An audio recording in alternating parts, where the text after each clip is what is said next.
Tantor Audio, a division of Recorded Books, presents Fenix by Ella Maven. Narrated by Oliver Highpoint and Rachel Woods. Prologue. Fenix. I tried to cling to the deep voice. It sounded different than the one that kept me company in my head. This one was lower, softer. It didn't scream at me over the pain.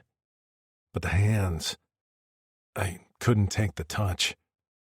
Every time the heavy weight settled on my arm or shoulder, I cringed away and retreated further into the downy furs. Time passed in a weird haze where I'd think I was back in the mines, but then I'd wake up facing a metal wall and that deep voice was there again. Sometimes I'd catch glimpses of white hair. One time, my eyes focused on a blue face with a heavy brow. Something about it was familiar. "Don't leave me," I whispered.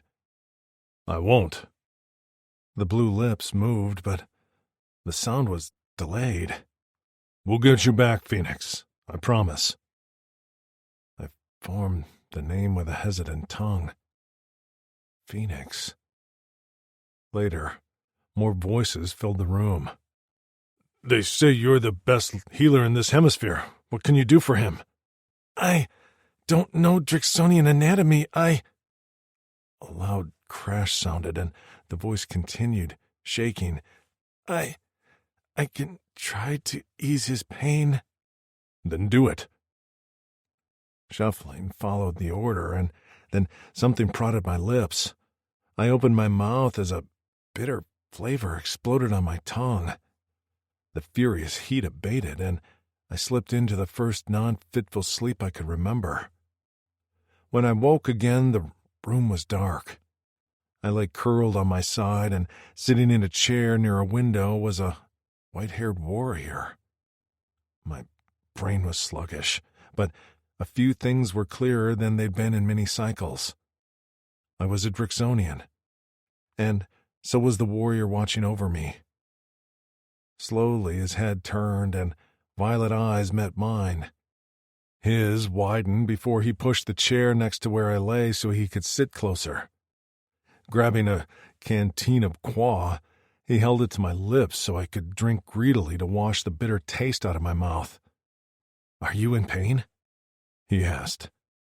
I could feel a dull ache somewhere in my bones, but the piercing, debilitating pain was absent. "Not right now." He sighed and placed the canteen back on the floor. "Hungry?" My hand drifted to my stomach. "Not really. Where am I?" "Sadly, still in Vix Listen, but at least you aren't in the mines." He bowed his head. "I can't believe the conditions you were in. Do you remember?" "Sort of. The memory is hazy. I can't—" I winced. "My mind isn't right." He snorted. "Join the club." "What?" He reached for me, but thought better of it last minute. "I'm Rexor. You're safe with me. We'll take care of each other. How does that sound?" I glanced at my hands, which were a scarred and twisted mass of melted scales. "Flack." Rexor reached for a pile of fabric and handed it to me. "You don't have to wear these, but they might provide some protection for your hands." Sitting up, I pulled one glove on and flexed my hands. My orange hair flopped to my face, and I blinked it out of my eyes. "You're probably wondering what happened to me. I'm not like you."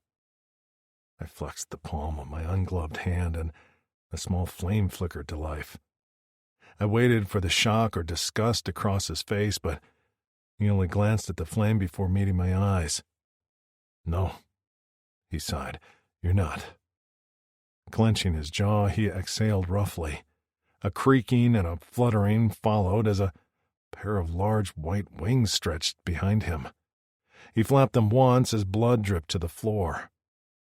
My mouth dropped open. "What?" Our enemies gave you fire. They gave me wings and an anger problem. He gripped my neck, and only a small flare of pain followed his touch. Bringing our foreheads together, he said softly, "You have any plans? How does revenge sound?" For the first time in as long as I could remember, a smile stretched across my face. Revenge sounds great. Chapter 1. Fenix.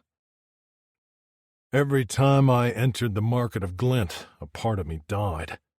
Food was doled out with a tight fist by the Rogastic scum which ruled this town through fear and intimidation. The residents didn't have many other options. This was a desert planet, after all. In Glint, there weren't many Plycan guards, the species that took by force and colonized the planet Vix Listen.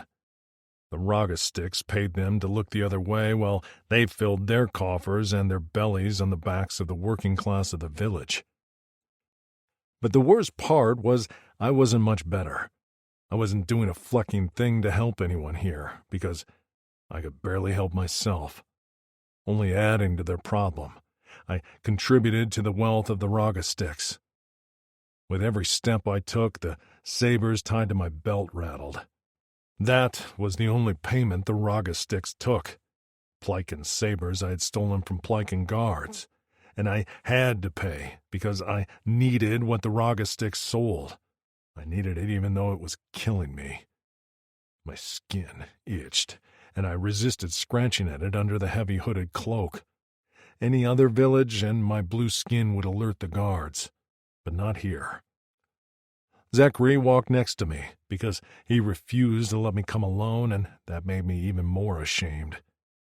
He never complained, and his gaze constantly scanned the crowd for threats. Vendors shouted at us to buy their wares, and the smell of smoked meat hung in the air. We walked by a jewelry stand, and the seller's son, a small chit, reached for me with a beaded necklace. "Just your color, warrior," he shouted. I dodged his hand only to brush the entire side of my body against Zachary. Air left my lungs in a rush as pain flared up my body like flames. Stumbling, I gasped as my eyes watered while I fought to get myself under control. "Fenix," Zachary murmured. "I'm sorry." "Not your fault," I groaned. "Tried to avoid the chit. Not your fault."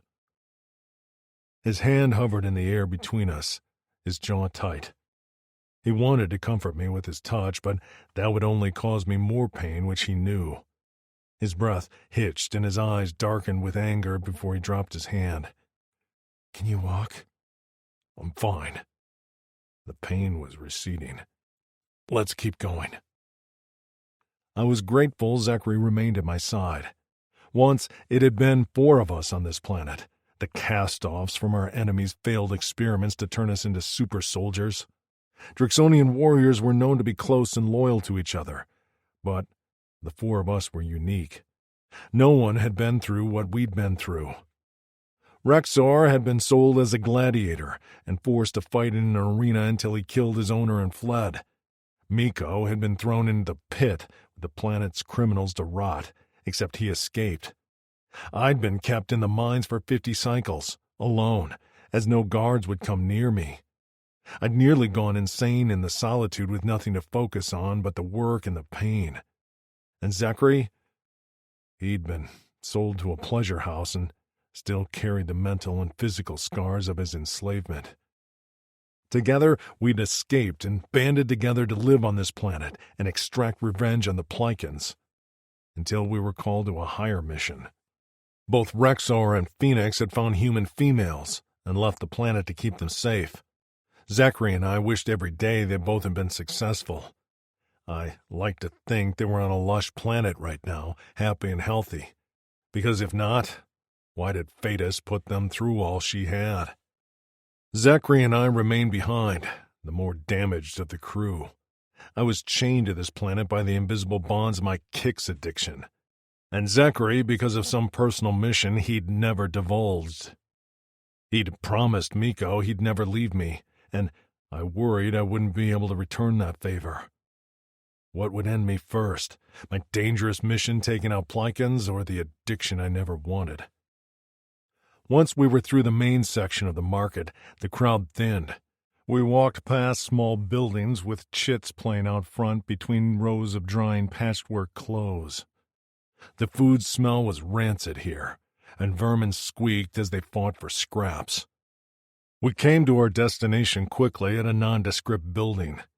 A sign over the door marked it as a former Racco shop where Plikins dried and assembled the popular sticks to smoke. That was before Besmer took it over and inflated the prices of Racco to line his own pockets. I stopped outside the door and gazed at the sign before turning to Zachary. He stood with his back against the wall, observant gaze constantly taking in our surroundings. Zachary could have stayed on our home base, a crashed spaceship hidden in the red desert sands, but instead he was here with me. "Thank you for coming." He nodded. "Of course." I exhaled as the smell of the place turned my stomach. Maybe this will be it. The last supply I get." Zachary's gaze cut to me. "And then what?" "I don't know," I whispered. I'd been there before, delirious with the chronic pain which was the result of the Aldani's wicked experiments on my body. I'd nearly lost my mind in the mines, and even now my short-term memory was shet. But the Kix was slowly destroying my body. Even now, I had trouble keeping food down, and sometimes my heart sped up so fast I swore it would burst in my chest. So how did I want to go? By losing my mind or destroying my body? Zachary stepped as close to me as he dared. "I'll support you in whatever you decide." I wasn't sure why I had brought this up today. Denial had been working for many cycles. No sense in messing with what worked. I shook my head. "Never mind. I'm just talking." I grinned at him, trying to lighten the mood. "You just want to be rid of me. I'm always talking in your ear and annoying you." His eyes crinkled, and he let out a sound that was as close to a laugh as he usually got. "I'd miss your annoying voice." Leaving Zachary standing outside, I opened the door to a haze of smoke and the sizzling of cooking meat. Besmer, a raga sticks with a head of sleek white hair and adorned with heavy jewelry, sat at a table in the center with his loyal crew, raga sticks like him. At his feet, a Grukel lifted its head and peeled back his teeth to growl at me. Normally, a Grukel wouldn't scare me, but Besmer's loyal pet was double the size of a normal one, with 6 massive clawed paws, 2 rows of sharp teeth, and a barbed tail nearly as thick as mine. "Quiet, freaks," Besmer said, without looking up from the game of stones they were playing. "Can't have you scaring away my most loyal customer." He glanced up at me then, yellow eyes taking me in from head to toe. I didn't take off my hood. There were a few others in the shop I didn't recognize, and my orange hair was too distinctive to reveal. The Plikins had a massive bounty on my head. Visiting Besmer's shop was the only time I dared stay in a Vixlisten village for long. "Come, Dreeks," Besmer said. "You have my payment?" Stepping forward, I drew the sabers from my cloak and dropped them in the center of their table. Stones went flying, disrupting their game, and a glass of some smelly brew spilled on the floor. Besmer sniffed. "That wasn't nice." I didn't want to make conversation, not with him. "Where's my supply?" He sighed and flicked his fingers to one of his crew, a bald raga sticks with a frayed coat. 50 jogs. 50? I balled my fists. "I brought you 2 sabers. That's enough for 200, at least." Besmer's yellow eyes bored into mine. "The price increased." Anxiety pounded through my blood. "Why?" "I'm having some trouble with my shipments. Until that's resolved, this is the best I can do." 50 jogs will barely last me. "Is that my problem?" he snapped at me. Fleck. I almost ripped my gloves off and blasted him right there, but I was out of kicks, and I wouldn't find another supplier in time. I hated him. I hated my body. I hated that I was lonely. Touch and comfort were a distant memory. The crew member returned with the familiar green packet of kicks, but before I could reach for it, Besmer snatched it away. He held it carefully in his hand, rubbing the waxy paper. "But there might be an agreement we can come to." He eyed me, and I waited impatiently. "I have something that needs delivered in exchange for a massive quantity of kicks that will keep you and the rest of my customers happy for many, many cycles." Besmer stood, and Fricks rose at his side. "But this delivery is special. It needs protection because others will try to steal it. If you deliver this cargo in exchange for my supply, I'll give you a quarter of it. Almost 1,000,000 jogs. How long would that last you, Dreeks?" A long time. Maybe forever. But what was this cargo? "What do I have to do?" He squinted at me, and then his thin lips twisted into a cruel smile. "You're a Dreeksonian, so you're bound to protect females, right?" Suddenly, all thoughts of kicks fled and the fire in my veins cooled. A distant rattling reached my ears, and that was when I detected it. A distinct breathing pattern I recognized now. My core pounded as Besmer stepped over to a small fabric-covered box. Sound rushed through my ears as he lifted the tattered brown edge to reveal metal bars. My knees nearly buckled when he flicked the fabric away with a flourish to reveal a metal cage. Inside that cage, a rusty chain around her slim ankle, was a pale-skinned human female. Anger bubbled and roiled in my gut, and the need to set this entire place on fire simmered in the skin under my palms. She sat with her knees pulled up to her chest, her head down with long, straight black hair hanging down her back and around her face. I knew she was human, though, from her delicate hands and small feet to the discolored skin of her knees from what the humans called bruises. She didn't look up. She didn't move at all. I would have been concerned she wasn't alive if it wasn't for the rise and fall of her back and the distinct sound of raspy breathing. "Do you think, Dreeks," Besmer was saying, unaware how close he was to going up in flames, "get a little of your precious dignity back and do what you're good at?" He kicked the cage and I jerked. The female, startled, lifted her head and the world fell away around me as I stared at the most perfect face I'd ever seen in my life. Deep brown eyes, a petite nose, and a small mouth with full pursed lips. Her skin as smooth as a chit's cheek. Besmer kicked the cage again, and the little human jerked back away from the bars as far as she could. Unbidden, a low rumble left my throat. "You're in luck, girl," he told her in his smoke-filled voice. "This Dreeks is addicted to kicks, but he's the best thing I got to make sure you make it to the exchange point." The human's brown gaze drifted to me, and she studied me carefully. Silently, I felt like the ground was moving beneath my feet. Here, in a cage, sat something so precious. "So, what do you say?" Besmer asked me.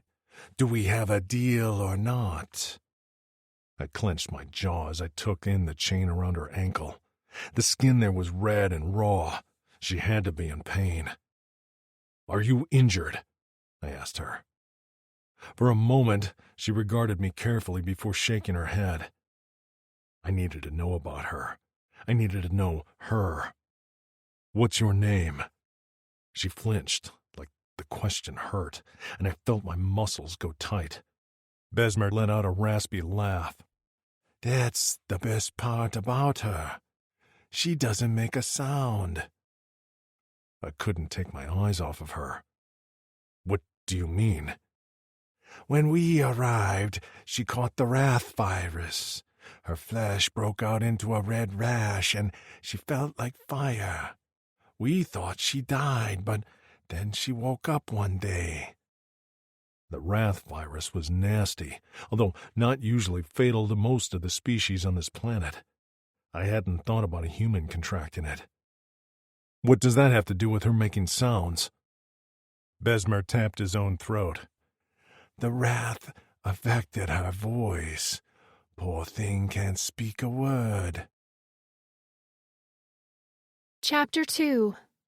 Jenny. Besmer usually left me alone so I could retreat to my daydreams where I wasn't locked in a cage. Daydreams where I could sing and laugh. But today he'd been on edge. He'd peeked at me numerous times from under the smelly cloth he used to cover my cage, and now he'd thrown it off altogether. I hated when he did this, because it always meant he wanted to show me off, and others gawking at me made my skin crawl. I hadn't been sure what to expect when I'd been revealed this time, but it wasn't to be captivated by a set of deep violet eyes. Frozen, I took in his massive form, most of it hidden beneath a heavy cloak, but the breadth of his shoulders and height was unmistakable. In his thick boots, he'd crouched on the balls of his feet, never once taking those vivid purple eyes off me. His skin was blue, with a distinct camouflage pattern. He had no eyebrows, and a series of nubs on the heavy ridge of his brow. Horns curled out from the side of his head, making the hood of his cloak stick out a bit, so I could just see a few strands of bright orange hair at the top of his head. He flexed his hands, which were covered in thick black gloves. I was glad my parents couldn't see me now. As second-generation Korean Americans, they wanted nothing but success for my sister and me. While she pursued her studies as an anesthetist, I entered the mental health field. I'd been in school for my doctorate when I'd been snatched from Earth in the middle of the night, only to wake up on a spaceship. I'd been brought to this desert planet and given to a bunch of scary caped aliens before Besmer had stolen me. I barely remembered when I was sick. Besmer had tossed me on a fur and left me there with a stale jug of drink. Covered in sweat, I drifted in and out of consciousness as my mind played tricks on me. I'd seen my parents in front of me clear as day, then my sister, and for what felt like days, flames licked at my feet and my hands, a comforting blaze that sometimes I begged to just take me. Then I'd woken up, and I hadn't heard my own voice since. As soon as Besmer told the Drix I couldn't talk, his eyes went pitch black before he rose to his feet with the fluidity of a cat and turned on Besmer. His coat swirled around his thick legs as he took a step toward the smaller alien. "She lost her ability to speak?" Besmer's crew shifted at his back as a flash of fear entered the alien's eyes. "It's not my fault she's on this planet and caught the virus. Humans are much more fragile, and—" The Drix cut himself off and closed his eyes before inhaling deeply and letting out the breath on a slow exhale. "If you find her so valuable, you should have done a better job of protecting her. Her voice has no value, so it doesn't matter." Besmer snapped. Those words shouldn't have cut me to the core, but they did, and my hands drifted to my throat as I tried to get one word out. Just one. Sometimes I managed a whisper, but today everything felt paralyzed. "You have a deal." The Drix's voice was low and strong. "When do you need me?" Besmer walked toward the table and once again took his seat. He tapped a clawed finger on the surface, and one of his servants hurried over with some mugs of brew. "Sit. We'll talk about the details." The Drix seemed reluctant to leave me. His body swayed in the direction of the table before glancing back at me. With a heavy sigh, he turned away to take a seat at Besmer's table. They spoke in low tones, and I couldn't make out all their words. A few here and there, but nothing I could piece together. So all I knew was based on what they'd said at my cage, that this Drix would deliver me to my next buyer in exchange for a large cut of kicks. He didn't look like most of Besmer's customers. I didn't judge most of the villagers who were hooked on kicks. I'd heard enough to know that Besmer preyed on all of them and made them think it was harmless, like the racco sticks they all smoked. But Kix wasn't harmless, not at all, and the only saving grace I had was he hadn't wanted to waste product on me, so he left me alone.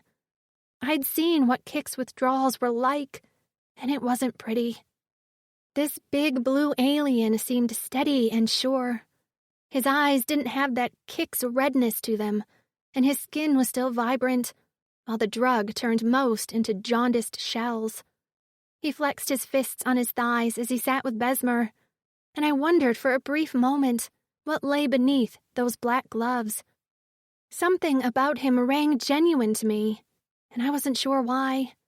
I'd always considered myself to be a good reader of people, and I always had a sixth sense of what lay in their soul. Good, bad, or complicated.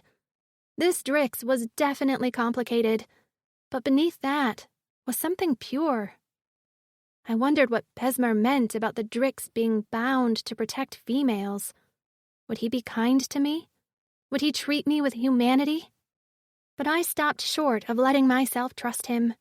He was still in league with Besmer and willing to trade me like property for his own self-interest. I poked at my ankle. The scabs kept ripping off before the skin was healed, and I knew I'd have a permanent scar there if I was ever let off of this chain. It felt overkill, since I was already stuck in a cage. At night, Besmer locked me in a small room by myself, where I had a bundle of furs to sleep with on the floor. It was better than, say, in bed with him, so I told myself I could always have it worse. My body ached, and my stomach growled. I lifted my head to look out the grimy windows of the shop, to get an idea of when my one mealtime of the day was. And just then a servant, a small alien with nearly white skin, a slimy lower body, and 2 hands, shoved a thin covered tray between the bars of my cage before slinking off, leaving a trail of mucus in her wake. Grimacing, I plucked off the lid, which also had mucus remnants on it, to reveal what I ate every day. A brown gruel that tasted as bad as it smelled. My stomach protested every time, but I ate it anyway. I refused to give up or go on some sort of hunger strike. Maybe it was foolish, but I held out hope I could outsmart one of these aliens and somehow get free. I didn't have any illusion I'd ever get home, but there had to be some place on this planet, in this galaxy, where I could be happy, right? As I picked up the lumpy gruel with my bare hands and shoved it into my mouth, I thought, yeah, maybe I was foolish. The hair on the back of my neck prickled, and I glanced up.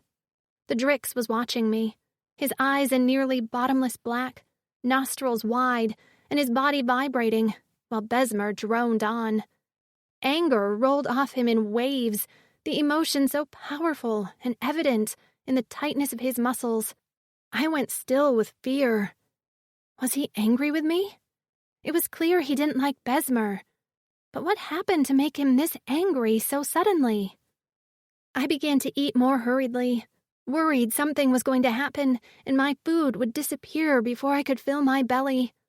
And that only seemed to make the Drix angrier. A burning scent filled the air, like a snuffed-out candle, and Besmer went very quiet as he eyed the Drix. What's going on? Finally, the Drix took his gaze off me to level it at Besmer. Why's she eating that? Besmer looked honestly bewildered. Who? The human, the Drix said through gritted teeth. What's wrong with Podge? It's for chits and elders with no teeth. It's a perfectly acceptable meal.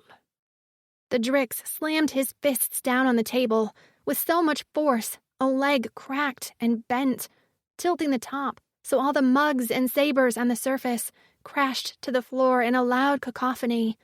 He jumped to his feet, and his hood fell away to reveal a fiery orange mohawk on top of his head. "Why is she eating with her hands?" He roared. The door flew open, and another Drix stepped into the room. This one had long, straight black hair down to his waist and nasty scars at his neck and wrists. "Fenix?" he asked. The orange-haired Drix, who must have been Fenix, whirled on the new arrival. He didn't speak, only pointed a claw-tipped finger at me. The long-haired Drix took in the room before letting his gaze fall on me. He made no reaction to my presence, except for a thick swallow that made his Adam's apple bob. Besmer now stood, a crew of his 5 most loyal men at his back. Hands on his hips, he puffed out his chest, but he was no match for the stature of Fenix and his friend. "Don't do anything stupid, Drix. Either of you. You kill me, and you don't get your kicks supply. And if you think anyone else is going to work with you after you kill your dealer, then you're out of your mind. Think this through, Fenix." He said the name on a hiss of warning. "And you don't know where the handoff is. Only I do. Fenix?" The long-haired Drix said in a low, patient tone. His chest heaving, Fenix continued to glare at Besmer, but made no move to advance on him. I sat completely still, my gruel tray empty. This fight seemed to be over me, and I didn't want to throw any more fuel on this fire. Finally, Fenix took a step back. Just one. "I'll be back tomorrow to do the job you've asked me to do. In the meantime, take her out of those chains and get her a proper meal, you flecker." With one last look at me, he turned on his heel and stomped out the door. The long-haired Drix remained behind for a long moment, his gaze on me, before he nodded once at Besmer and followed Fenix out the door. As soon as the door closed, Besmer kicked at a mug on the floor. "Clean this shit up," he hollered. 3 of the snail-like aliens came sliding into the room and quickly took care of the mess. Besmer walked over to my cage, eyes a mean yellow and lips curled back. He hadn't been very physical with me yet, other than locking me in a cage, but he'd never been this angry before either. The flea instinct hit me hard, but I had nowhere to go, so I huddled into the corner of the cage. He dropped down to a crouch in front of my cage and gripped the bar with a scarred-knuckled hand. "You better be worth this, because if I don't get what I think you're worth, I'll send you and that Drix out of the airlock without a moment's hesitation. Do you hear me?" I nodded. I heard him, but I had no idea how I could possibly do a thing to be worth this. "So far, you've cost me a lot. First, I had to steal you, then keep you while you almost died, feed you, and now I have to find a bodyguard because you're too fragile." Or you're too weak to protect me, I wanted to say. "It'll all be over soon. You'll be the property of the wealthiest Rogastix clan in the galaxy, and I'll be rich in kicks." He smiled, but nothing about it was friendly. "Just wait. You think I treat you bad? You'll be begging for me to take you back once the Tristax clan gets a hold of you." His tongue snaked out of his mouth to wet his thin lips. "I heard they like to play with their toys, and I know you'll be their favorite." Chapter 3. Fenix. Every step I took away from the female felt like wading through mud. Zachary walked as close to me as he dared, frequently glaring at me out of the corner of his eyes as if he expected me to turn tail and run. His suspicions were well-founded. She'd been eating podge with her hands, in a cage, chained. The image of her wouldn't leave my mind, when normally a memory like that would be fleeting. I almost wished to forget it, because with every beat of my Cora, the anger in my gut festered. The meager supply of kicks felt too light in my pocket. I'd have to ration it more than usual, which meant more pain, more unbearable heat, more wishing to end it all. Except I had something to look forward to now, seeing the female again. "Do you think he unchained her?" I asked Zachary. The skin of her ankle was torn. She looked thin. Had Rian been that thin? Already the image of the female Miko had saved was blurry in my mind. She can't live on podge. How long has it been since she had proper sustenance? What would she have said if she could have talked? Would she have been afraid of me? We reached the exit of the village and slipped out on our way to our small camp, where we'd been staying since leaving our base. I shoved off my hood and ran my gloved palm over my hair. I don't know if he unchained her. Rian hadn't been quite that thin. I don't know how long it's been since your female had proper food. If she talked, I'm sure she would have had a myriad of things to say. She probably would have been afraid of you because you were quite angry in that room. Zachary turned to me with his nub brow raised. Did I answer your questions? His tone was patient, and I felt guilty. After Rexor and Miko left, Zachary had been left with me, and I'd spent a majority of our time together talking what I felt was too much. I couldn't help myself. Sometimes I forgot someone was even listening. I'd spent so long hearing only my voice, I often couldn't differentiate between my thoughts and what I said out loud.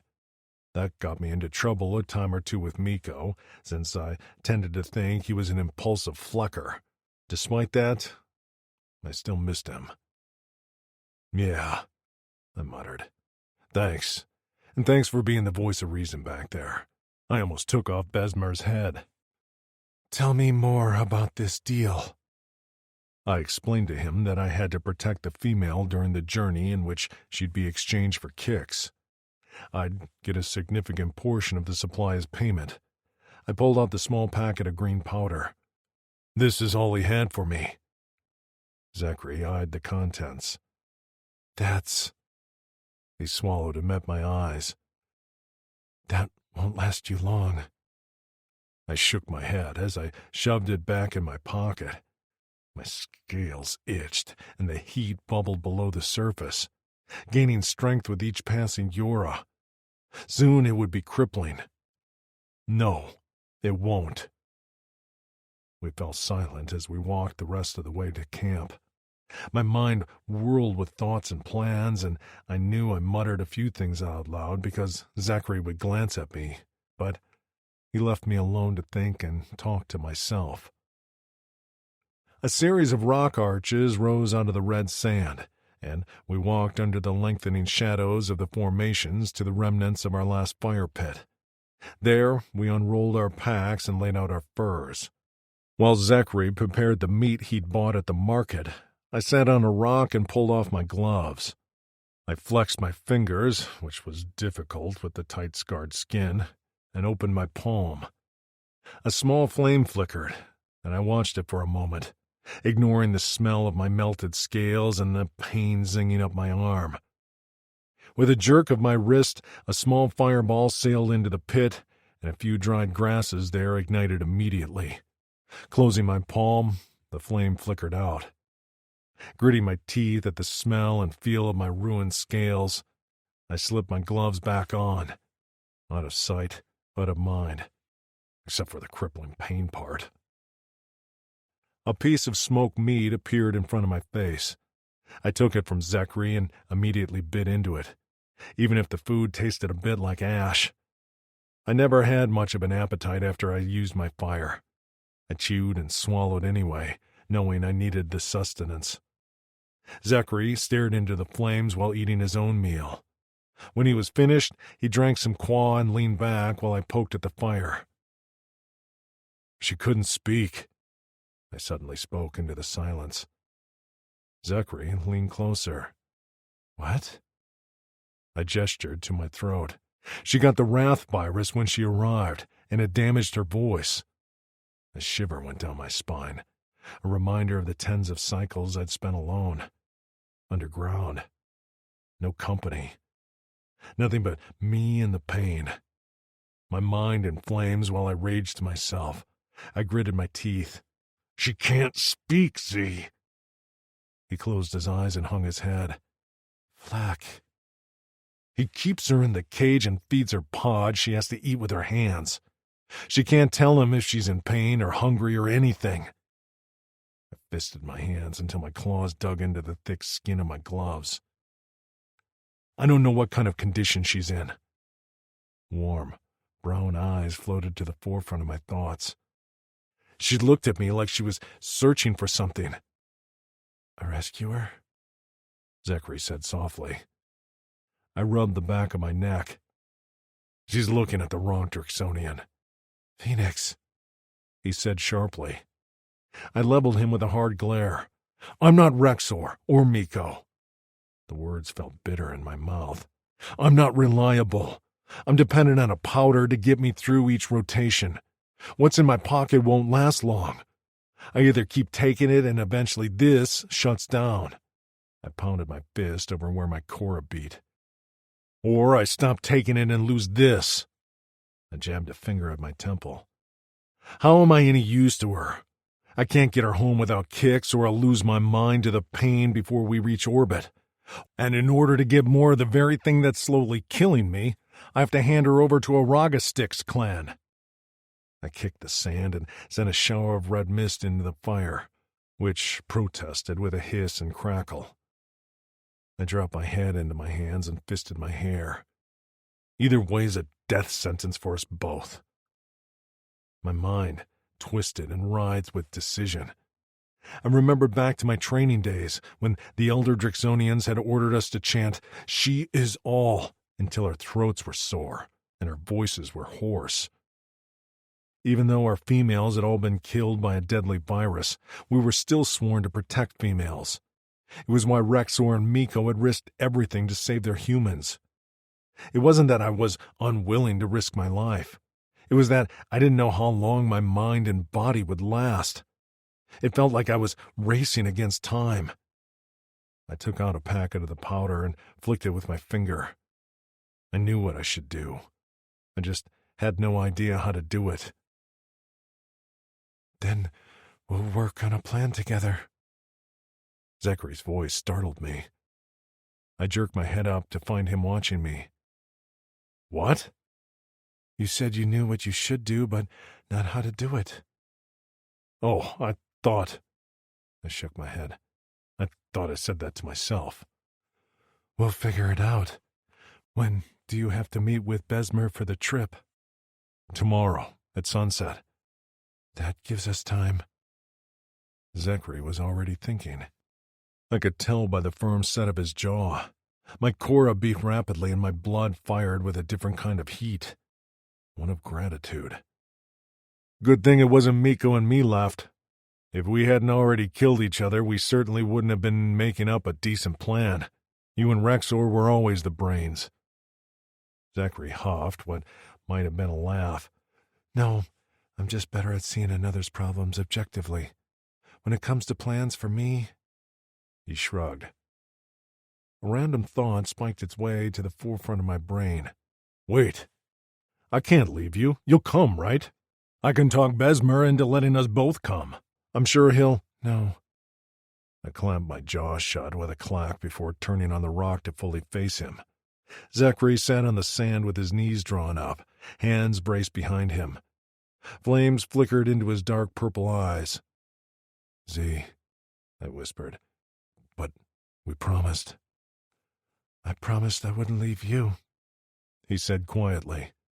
But this is you leaving me on the most important mission of your life, no matter how it ends. The thought of him alone on this planet broke me, but we'd all committed long ago not to question each other's decision to remain on this planet rather than go home. Zachary still bore the physical scars from his time as a pleasure house slave, and I couldn't begin to think what scars he bore mentally. What will you do? I'll work harder on my own plan, he whispered. He shook his head and sat up while dusting off his hands. Enough about me. Z, enough. He barked, eyes firing at me. I narrowed my eyes. You don't have to get mad about it. I'm not mad. You're a little mad. A low growl rumbled in his throat. I'm slightly irritated. I laughed, and even Zachary ducked his head to hide his smile. All right, fine, I said, slightly irritated. Sorry for caring about you. I'll never make that mistake again, you big grumpy flecker. Zachary lifted his head and reached for me. This time, I didn't jerk away, and he slowly brushed my hair with the tips of his fingers. My scalp tingled, but the pain never came. He smiled then, a rare Zachary smile that lightened up his eyes and drew deep grooves in his cheeks. Thank you for caring, but I promise you I'll be okay. You know I keep my promises. My throat felt tight when I nodded. His smile faded as he drew his hand back. Get some sleep. When the sun rises, we'll work on that plan. Zachary retreated to his furs and was asleep quickly. The soothing sounds of his deep breaths mixed with the last gasps of the dying fire. I took the kicks from my pocket and stared at it, wishing I could toss it in the fire and watch it burn. I didn't want it. I never did. But it was the only thing that kept the pain at bay and beat back the fire that threatened to reduce my mind to ash.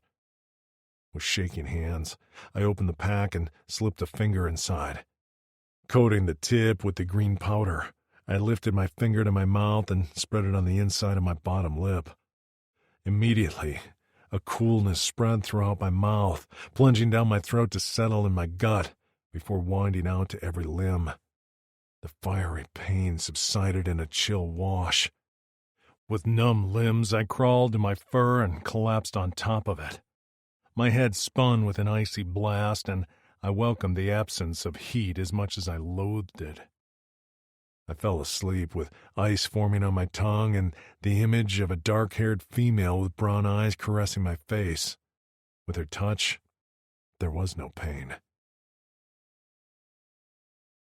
I'd been born on the planet Corin, but when our females were wiped out and our civilization left in ruins, the remaining males had traveled to our sister planet, Torin, to work for the Aldani. They ended up betraying us, but for 50 rotations, we'd lived in relative happiness, working for them as security and law enforcement. Corin and Torin were plentiful with game, such as the meaty antella. The aggressive predators Salabris provided us thick furs. On Vix Listen, most of the game had been hunted into near extinction by the Plycans who hadn't bothered to monitor the finite resource. The most plentiful game left was the Yolks, which were small animals about the size of my thigh. The meat was tough and a little bland, but enough seasoning left it relatively tasty. When I'd first started hunting, I tried to kill everything with fire, which only left me with a charred, inedible mess. I was smarter now, and had learned I could still use my fire while leaving the meat preserved. I walked with a more confident bounce in my step as a half-dozen dead yolks hung on a string over my shoulder. Yolks were mostly hairless, with rope-like tails and long whiskers. They lived in the rock formations on the planet, feeding on insects and vegetation. I'd left Zachary after our late afternoon meal to catch as many as I could, since they mostly emerged from their burrows as the sun was setting. While we had a decent stockpile of Zens, we'd found the vendors at the market valued a bundle of dead yolks a lot more. I had to make a few purchases before meeting with Besmer. Zachary was waiting for me beside our dying fire when I returned. The sun was low in the sky, and I needed to make the trip to the market soon. He nodded to his bundled pack sitting at his side. I'm ready. I dropped the bundle of yolks and sat down on the rock beside him. I need to go alone. It was hard to get a reaction out of Zachary, but I'd succeeded this time. He jerked and he blinked a few times before cocking his head. Why? I don't know what awaits, and I don't want you drawn into this. Fenix, you have your own missions you want to accomplish on this planet, right? He didn't answer, only watched me steadily. You spent all this time worrying about Rexor, Miko, and me, helping us with our plans and being the brains. So now you can finally be free of the burden of us. Do what you need to do. He clasped his hands in front of him and leaned forward. None of you were ever a burden. His deep voice went hoarse. Ever. You might be the best of all of us, I whispered. He scoffed and looked away before shaking his head. There is nothing left of me that's the best of anything. He met my eyes again. But you were the heart of us all. Rexor was the leader, Miko the fighter, and you were the conscience, binding us all together because we knew how much the Brotherhood meant to you. You'd gone so long without it. He flinched, as if the memory of my past pained him. You don't know what kind of state that female is in because of what she's been through, but you, of all Drixonians, are capable of understanding silence. My breath stuttered in my chest. You told us that we saved your life, Zachary said. You thanked us many times. Now it's your turn to save her life. This is your calling, Fenix. I know you know that. I do, I whispered. He grabbed the back of my neck and slammed our foreheads together.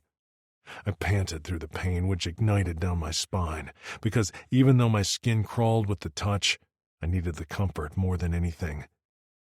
You can do this, he murmured.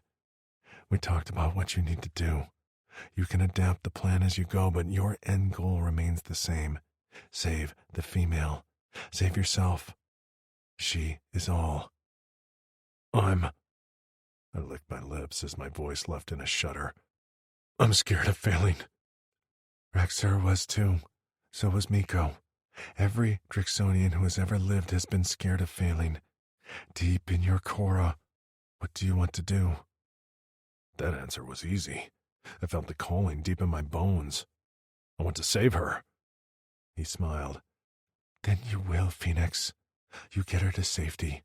You'll see Miko and Rexor again. He pulled away, and although the pain faded without his touch, the absence of his comfort hit me hard. Picking up his pack, he rose to his feet. His long dark hair blew in the wind, and I let my gaze linger on the scars on his neck and wrists, the evidence of what he'd been through. Tell good stories about me when you're together drinking spirits. A slight tremor shook his voice. Z, maybe you'll join us. He shook his head with a small smile. Fadis has chosen a different destiny for me. Name a chit after me, huh? A chit? I let out a laugh. I don't know if that's in my future, brother. It is, he whispered. You, Rexor and Miko. Somewhere on some planet you'll be chasing some screaming chits with your beautiful females at your side. I like your dream, I said. Not a dream. He crossed his wrists at his neck and dipped his head once in the Drix greeting. She is all. She is all, I echoed. He turned and walked away, the marred skin of his back hidden beneath a worn vest. I wondered if that was the last time I'd ever hear him say those words. I waited until it was nothing but a speck of blue on the horizon, before I gathered my pack and the yolks with a cracking, aching Korra. Chapter 4. Jenny. I woke to shouting and sat up so quickly I banged my head on the bars of my cage. Wincing, I pressed a hand to the swelling knot, just as the cloth over my cage was ripped off. In the dim lantern light of the room, the first thing I saw was 2 glowing purple orbs. The Drix, Fenix, stood over my cage, his entire body tense and his gloved hands fisted at his side. He wore big black boots, a pair of tan pants, and a long coat over his bare chest. I caught sight of bulging muscles and looked away. Something about him was human, yet not. And it was a little disconcerting how very badly I wanted to stare at him, for reasons I wasn't ready to admit. I thought I told you to get her out of the cage and get her a decent meal. Fenix growled at Besmer. My owner sat at a table with a pint of drink in front of him, seemingly unconcerned with the very angry Drix in the room. And I don't do what you tell me to do. Fenix twisted at the waist, and his coat swirled around his large calves. You have no idea how to keep a human alive. You've already nearly killed her. That got Besmer's attention. I didn't nearly kill her, and she's doing fine. He gestured to me, but a flicker of unease passed over his face. How many humans have you met? Fenix asked. 1. Not including her, you flecker. Besmer muttered something under his breath before saying louder, None. And I've met several. She's worth nothing in your exchange if she's half dead. You gave me a job, and I'm doing it. I'm keeping her alive. He took a step toward Besmer. Now unchain her and get her out of this flecking cage, or I'm going to start wrecking shit. That got Besmer out of his chair. He grumbled as he swaggered forward, sending me a glare like this was my fault. Fenix hovered over Besmer's back as he opened up the cage and reached in to undo the chain around my ankle. It fell to the stone floor with a clatter, and I immediately reached down to rub the tender skin. Suddenly, gloved hands reached inside the cage. Startled, I shied away, but Fenix didn't hesitate as he reached inside and pulled me from the cage. He gave a short gasp, and his scales rippled as his jaw tightened. He set me on the floor, and I wobbled slightly, but was happy to walk under my own power, a freedom I'd been denied too much. I still wore the pajamas I'd been in when I'd been taken from Earth, a pair of cotton plaid pants and a t-shirt from a college intramural softball tournament. They were now filthy, torn, and unbelievably smelly. I stunk too, and my hair was a greasy nest. Besmer had occasionally let me use a cleanser to clean myself, but it had been a while since I'd last had the chance. I didn't want to even count how long. Tonight, she rests in a room, Fenix said shortly. Give me one, or I'll take her somewhere myself. Besmer glared. I don't like your demands, Drix. Humans need a varied diet, plenty of qua, and that wound on her ankle could kill her. They can't have torn skin for long. They need proper sleep, or they go feral. Did you know any of that? Or did you think she'd be fine eating podge for a flecking cycle while chained in a cage? Besmer's nostrils flared, and he looked like he wanted to deck Fenix, but instead he turned to one of his crew. Show them a room. Post 2 guards outside. The crew member, a mean and appropriately named Hertz, said, I'll stay in the room with them. I began to shake at the thought of Hertz anywhere near me. In a way, I'd felt safe in the cage, but in a room with Hertz, where he could touch me? Oh, hell no.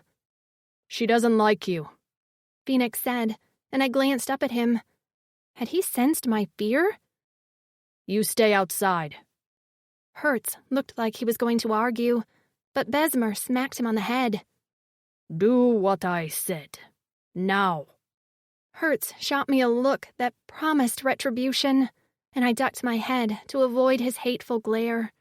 He took us up a flight of rickety stairs, and the whole time Fenix held a hand a few inches from my back in case I fell. Even from that short distance, I could feel the heat from his hand warming my back and the steady beat of his heart. The familiarity comforted me, I found it interesting he seemed to avoid touching me. But then again, I was gross and smelly, so maybe that was it. At the end of the hall, Hertz opened a door, then stood at the side with his hands clasped in front of him. After we walked inside, Fenix slammed the door shut without another word. The room was sparse. A dirty pad sat in one corner, which was most likely the bed. A kettle hung over a small fireplace, and one grimy window gave a distorted view of the street below. A large basin sat in the corner. A few chairs were scattered around the room, and Fenix directed me toward one, where I sat down, embarrassed at being winded from a flight of stairs. He knelt in front of me and shoved his hood off his head. I'd seen his hair before, but up close, it was mesmerizing. The mohawk was a bright orange, which seemed to glow from within each thick strand. I'm sorry, he said softly, drawing me out of my thoughts. His eyes were on my ankle, but he didn't touch me. I'll get you some qua, and you can bathe. The other human I met said she preferred to bathe in liquid. Is that true? His gaze lifted to mine. A bath? I couldn't remember the last time I'd had a bath. The cleanser was like a shower stall where a stream of purified air stripped my body and hair of dirt and grime. It worked, but I still missed the warmth and relaxation of a shower. I nodded and looked around, unsure how he planned to let me bathe. The basin in the corner was made of a tin-like material and was probably big enough for my body, but how would he heat that much qua? Fenix strode to the door and opened it up. He said a few low words to someone in the hallway, and a short time later, a few of Besmer's crew members arrived with jugs of qua. Fenix pointed to the basin, and they marched inside. After dumping the qua in the basin to fill it about 3/4 full, they walked out. I stared at it, dreading sinking under some cold water, but beggars couldn't be choosers. Fenix showed me to a small door along one wall. The expeller is in there, he said, referring to what they called a toilet. Go ahead and use that, and when you come out, you can bathe. He closed the door to give me privacy. There was no mirror in the small bathroom, nothing but the expeller and the cleanser. I did my business, happy to have something other than a bucket. Noises came from the other room, and I emerged from the bathroom to find steam rising from the qua-filled basin. I stared at it in disbelief. I heated it up for you, so it's like a hot spring. Fenix had taken off his long coat. He stood wearing nothing but pants and a pair of boots. He swallowed as he looked between it and me, and for the first time, I saw a bit of nervousness in his posture. Is this all right for you? Still a little stunned, I nodded. How had he warmed the water? I crept closer and stuck a finger inside, nearly weeping at the feel of the hot tub-like qua. I'll turn around and give you privacy. He pointed to a piece of fabric on a chair near the tub I hadn't noticed yet. When you get out, you can wrap yourself in that. I know human skin absorbs water. I wanted to ask how he knew so much about humans, and like he knew what I was thinking, his lips tilted at the corners. I made up some of that stuff to Besmer. I have met humans before, 2 of them, so some was true. I just wanted him to doubt his knowledge and rely on me. He gave me a little nod and then grabbed a chair. Turning it around to face the far wall, he sat down.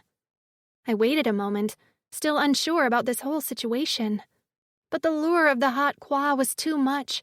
If this was bait to get me undressed, while I was taking it, I stripped out of my clothes and had just let my pants pool around my ankles when Fenix made a sound and stood as he turned around. I opened my mouth on a silent squeal as I grabbed for my shirt to cover what I could of my body. He froze, eyes massive in his face, as he held out one gloved hand. For a moment, neither of us moved, and then he nearly tripped over his feet as he reached for the pack he'd left on the floor.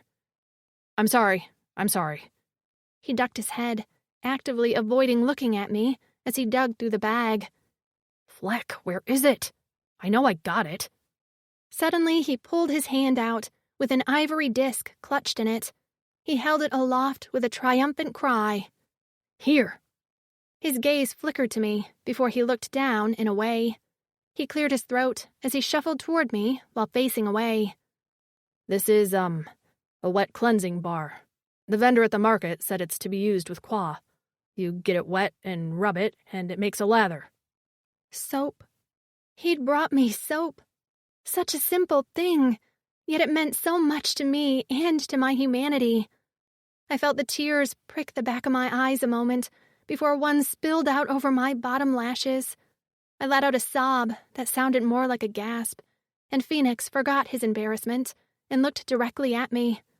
He froze again, seemingly terrified. Wait, is this not... He stared at the disc as if it offended him. Flecking vendor! She told me... He made to throw the bar on the ground. Panicking at the thought of him destroying my gift, I stepped forward with my hand out, trying to give him the most pleading expression I could. He frowned at me, then at the disc. Do you want this? I nodded. But why are you...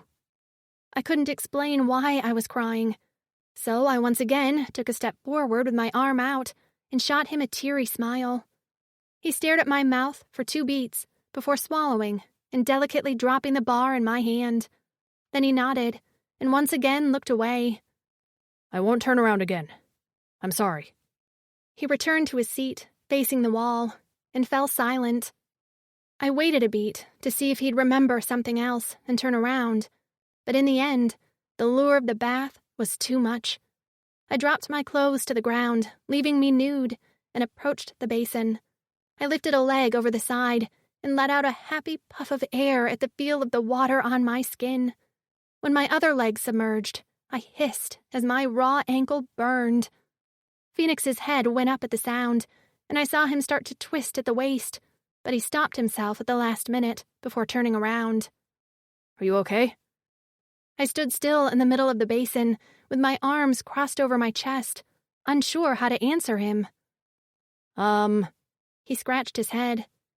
Knock on the basin once for yes, and twice for no. Are you okay? I reached down and rapped my knuckles on the outside once. Fenix's shoulders sagged. If you need anything, knock twice. I knocked once again, and I could see just the edge of his smile. All right, he whispered.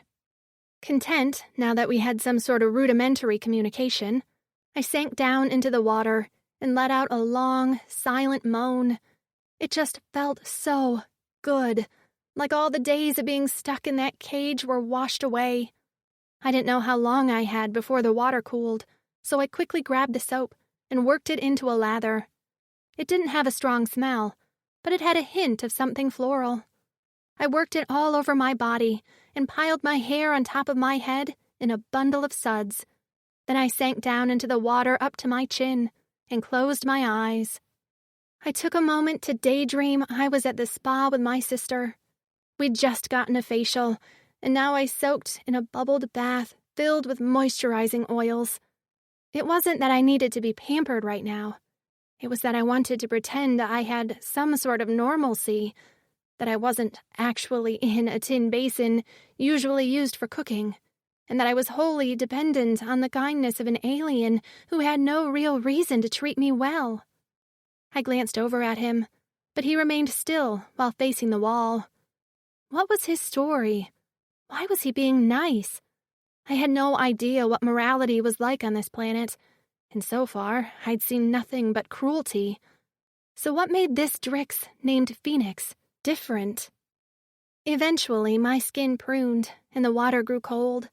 I washed out my hair and soaped myself up one last time before rinsing and stepped out. The floor was cold, and I quickly grabbed for the fabric Fenix had provided. It was huge and absorbent, not unlike a towel. I bundled myself up to my chin, and the ends dragged on the floor. Fenix, probably hearing my exit, sat up straight. Can I turn around now? He asked with a hopeful tone, which made my heart pump double time at the consideration. I stomped once on the ground, and he turned around. A slight smile curved his lips when he saw me standing in the middle of the room, bundled in the warm fabric. I can see your skin more clearly now that you're clean, he murmured. He picked up his pack again and walked closer to me. Laying out a fur over the pad on the floor, he sat down on the edge and began pulling out packages. I got a couple of things at the market for you, in exchange for some yilks I killed. I had to bargain, but I think I did okay. He dropped a bundle of materials wrapped in twine next to him. Here's a pair of clothes, plus a spare. Boots were next, a pair of black ones with a thick sole. Shoes. A heavy quilted bundle in a green khaki color topped the pile. This is a heavy cloak. Nights can get cold here, and I don't know how well you can handle the temperature on the cargo ship.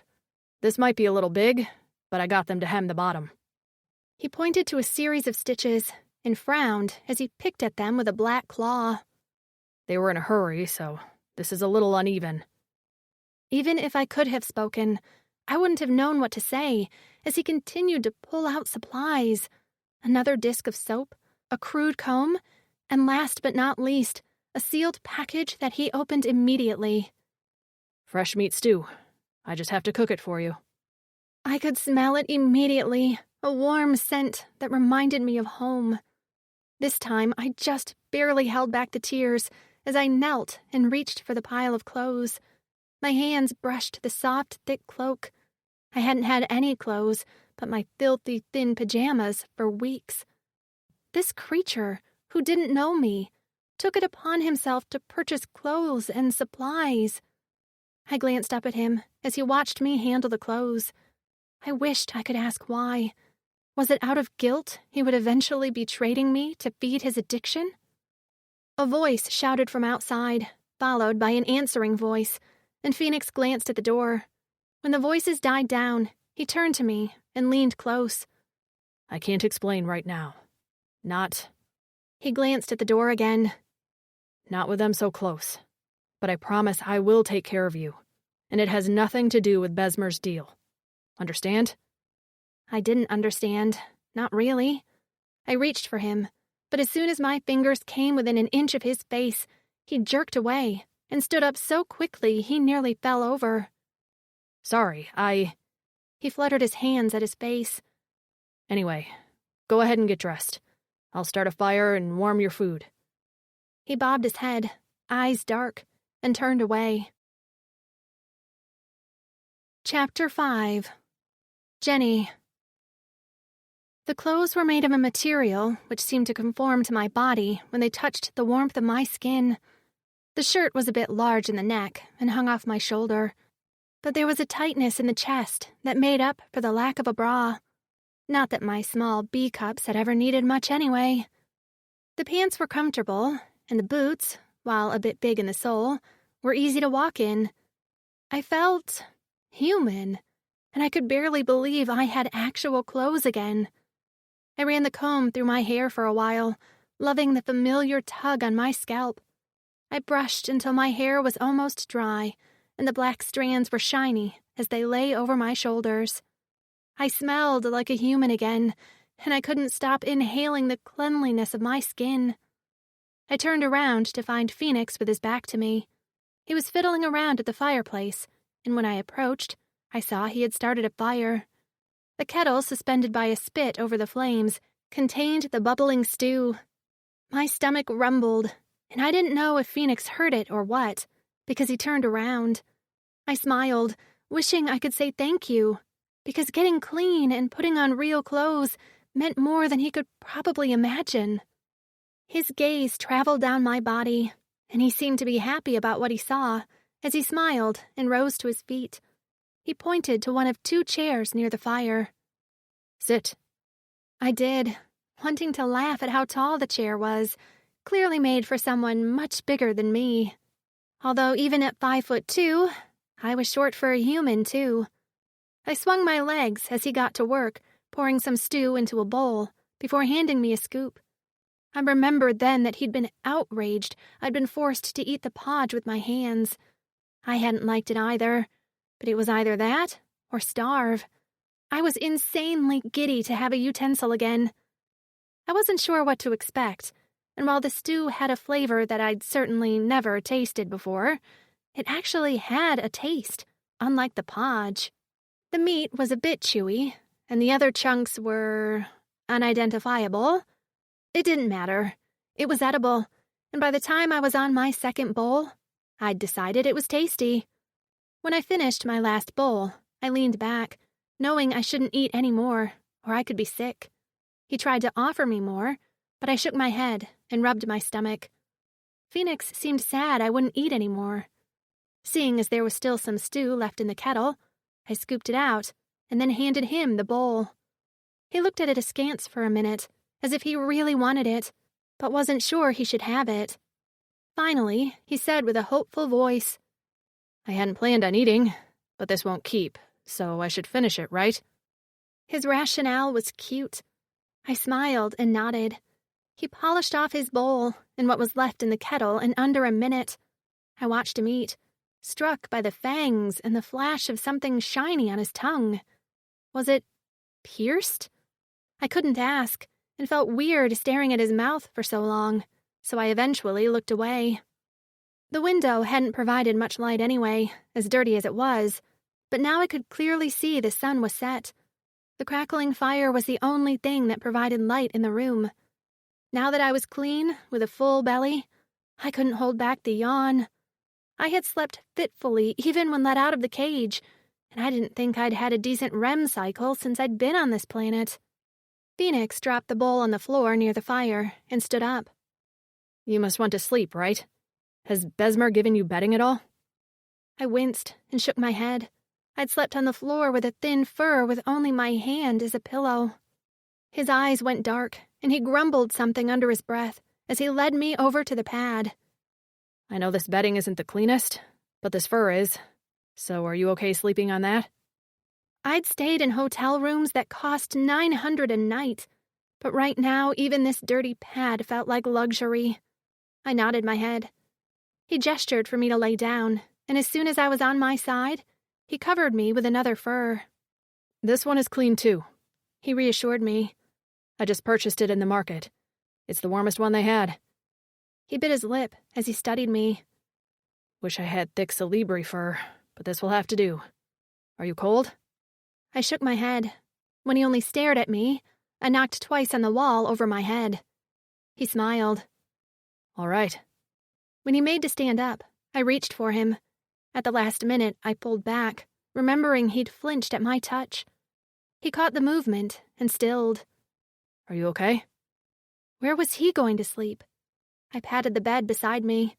He swallowed and gestured to the chair. "I'll sleep there." No, he couldn't. This pad was huge, easily big enough for the two of us to sleep without touching. Was he worried about that? I'd slept alone for weeks. He was the safest thing I'd encountered since I'd been on this planet, and I selfishly wanted him as close as possible.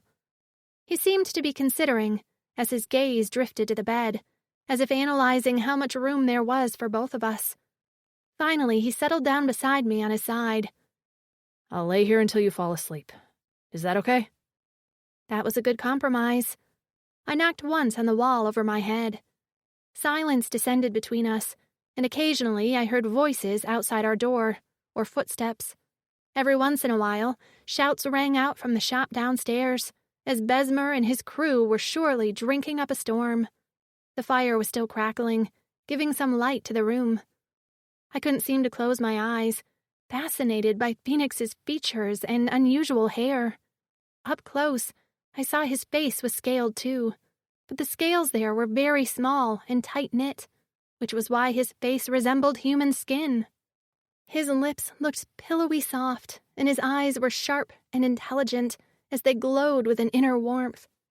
As the scales traveled down his neck, they increased in size until they resembled a snake-like pattern on his chest. I wondered how they would feel if I touched them.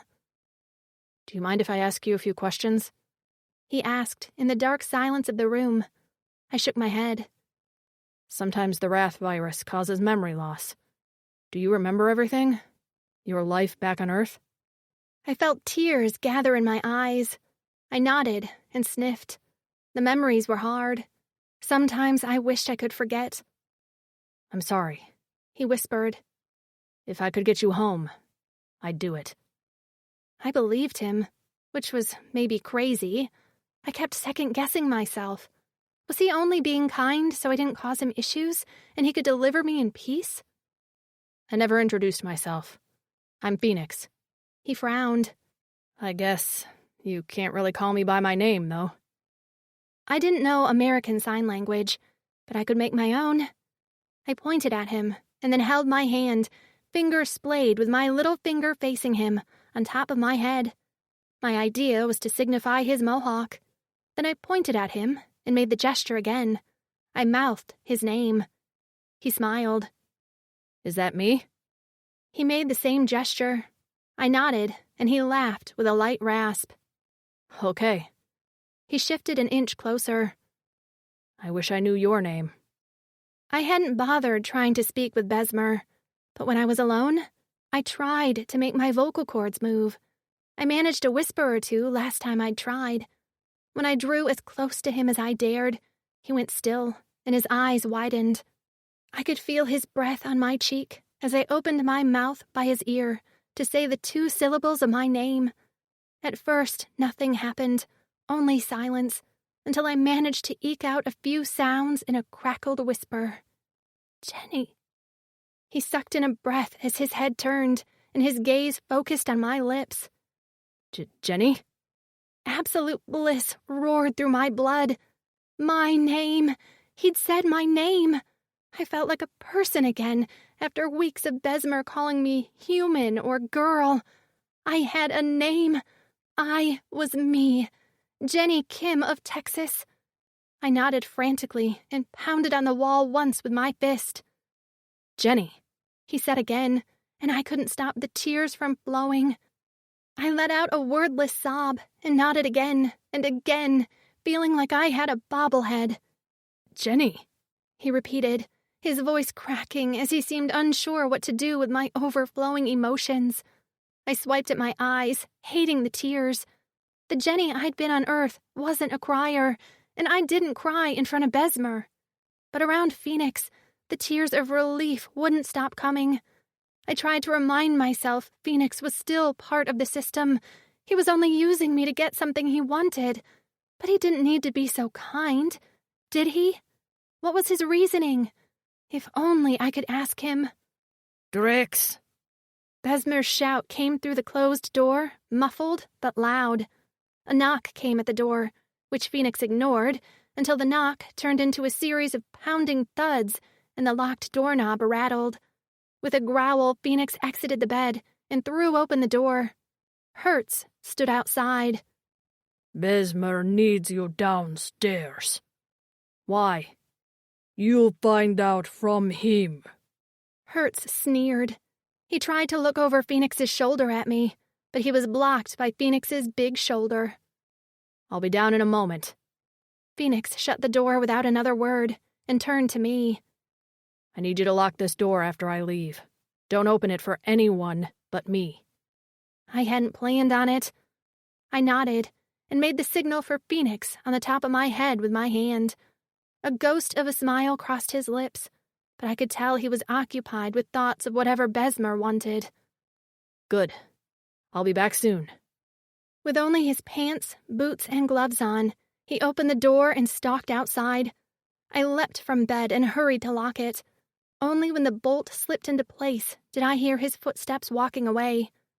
And suddenly, I felt more alone than I had in weeks. When I was in the cage, I'd viewed my loneliness as a shield.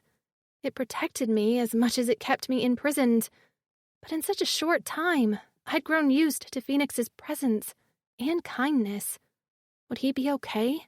Would he return soon? I fisted my hands at my sides. I had to get a grip. There would be a time soon I wouldn't be able to depend on Fenix, so I better get used to it now. It felt a little cruel to have him introduced in my life, only to know he'd be taken away. I rubbed at my arms and turned on my heel to face the bed, when a loud crash sounded from downstairs. A roar erupted, and then it sounded like all hell broke loose. Shouts and hollers, followed by cries of agony. The floor seemed to shake with thuds and crashes. Alone in a room with no protection, panic seized hold of my muscles and wouldn't let go. I couldn't move. All I could do was stand and listen to the fighting downstairs. When pounding footsteps ascended the stairs, my body finally went into protection mode. I looked around for something to block the door, but the only option was the basin of Qua. I raced over to the side and began to push.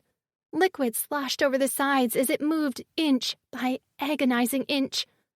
Outside, doors opened, and when one voice shouted, "She's not in here," my knees buckled. I hit the floor, but immediately got back up and resumed pushing. Sweat dripped down the back of my neck. I had just pushed the basin in place in front of the door when the doorknob rattled. I gasped and backed up when a triumphant voice came from the other side, sounding way too close through the thin-paneled door. "This one is locked. She must be in here." Another roar sounded, this one from farther away, and the floor trembled beneath my feet. A piece of the wall came loose and crashed to the ground. I silently screamed and rushed to the window, just as a fist plunged through the door. I banged on the window, crying, wishing I could yell and ask for help, and for fuck's sake, open this damn window. But the entire thing was bolted shut. "In here!" A black eye peered through the fist-sized hole in the wall. "I see her!" I picked up the heavy kettle that held the last drops of our stew. Swinging it a few times, I gathered up speed before sending it sailing through the window. Glass shattered into the street below, just as the door caved in. A boot sent the basin toppling over, and water splashed across the floor at my feet. I peered out the window, wondering if I could make the fall without breaking any bones. Behind me, two massive green creatures with soulless black eyes and horns stomped into the room. My heart leapt into my throat as I placed a foot on the window ledge. More glass fell to the stones below. Gulping, hoping wherever Fenix was, he was okay, I jumped out the window. Except I didn't get far. A hand twisted in my hair as sharp claws dug into my scalp. With one strong pull, the hand yanked me back into the room with the terrifying green creatures. I landed on my back with a loud thud, and all the air left my lungs. I gasped for breath as I struggled to remain aware of my surroundings. "There's the human," said one of the creatures, his voice garbled by a gigantic underbite and wicked fangs. "Get her and let's go," said the other. I scrambled backward on my hands and knees, but a giant green hand was coming at me, about to wring my neck. I let out a sob of defeat, just as a figure, backlit by the surviving fire, appeared behind the green monsters. "You're not taking her anywhere," growled a deep voice I recognized. Two black-gloved fists rose in the air, crossed at the wrist, and I caught the slightest flash of light glinting off a shiny black edge before they hacked downward. The sound was unlike anything I'd heard before. A hiss and thunk. A dripping sound followed as dark liquid pooled at the feet of the green monsters. No life appeared in their eyes, and I watched with horror as slowly they crumbled to the ground, heads nearly severed from their thick necks. Standing behind them, black blades jutting from his forearms and on top of his head from among his orange mohawk, stood Fenix. Chapter 6. Fenix. I stepped over the bloodied bodies at my feet and reached for Jenny. Touching her with my gloved hand hadn't caused me pain before, so I immediately pulled her to her feet. She panted, and her gaze drifted from the dead ogresses to the machetes on my forearms. Before I could retract them, she reached out one finger and touched the bloody sharp tip. Slowly, I retracted them back under my scales, and her eyes went wide. "They're called machetes," I said. "Drixonians use them in battle." She nodded, but her posture remained stiff and wary. I had just nearly beheaded two ogresses in front of her, so it was likely she was scared. Of them, of what happened. and maybe of me. Footsteps pounded into the room, and I whirled around, ready to fight more, but this time Besmer stood in the doorway, two of his crew at his back. His gaze landed on Jenny, and he sagged against the doorframe. "Thank Fleck, she's alive." "No thanks to you," I snarled. "I heard what they said. You'd shown her off to some gripes who are known to flap their mouths too much. Word got to the closest Ogress clan, and they came to take her with them. This is on you." I pointed a clawed finger at him. "And I'm the reason she's still alive." I kicked an Ogress body at my feet. "So from here on out, I'm in charge of her and only me. I'm surprised she stayed alive this long in your care." "Watch your mouth, Dreeks," Besmer hissed. Of course, his pride wouldn't accept my words. I didn't give a fleck. Anger coursed through me, igniting my blood. I just barely kept my fire under control, and that was only because Jenny remained in my arms. "Then don't question again what I say needs to be done for her care. You worry about everything else, or you'll never get your kick supply." The Raga Stick's eyes narrowed. "Don't forget what stakes you have in this. You can act like her hero now, but you're using her just as much as me. I might be the bad one, but so are you." He glanced at his crew. "Take care of the bodies." To me, he ordered, "We leave now before the ogresses send another troop." My gut soured as he turned on a heel and walked out. His crew stalked in, and I retreated to the bedding pad with Jenny as they dragged the bodies out the door, slamming it shut behind all. The room was a disaster. Glass littered the floor from the broken window, the basin was tipped over, and water dampened a corner of our once-clean furs. Jenny kept glancing at the pools of blood and streaks from the dragged bodies. "Are you okay?" I ached to touch her, but I didn't want to have to explain why doing so would cause me pain. "Did they hurt you?" Her hand lifted to her scalp, and she prodded it before shaking her head. I didn't like her expression, a mix between sadness and shock. "Jenny, look at me." She did, but her eyes weren't focused. "What do you need? What can I do?" She shook her head and looked away before taking a deep breath. Her eyes closed briefly, and she clenched her fists on her thighs before exhaling loudly. Then she looked at me with a firm nod and stood. Wrapping the cloak I got her around her shoulders, she shook out her hair and then got to work packing what little belongings we had.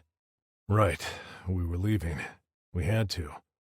The ogresses would continue their attempt to steal her, as they considered her a resource they would resell, which was what Besmer was doing, which was what I was doing. I patted the front of my pants. Sewn into the lining was coded instructions for Zekri's plan. I'd been terrified I'd forget it, and even now the memory of it was fuzzy. Once we were on the cargo ship heading to the exchange location, I'd take it out and study it. I knew the first step was to keep Jenny alive. The second was getting on that ship. I couldn't remain on this planet with her. Rexor and Miko had the same conclusion with their females. Vixlisten was no place for humans. Jenny stepped in front of me, holding the pack out. I grabbed it and tossed it over my back. "Thank you. Sorry, I was thinking." She nibbled her lip, then bent at the waist. She brought her face so close to mine that I froze, unsure what she planned to do until she turned her head at the last minute. So her lips were right by my ear. And that was when I felt the softest puff of air and 2 rasping words. "Thank you." She lingered there for a moment, and when she pulled back, her cheek brushed mine. I braced for the zing of pain, but none came. Stunned, I remained motionless as she looked me right in the eye before standing up. My cheek remained a small portion of my body that didn't ache. What was it about her touch? I rose to my feet and glanced around the room at what was left. "You're welcome," I murmured. "I'm sorry this happened, Besmer called me downstairs to talk right before the ogresses came crashing in. We fought them, but 2 slipped by and came up here searching for you. She nodded. Besmer is an idiot, I grumbled. His stubborn boast over having you nearly got you taken. Flecker. Her smile returned. Maybe she liked when I cursed. I reached for her hood and, careful not to touch her, pulled it up over her head. Only her small face remained, dark eyes watching me. Now, let's get off this planet. We made it outside the village, largely undetected, moving in small groups in the dark. Besmer and his crew had a handful of caged hover vehicles that were fast and had decent protection. We loaded 5 of them with his crew and supplies before driving off in formation. His crew at the front, back, and sides, with our vehicle in the middle. I sat on the back benches with Jenny, while Besmer and Hertz sat in the front seat. Brix, his pet, was left behind. Low headlights lit our path across the red sand dunes. Large rock formations, backlit by the dim light of the moon, created pitch-black shadows. Jenny sat huddled in her long cloak with her head bent. I wished I could draw her into my arms, but I didn't want to be distracted by the pain. I had to make the small amount of kicks I had last as long as possible. Avoiding touch was the easiest way to hold the worst of the pain at bay. I longed to comfort her by holding her. I had seen Miko and Rexer do that with their females, but the Aldani had taken that ability from me when they altered my body. I flexed my ruined hands in my gloves and clenched my jaw. We rode up a dune, and as we crested the top, the small docking station, which was our destination, could be seen on the horizon. Besmer gripped the bars of a caged vehicle with his laser gun on his lap and peered into the distance. I readied the pack on my back, wanting to be prepared to get on the cargo ship as soon as this vehicle stopped. I didn't like how open and dark it was outside. Any enemy would be able to sneak up on us.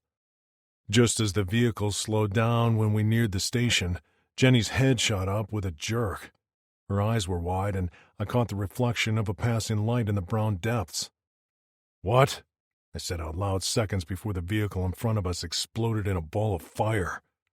Cursing, Hertz spun the wheel of the vehicle wildly to avoid the burning vehicle, just as another hiss of fire hit the sand right next to us. Besmer lifted his weapon just as shadows began to materialize out of the dark, shouting a rallying war cry. I recognized their forms immediately. More ogresses. Dozens of them.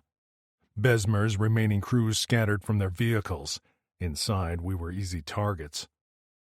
Besmer and Hertz fired well-placed shots with the laser guns, taking out any approaching ogresses. I hauled Jenny onto the back of the vehicle by the neck of her cloak and shoved her under a hover vehicle. A seek later, a crew of ogresses descended on me with blades and clubs. One got in a cheap shot to the side of my head before I unleashed my machetes and began to carve a path in the enemy. Hertz and Besmer were bellowing something, but I couldn't hear them, too focused on saving my life and protecting Jenny's hiding spot. Until I heard a victory cry and an ogress's rumble that stopped my beating Cora. I whirled around to find one of them holding Jenny aloft by her neck. She fought wildly, hood off, hair flailing, fist pummeling. With a growl, I slashed at the last ogress in my path and raced to her. Hertz and Besmer were in their own battle, as well as the rest of the crew, but I had to get to Jenny. She managed to pry herself from the ogress's grip and hit the sand. He reached for her again, but from the sand she produced one of the blades. With her mouth open in what I could only imagine was a wordless roar, she plunged it straight into his neck. Blood spurted. The ogress staggered, stumbled, and fell. She scrambled away from his body just as more ogresses closed in on her. Now wasn't the time for close combat. These ogresses had to die, and now. I ripped off my gloves and held out my palms. Flames flickered to life, and I set about making these fleckers pay. Jenny. The green creature was dead. I was pretty sure. The blade had gone right into his neck, and he lay motionless in the sand. I couldn't quite believe I'd done it, as I felt like I was stabbing a rhinoceros hide, thick and tough. I looked around frantically for another hiding spot, but the ogresses were everywhere. A group sprinted toward me, drawn by the body at my feet. Giving up on hiding, I chose fighting instead. Gripping the blade with my sweat-dampened palms, I sought to pull it from the body. But it wouldn't budge, not an inch. Sounds of battle raged from all around me. Laser fire pinged overhead. And yet the ogresses continued coming, undeterred by the fight. I let out a soundless, choking sob as I gave up on the blade. It was stuck in this creature's neck, and it wasn't coming out. I had nothing to fight with but my own hands. Suddenly, heat bloomed to the right of me, like a space heater was blasting me in the face, and an orange light spread across the sand. I turned and stared dumbstruck as Fenix raced toward me, hands outstretched, and holding literal balls of fire in his palms. I blinked, barely able to believe what I was seeing, when he let out a yell and shot fireballs from his palms. They hit the first wave of ogresses, immediately lighting them up in flames. He didn't stop there.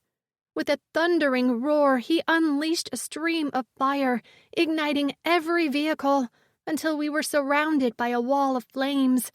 Until we, along with Besmer's crew, were separated by the attacking ogresses. By fire. Closing his fists, the fire went out, and he ran to me. He picked me up by my cloak and hauled ass to the stairs of the docking station. "To the ship!" he shouted to the Rogastix crew. An ogress hand reached in during a break in the flames to grab Besmer, but Fenix lobbed a fireball at him. A cry sounded, and the hand dropped Besmer. The Rogastix leader stared at Fenix in wonder before stumbling after him. Boots clattered up metal stairs. I tried to run beside Fenix, but mostly he held me in the air by my cloak, so all I had to do was hang there. In the dark, I could barely make out the hulking shape of the cargo ship, but with a hiss, a door opened, and lighting spilled out onto the grated walkway as we lunged inside. Shoving me behind him, Fenix turned and sent a few more fireballs down the closing ramp. Pained cries followed as the silhouettes of flaming bodies fell to the ground below. I remained crouched on the ground, heart racing, the smell of smoke lingering in my nose as the door shut. Behind me, Besmer was hollering at his crew to get the cargo ship off the ground. Fenix, who hadn't moved from his spot at the door, suddenly swayed on his feet, his head bobbing. I lurched forward just as his muscles seized, and he hit the ground with a thud. Sliding to the floor at his side, I checked his body for injuries. His eyes were closed, and his body shook with tremors. I couldn't see any visible wounds, but when I got the first look at Fenix ungloved, I gasped. His hands, wrists, and forearms were a twisted mass of burned flesh. The scales were warped and blackened. Wisps of smoke still floated above his palms. "Oh, Fenix," I thought to myself, "what happened to you? What are you?" He was still breathing, and his eyeballs flickered below his closed lids. He was alive, his expression twisted into a painful grimace. I felt helpless, afraid to touch him as I didn't know if that would cause him more pain. A shadow fell over me. "Oh, Fleck!" Besmer hollered. "The Drix is down. Mincer, take him to a room." I scrambled to my feet as one of the crew began to drag Fenix by one arm down a narrow hallway. I hated how little care he was showing Fenix, but it wasn't like I could lift him myself. I chased after them, my attention on Fenix. Mincer led us to a small room, not much bigger than a closet, which had a narrow pad with a packaged blanket on top. Besmer followed us inside and pulled a small packet of kicks out of his pocket. "Flecking flames," he muttered to himself. "I could barely believe it. I'd heard rumors of a Drix firebrand, but—" He shook his head.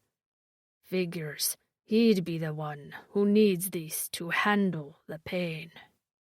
He dipped his finger in the green powder and lowered Fenix's lip to rub it on his gum. Immediately, Fenix's body stopped shaking, and his head lolled back as his muscles relaxed. Kneeling at his side, I held my hand over his mouth. When the hot puffs of his breath warmed my palm, only then did I feel like I could relax somewhat. He was alive, and from the looks of it, no longer in pain. I glanced down his slowly rising and falling chest. Stuck in the front of his pants were his gloves. I drew them from his waistband and slowly worked them over his hands and arms, trying to touch him as little as possible. After what I'd been through, I understood dignity more than anything now. There was a reason Fenix always wore the gloves, and he deserved to reveal his hands again on his own terms. I hadn't imagined that whole thing, right? I pinched myself and welcomed the stab of pain. No, I wasn't dreaming. Fenix had actually shot flames from his hands. But his skin was ruined. Why did he do that if he clearly suffered and the entire act caused him pain? I had so many questions and no voice to ask them. Getting comfortable with him, girl? Besmer leaned against the wall with his arms crossed. I ignored him as I brushed Fenix's hair off his forehead and picked out some charred bits from the strands. Do you think you can charm your way into him helping you? He sneered. He's not going to, no matter how well he treats you. That's only because he's a Drexonian, and it's in his blood. But Kix owns him. He kicked out with his foot, catching me in the thigh. I sucked in a breath at the pain and refused to look at him. Don't bother trying to win him over. He's always going to choose Kix over you, female.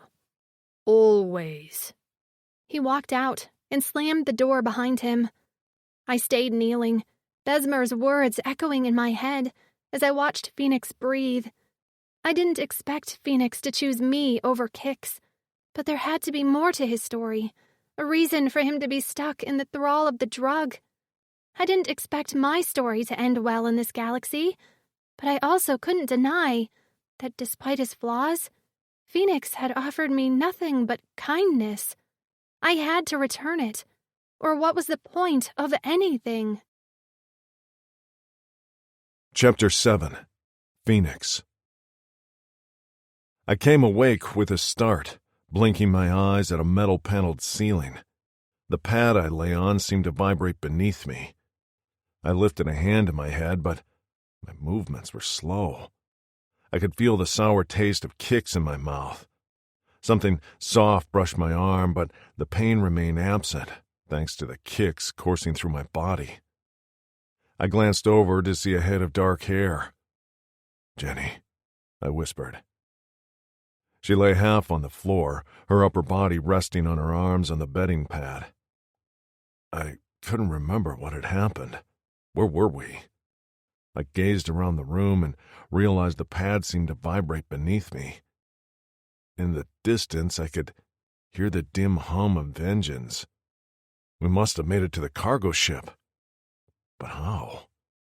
The last thing I remembered was riding in the hover vehicles with Jenny. How we arrived on the ship was a big black hole in my memory. When had I taken Kix? "Fleck," I murmured, struggling to sit up. I went still when I realized the scales of my hands felt tight. That always happened after I used my fire. I groaned, frustrated at my lack of memory. This seemed to happen sometimes after I used my fire, and it was worse the more fire I produced. With how much I couldn't remember, I was terrified at what I'd done. Who had I killed? At least Jenny was okay. I reached out with a tentative hand and stroked her hair. I wished I could feel it on my bare skin. I longed to sift the strand through my fingers, but I didn't dare touch her with my mangled hands.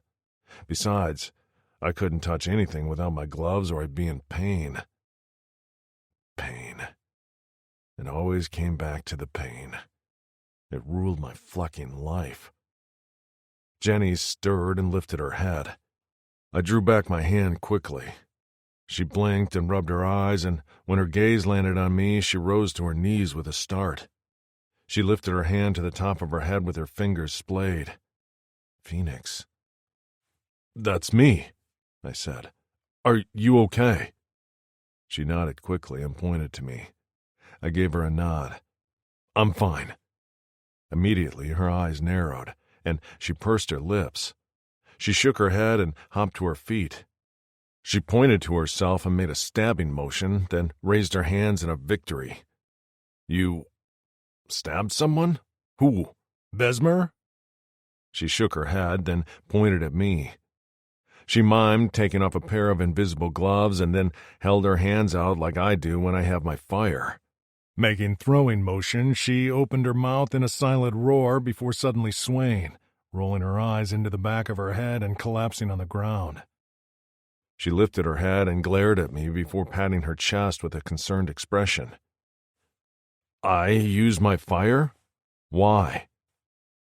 Twisting her lips to the side, she thought for a moment before sticking her lower jaw out, baring her teeth and bulking up her shoulders. I frowned. "Ogresses? The ones who attacked us at Besmer's shop?" She nodded. "So, She made the fire gesture again, and then a whooshing sound as she flailed her arms. I winced. "I burned a lot of stuff, didn't I?" Another emphatic nod. "And then I collapsed?" Taking several careful steps forward in her bare feet, her boots lay discarded in a corner, she knelt on the bedding pad near my hip. Nodding, she again placed her hand over her heart and gazed at me imploringly. "You were worried?" Her eyes filled with wetness, and she swiped at them before leaning as close as she dared and whispering a raspy, "Yes." I swallowed down a lump of guilt in my throat. "I am sorry for worrying you." She shook her head and seemed agitated over something. Her hands reached for me, and she hesitated before briefly touching the back of my hand. "No sorries?" she rasped with a tightness around her eyes. "Don't speak if it hurts." I glanced around for some qua, but there was nothing in this room except for the bedding pad we sat on. A thought occurred to me. "We're on the cargo ship, right?"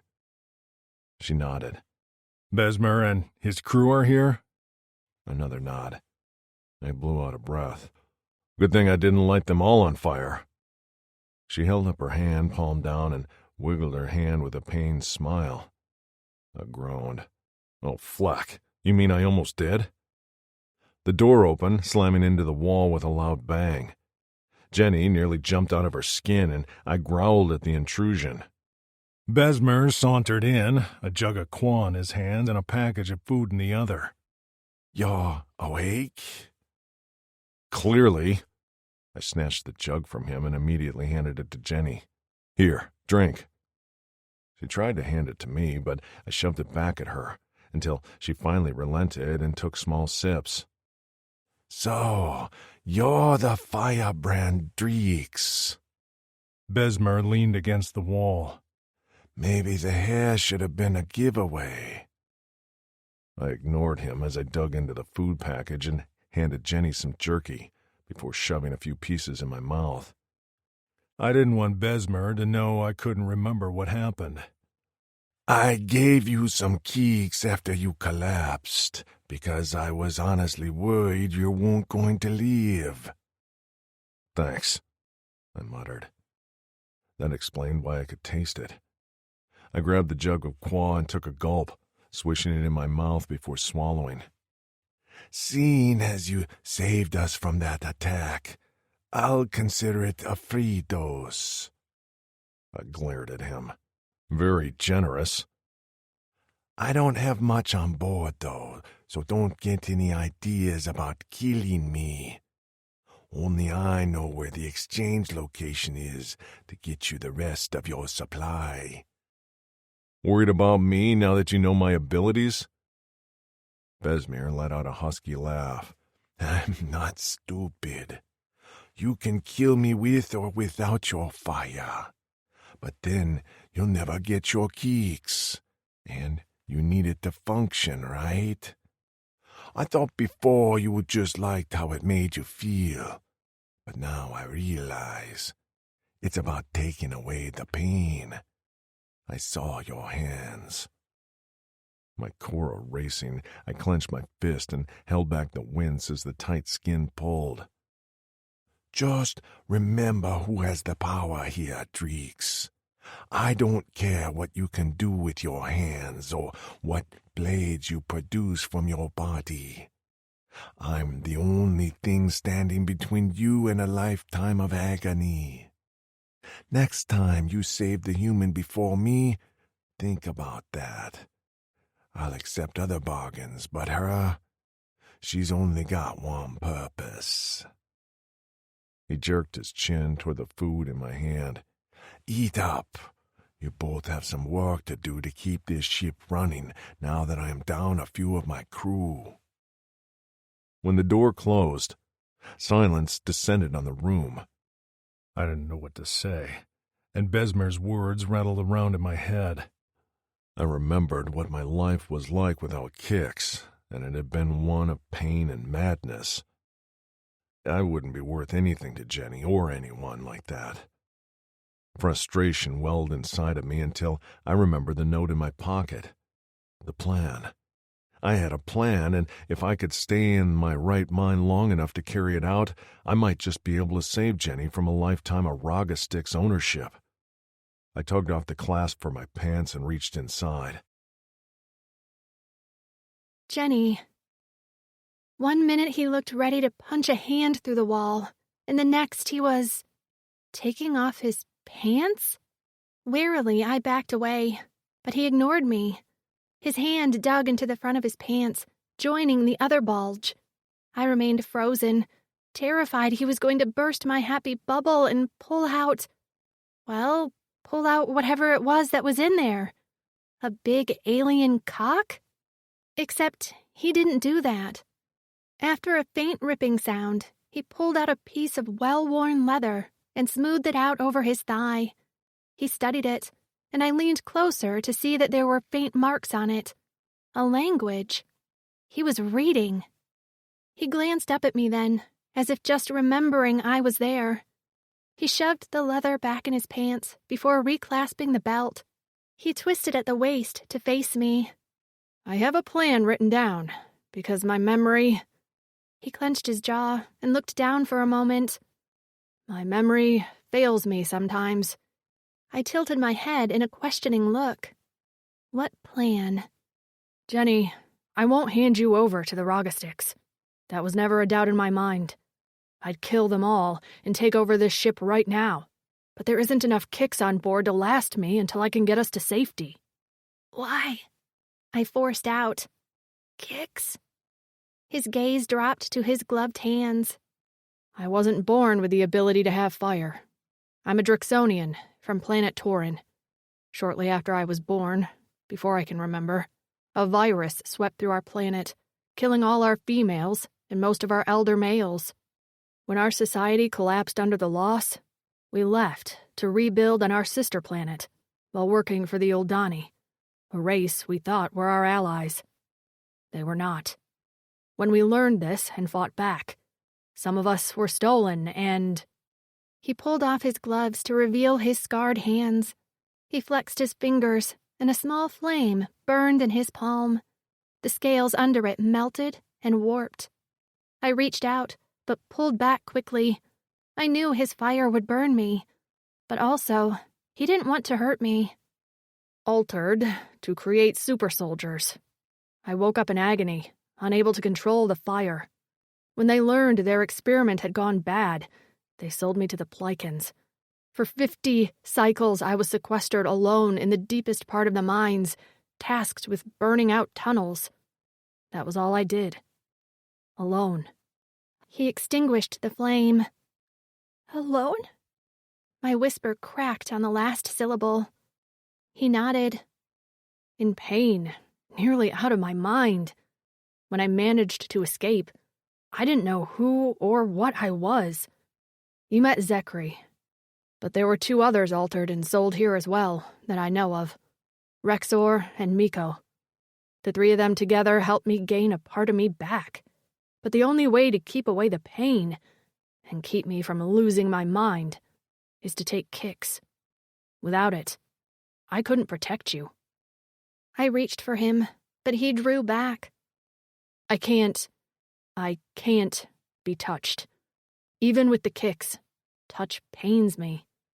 I can touch with my gloves on, in moderation. He pulled them back on and rested his hands on his thighs. I hate being dependent on it, because it's killing me too, eating me up from the inside. He laughed wryly. What do I want to lose first? My mind or my body? I reached for his hand, my heart aching at his story. My past on that damn planet hadn't been that great either, but I'd largely been left unmolested. He'd had his body altered without his consent, leaving him in chronic pain and dependent on a drug that was killing him. He let me take his hand, watching as I clasped our fingers together. He rotated his wrist, head cocked, as he studied my small hand and his big gloved one. His nubbed brow lowered over his purple eyes. This feels okay. Nice, even. I squeezed his hand and smiled through tears. He reached out and touched one as it rolled down my cheek. What does this mean? Sad. Sad? For you. He shook his head. Don't be sad for me. I've lived a long time, and I've had brotherhood in my life. His fingers tightened on mine. I won't let the Rogestics have you, but I need to get my hands on that supply, or I'll never be able to get you to safety. Then what? He blew out a breath. Then I'll have fulfilled the most important mission in my life. Whatever comes after that is what Phaetos decides. More tears spilled out over my lower lashes, and I sniffed. Please don't be sad. Sad was all I could mutter. I pointed at him and managed one more word. Friend. Even on Earth, I'd been so busy with school and work, I hadn't had much time for friends. I'd been close with my sister, but lately we hadn't been able to get together for our standing monthly dinner date. I'd been working so hard toward a future that had vanished in thin air. I wished I'd spent more time with my sister. I wished I'd told my parents I loved them more frequently. Fenix was my friend.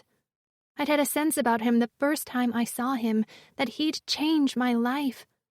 I didn't let myself think he was lying, because his actions backed up his words. He'd continually taken care of me, saved me first, treated me with care. I could see the pain in his eyes and hear it in his voice as he talked about what happened to him and his race. I swiped at the tears on my face, feeling a little more emboldened. I'd always been described as shy and non-confrontational. I was a listener, but I'd successfully stabbed an orc thing in the chest to save myself. I wouldn't sit around and let Fenix do all the work. I pointed to myself. Help. You need help? How? Help. You want to help? Of course. I wanted to shout. Instead, I just gave him a look.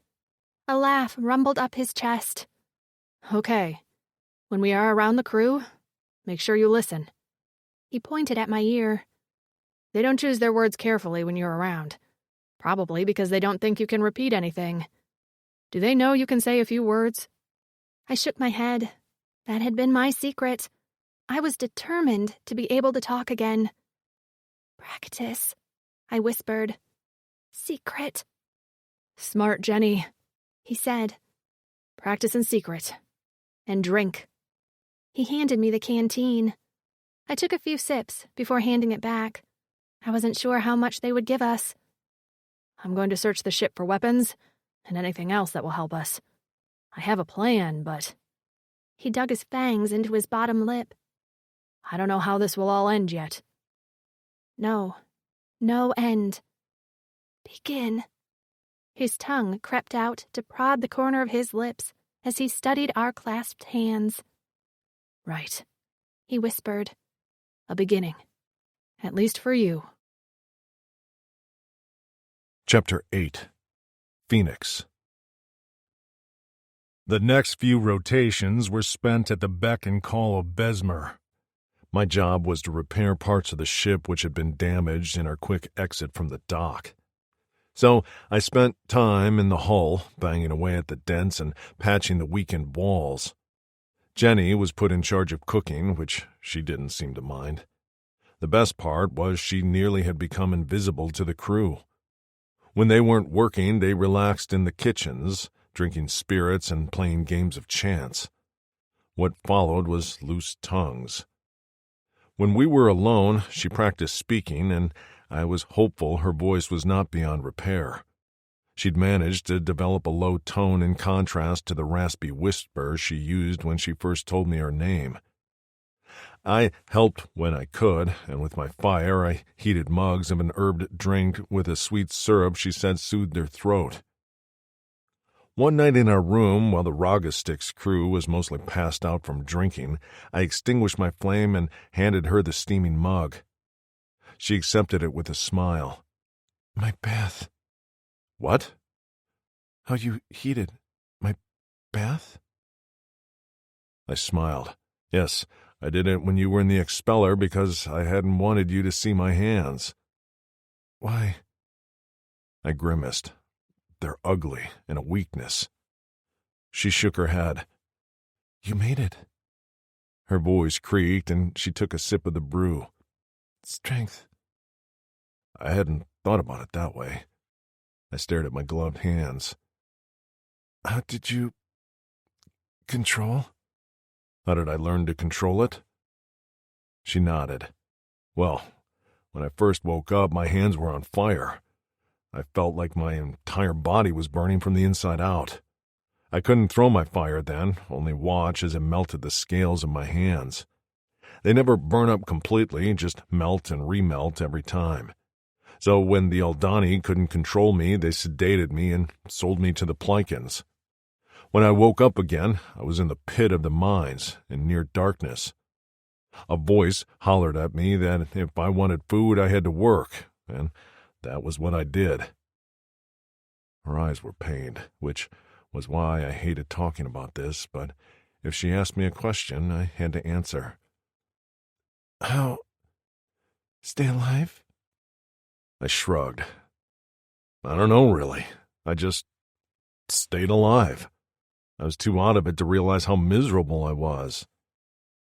No. She gulped her drink and set the mug on the floor at her feet.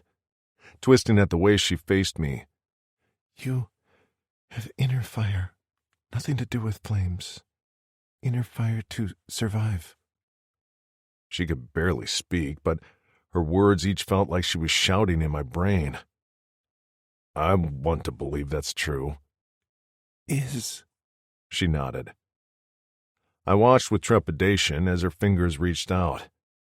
I braced for the pain of touch, but when she brushed my chest, only a gentle warmth flared where she made contact. That had happened before when she touched my face. Without thinking, I reached out and snatched her wrist. She sucked in a breath and her eyes darted to mine. I swallowed and loosened my grip slightly. I wasn't sure what I was doing, but I needed to know how far this went. It wasn't the pain that scared me. It was the lack of touch I hated the most.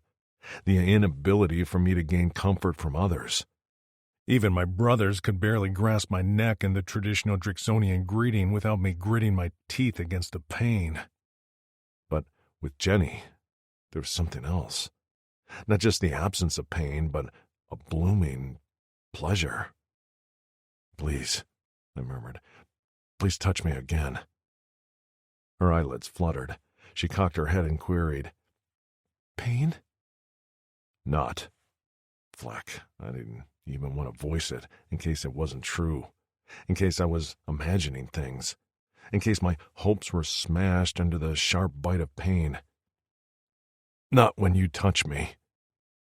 Her full lips parted, and her chest rose with a sharp spike. She flexed her wrist, and I let go immediately. Had I pushed her? Why had I assumed she wanted to touch me? You don't have to. Her fingers, prodding my biceps, cut me off. I flinched, and she made a small sound. Close, she whispered as she pointed to her eyes. Close my eyes? I didn't like that. Would I be able to prepare myself for what she touched? Close, she whispered again, and then patted her chest. Trust me. Trust me. I could do that, couldn't I? It had been a long time since I trusted anyone but Rexor, Miko, and Fenix. Still, this was Jenny, who'd been kind, gentle, and patient. She'd never once shied away in disgust from my scars or judged me for my reliance on kicks. With a nervous shudder, I closed my eyes.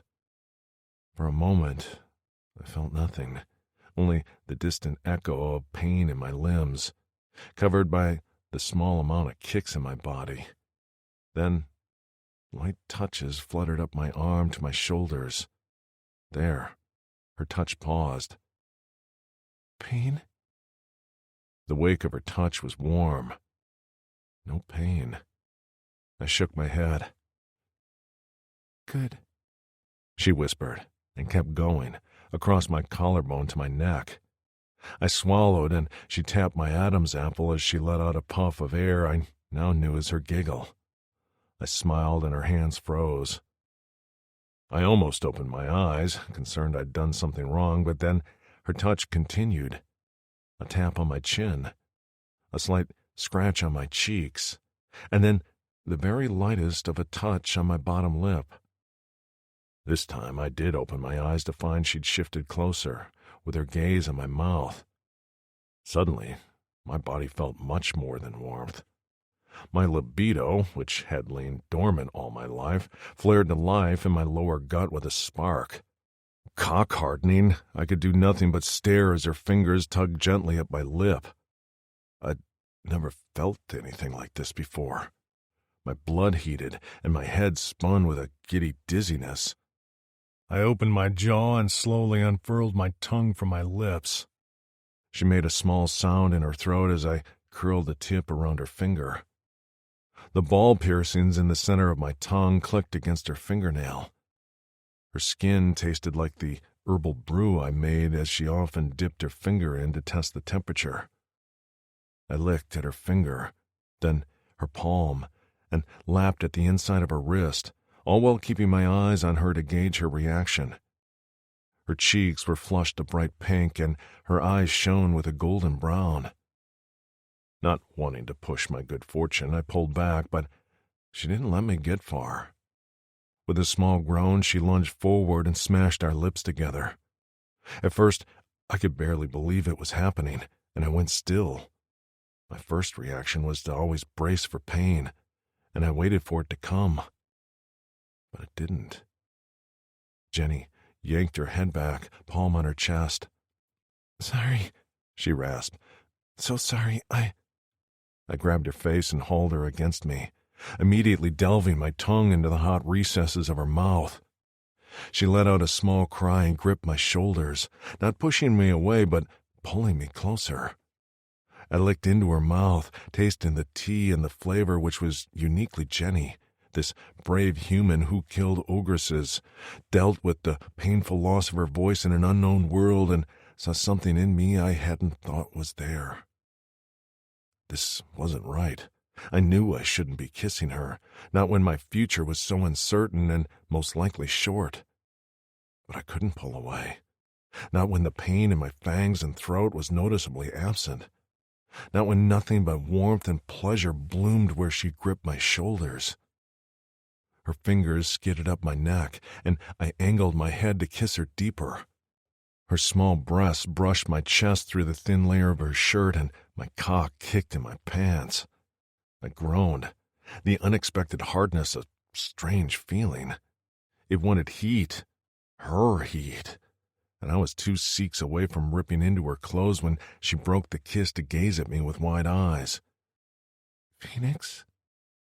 I didn't know the question. I could only stare. Hurt? Oh, I'd groaned, and she might have thought it was pain. I needed to touch my cock, but I was terrified she'd notice. Would she be scared? So all I could do was shake my head and wish desperately I could adjust the rod in my pants that was currently draining all the blood from my head. How had Miko and Rexer gotten their females to safety without losing their minds? Or maybe they had, and I was next in line.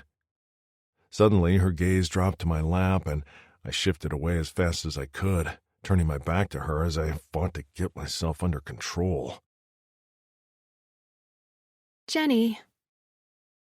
I stared at his back, my lips still stinging from the kiss. His fang had caught on my lip, and I prodded the skin there. Dating had never been a priority for me, and my parents had a lot of opinions about the perfect husband. I'd been waiting until I had my feet under me, my own place, my own money, and security. Now I had nothing. Barely even a voice. Except I'd just had the most intense kiss of my life with a fire-starter alien who had horns and an orange mohawk. Not only that, but I was attracted to him. Sure, he was muscled with great facial structure and kind eyes, but it was his inner strength that called to me. As cheesy as it sounded, I was attracted to who he was. The fact that he was still alive after all he'd been through and still held on to his morals to take care of me. That was beyond admirable. His scales shook with minor tremors, and his shoulders heaved. Fenix? I called. He didn't turn around, but he flinched when I called his name. Terrified I'd hurt him, I stood up and shuffled to see his face. His eyes went wide, and he turned away from me again so quickly he nearly tumbled off the bed platform. I skittered out of the way. What? He scrambled to his feet, one arm out and the other covering his groin. When my eyes drifted down, he yanked his hand away and turned around, but not before I saw the noticeable and very prominent bulge. He was hard, and he didn't want me to know. Why? Just give me a moment. He grumbled. At least, I think. He sounded so unsure, a little bit scared, but the lust was still there in his voice, weighing it down to a lower register. I approached again, although hesitantly. I didn't know everything about Drixonians, so it was wise to be careful. Still, there was something about the situation that seemed to need exploring. When he felt me at his elbow, a shiver ran down his spine. Jenny, please. Don't hide, I murmured. I can't seem to control myself, and this is an unusual feeling for me. How? He swallowed, and I caught the slightest flicker of shame in his expression. I don't. He let out a loud breath. When our females died, so did our libidos. I don't know how to handle what I feel for you, and I don't know why my cock seems to have its own plan as to how our alone time should go. I couldn't help it. I laughed. The sound was more like a grating sound than an actual laugh, but Fenix jerked his head to face me, with his nubbed brow lowered in a frown. Are you okay? Fine. I wormed my way between his body and the wall, and he was so tall I had to tilt my head way back to see his expression. Bracing his hand on the wall, he leaned down so our faces were close. I waved my hand near his groin. Is natural. His lips curved up. I know that, but it's new for me, and I didn't want to scare you or think I planned to do anything you weren't comfortable with. I nodded and took a deep breath to gather some strength. I was a little crazy and a lot curious, but this damn spaceship could blow up tomorrow. Besmer could decide to kill one of us, Everything could go to hell in a handbasket. Fenix deserved something good, and fuck it, so did I. With a tentative hand, I reached down to palm his cock through his pants. The girth alone made my insides clench. At my touch, his body jerked and his eyelids fluttered. I am comfortable. Jenny, He whispered as his hips canted forward against my hand. I can't. I stroked him once, and he let his head drop forward, so his lips hovered near my temple. I unclasped his pants and reached inside. My fingers closed around the shaft of his cock, and he let out a pained moan as his body jerked against mine. On a gasp, he slapped both of his palms on the wall beside my head. He craned his neck until he could meet my eyes. How does this not hurt? He said, almost to himself. I squeezed and pulled, and he let out another moan, his actions so pure and untamed. He didn't try to hold back or impress me with some sort of misguided definition alpha stamina. My touch felt good, and he showed me with eyes full of wonder. I peered down, and my mouth dropped open.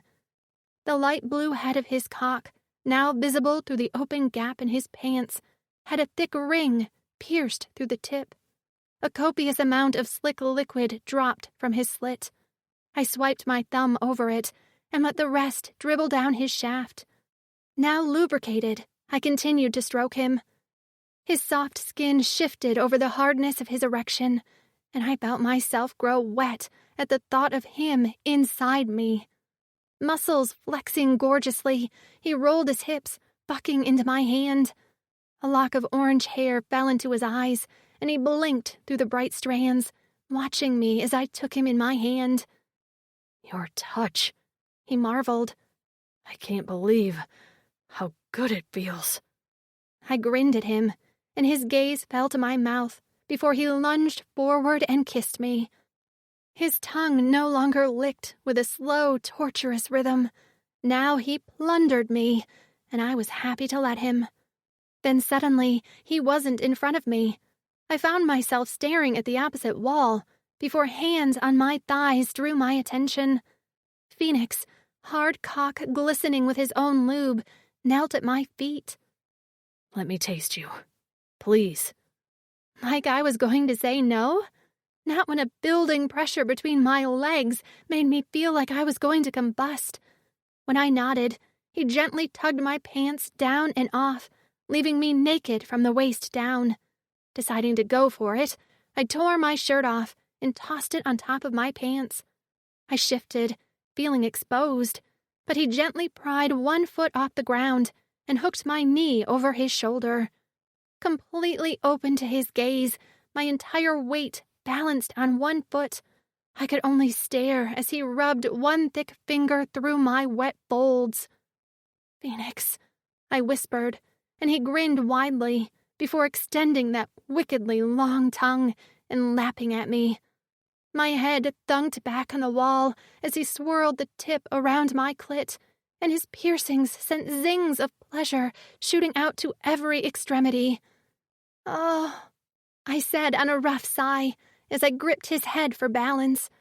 With a subdued growl, he licked at me again and again before he delved in mouth first and ate at me like he was starved.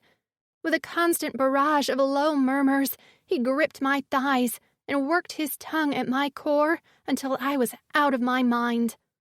When he gazed up at me with glowing purple eyes and speared his tongue inside of me, then started a steady vibration up his throat, I let out a silent scream.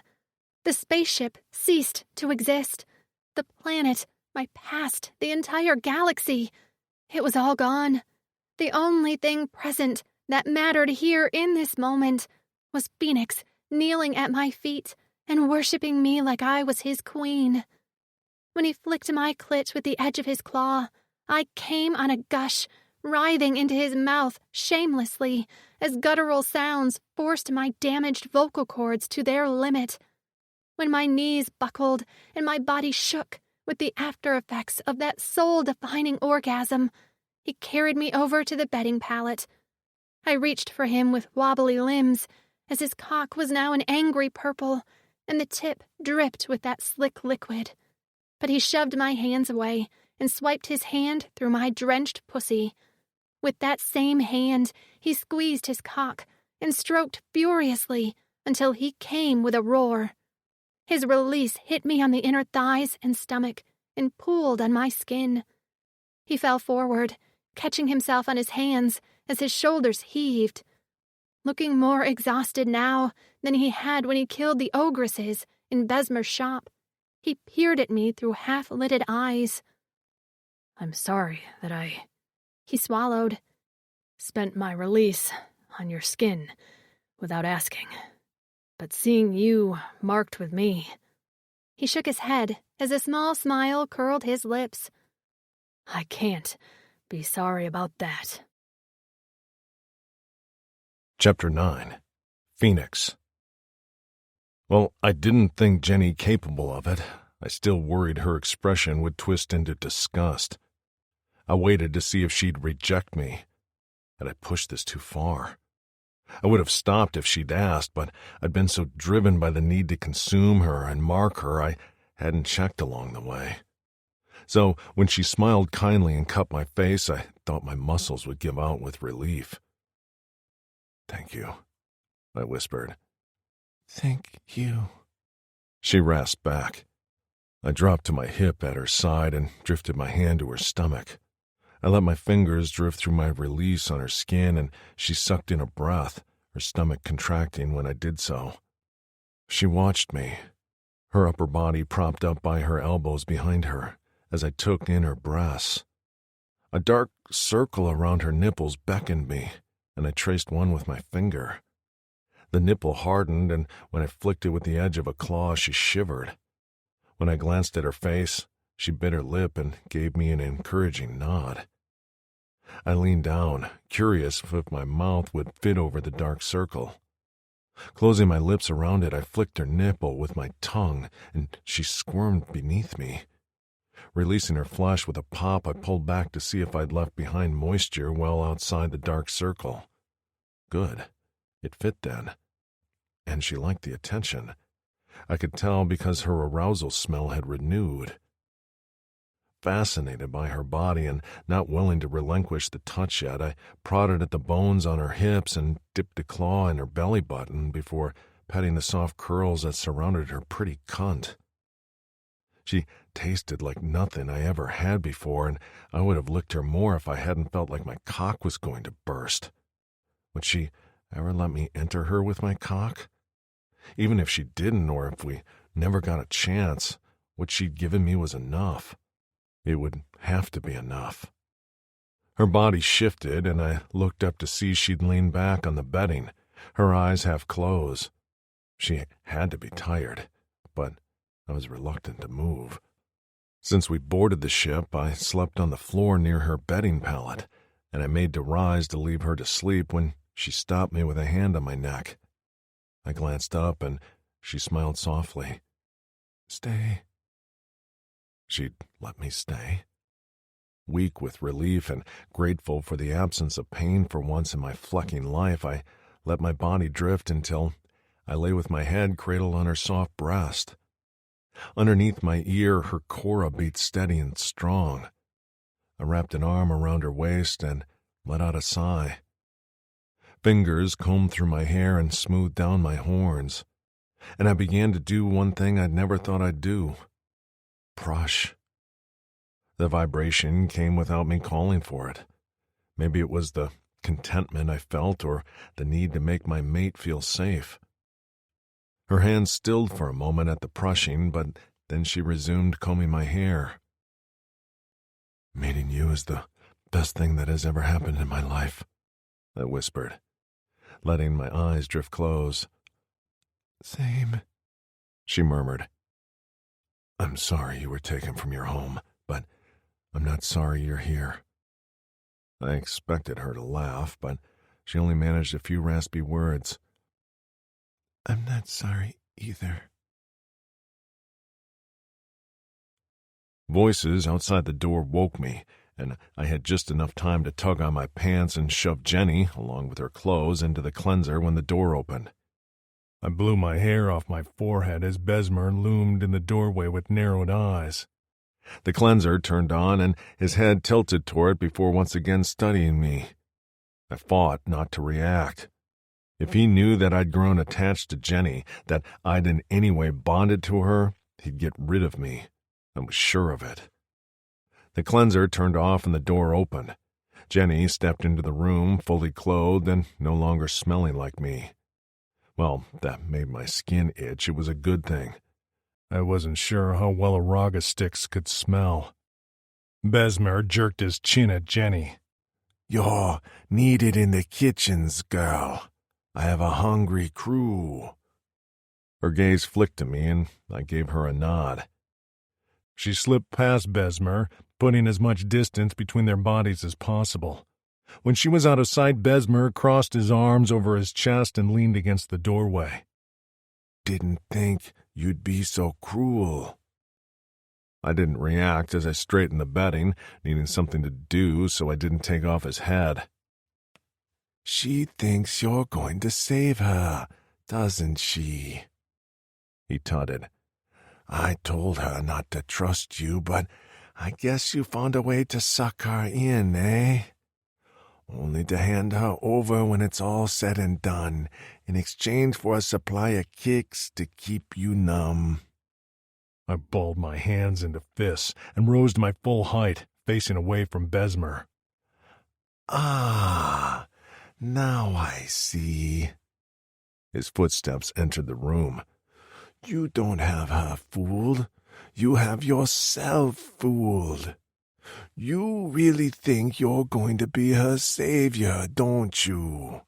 That you'll valiantly choose her over kicks and get to, what's your fantasy? Keep her?" I ground my teeth together and bit down on my tongue until I tasted blood. "Didn't realize Drixonians were so soft," he taunted.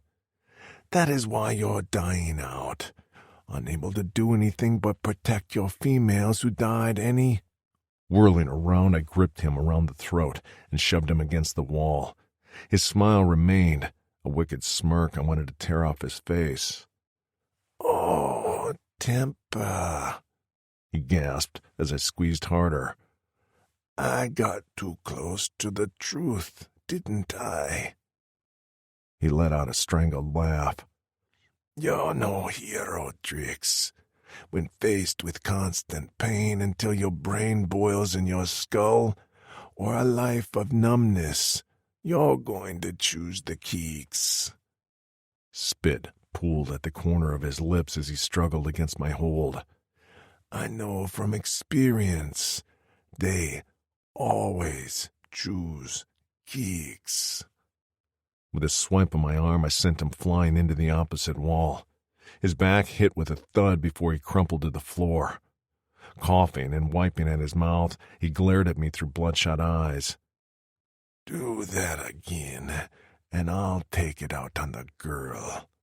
You won't risk—" "I won't kill her, but they don't need both her hands, or her eyes, or her tongue." My head spun at the image of Jenny in pain. Besmer stumbled to his feet and swayed before pointing a finger at me. "So, remember your place, Drix." Jenny. I'd left the room, but my mind was still back there, on the bedding with Fenix's weight on my chest, his breath blowing across my skin. Butterflies floated around in my stomach, and I had the same feeling I did before the first day of college classes, a hopeful anticipation. I knew it was dangerous to feel that way. I was in the least hopeful time in my life. In fact, I didn't think things could get much worse. But Fenix's presence was a solid foundation that let me build a meager house of hope. The house was made of straw and could go up in flames any moment, but that hadn't stopped me from moving in and picking out carpet. Standing over the fire pit, I stirred a soup that consisted of rehydrated vegetables and some tough, freeze-dried meat that took forever to be edible. Leaving the ladle in the pot, I leaned against the wall. Could Fenix really get us out of this? He had a plan, which was better than I had. I'd been focused on not getting killed or beaten. An actual rescue hadn't even been within my wildest dreams. And all that musing was why I wasn't paying attention to my surroundings. If I would have seen him coming, I would have found a way to escape out into the dining area. But that didn't happen. A solid heat hit my back, and I jumped a foot in the air before whirling around to find Hertz looming over me. I backed up into the wall behind me and tried to edge to the side, but he blocked my escape with his arm. The other way was the fire pit, so I was trapped with the wall at my back and Hertz's massive form inches from my chest. I think Besmer has been too kind to you. He's kept you under lock and key, like something precious, when I know you're just currency. He tilted his head and dragged the index finger of his free hand down the side of my neck. What's got the Drix so hooked on you? I prefer a Rogastix female. But then, a slit is a slit, right? I shuddered, instinctively clenching my legs together. I inched toward the fire as his claw tapped my collarbone before descending down and stopping just at the top of my breast. I fought to keep my breathing under control, but my heart was pounding in my ears and cold sweat trickled down the back of my neck. He leaned forward and inhaled deeply. His tongue, a fat black thing with bumps like boils, licked at the corner of his mouth. You smell okay. Has the Drix gotten a piece of you yet? His lips tilted up. Did you try to sell him that slit for your life? Because I hate to break it to you, human. He's never going to choose you over enough kicks to keep him comfortable for 100 cycles. His hand traveled lower, skimming my ribs, until he hooked a finger in the waistband of my pants. I almost gagged. But me? He shrugged. I could be persuaded. With payment, of course. I reached out, and my hand closed around the ladle handle. Without thinking, I yanked it out and slung the contents at Hertz's head. Burning hot soup splashed onto his face. He let out a scream that curdled my blood and stumbled away from me. His back hit the opposite table, sending mugs and plates clattering to the floor. Shouts from the dining hall sounded, and in seconds, crew members were peering into the dining hall. Hertz, having wiped most of the soup out of his eyes, opened up his swollen lids and leveled a look at me that had my heart dropping to the floor.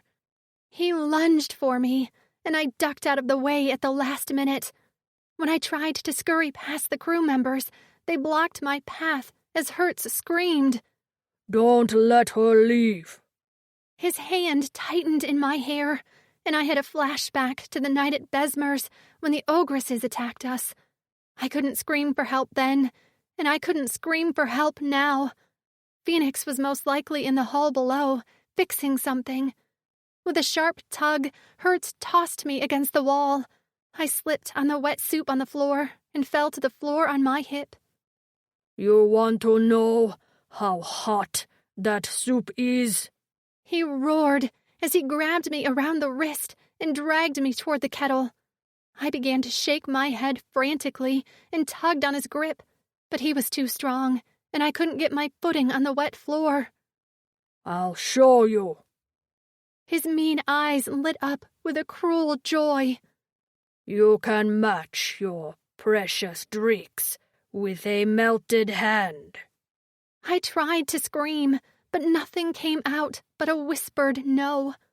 The heat of the soup touched my fingers, and I closed my eyes as tears squeezed out of the corners. Suddenly, a sharp light flared from behind my lids. Hertz's hand around my wrist let go, and I collapsed onto the floor. Scrambling away from the kettle, I glanced up. Fenix stood in the center of the kitchen, his hands engulfed in flames, and his lips peeled back in a snarl as he stared at a Hertz who was slapping at the fire, licking at the bottom of his pants. "What's going on?" Besmer bellowed from behind Fenix. He shoved his way past his gathered crew to stop abruptly when he caught sight of the wrecked kitchen and Hertz's smoking clothes.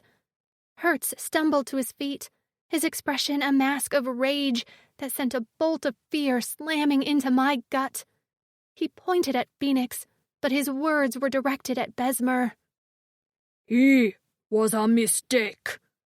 I told you that, and you ignored me." Besmer crossed his arms over his chest and widened his stance. "Well, looks like he did the job I hired him to do." Hertz's nostrils flared. "He set me on fire." That was a warning. Fenix growled as he pulled his gloves on. "If I actually wanted you to go up in flames, you'd be ash right now." Hertz lunged at Fenix, but Besmer stepped between them, holding his second-in-command back. Fenix, seemingly unconcerned at any threat to his safety, pulled me to my feet. "Are you okay?" I tried to hide my wince, but when I put weight on my left foot, my hip flared in pain. Fenix pulled up the hem of my shirt and spotted the blooming flare of red on my skin. He made a hissing sound between his teeth, and I could feel the heat of his palms through his gloves. "I should have killed him." I waved him off. Sure, it hurt, but it was just a bad bruise. I'd live. "See?" Hertz shoved Besmer off him. "He's too close to her. You worry too much." Besmer snarled at him. "I have this under control. I don't need you causing problems. What were you doing in here with her, anyway?" Hertz didn't answer, and I couldn't. Fenix frowned as he shuffled his feet. "Why is there soup on the floor?" Hertz did answer that. "She threw a ladleful in my face." Besmer gestured to his chin. Yeah, you got some, what?" Hertz asked. Besmer cleared his throat. "You have some herbs stuck to your chin." Hertz swiped angrily at his face before stepping up to Besmer. "I hope you know what you're doing. We have a whole lot riding on this exchange being successful. We don't need your little Drix experiment messing it up." Besmer's eyes darkened, and his head slowly tilted to the side as his shoulders bunched. "Are you questioning my choices?" Hertz's jaw worked, and they held each other's stare for a few tense moments. It was Hertz who looked away first. With a savage kick, he sent the remnants of a bowl flying against the wall before he brushed past his leader and stalked out. Besmer remained stiff, facing away from us, until his shoulders dropped, and he turned. "Back to work." He barked at his crew. They scattered quickly, and when Fenix made to turn with me to walk away, Besmer stopped him with a hiss. "Drix." Fenix glanced at him over his shoulder. "He was about to burn her hand. I'm doing what you asked me to do."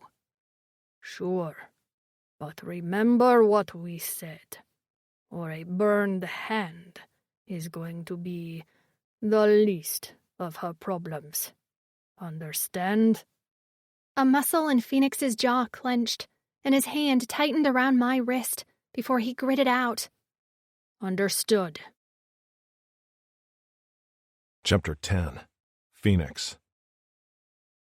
The mark on Jenny's hip darkened quickly, turning a swollen blue and purple. She explained in her halting rasp when we were alone that she'd be fine, but I hated she'd been hurt. That's twice now you've successfully defended yourself, I told her later that rotation while we ate alone in our small room. I'm a peaceful person, she whispered.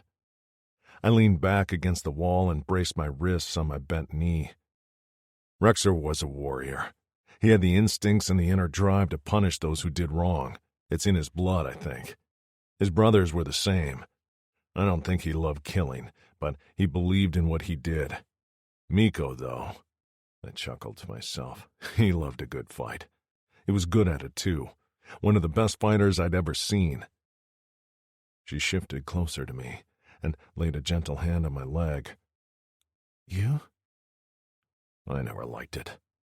I clenched my gloved hands, and the tight skin resisted the stretch. I wanted to work on our aircrafts, fix mechanical issues. Back when my memory was good, I wished to return to our home planet and help rebuild. I liked working with my hands. I shook my head. I never forgot the reality of what was done to me, but I did forget I used to have dreams. Anyway, I don't like to fight. I do it because I have to, just like you did what you had to do to stay alive. Sometimes I wonder why I fight so hard. She swallowed, and her eyes began to water. To survive. I snorted. I can't tell you how many times I've thought the same thing. But then I met you. Her cheeks flushed a pretty pink, and she ducked her head so that her shiny black hair covered her face. Gripping her chin, I tilted her head back so she couldn't hide. I knew as soon as I saw you that Fetus kept me alive for you. You were my purpose, so you have to stay alive. What would I do without you? She smiled as tears spilled down her cheeks. Okay, I'll work on my soup-flinging skills. Sobering, I warned her. Stay away from Hertz. I don't trust him. A deep voice bellowed outside the door, and I bristled immediately. More shouts rang out, and then a thud shook the floor, followed by a pained groan. Alarmed, I turned to Jenny. Stay here. I'm going to check out what's going on. Unleashing my machetes, I ventured out to the main cabin of the cargo ship. When I saw the scene before me, my blood ran hot, and my fist tingled with a burning heat. Hertz stood with his back to the cockpit. The majority of the crew stood at his back. He held a laser gun trained on Besmer, who sat slumped on the floor, bleeding from his mouth. Two of the crew lay dead at his side. The smell of laser gun fire hung in the air. Besmer coughed, and blood spattered on the ground. This is a mistake, Hertz. I don't think so. You've proven you can't lead. You lost control of your crew, Bez, all because you chose the human and the Dreeks over us. Shaking his head, Besmer sighed. I explained my choices to you, and I don't believe your explanations. Hertz shouted, the laser gun wavering in his hand. There are some things you don't understand. No, there are some things you don't understand. This is the end for you. Only I knew the exchange location. Hertz bellowed a laugh. I don't care about that. What good is a supply of kicks when most of your customers are dying? Your Dreeks is the longest-running customer, and you ask for his payment in Plyken blades. I plan to sell them back to the Plykens. No, Hertz said through gritted teeth. You won't, because you'll be dead. I have better offers for the human and the Dreeks. Besmer shifted, cradling a burnt arm to his chest.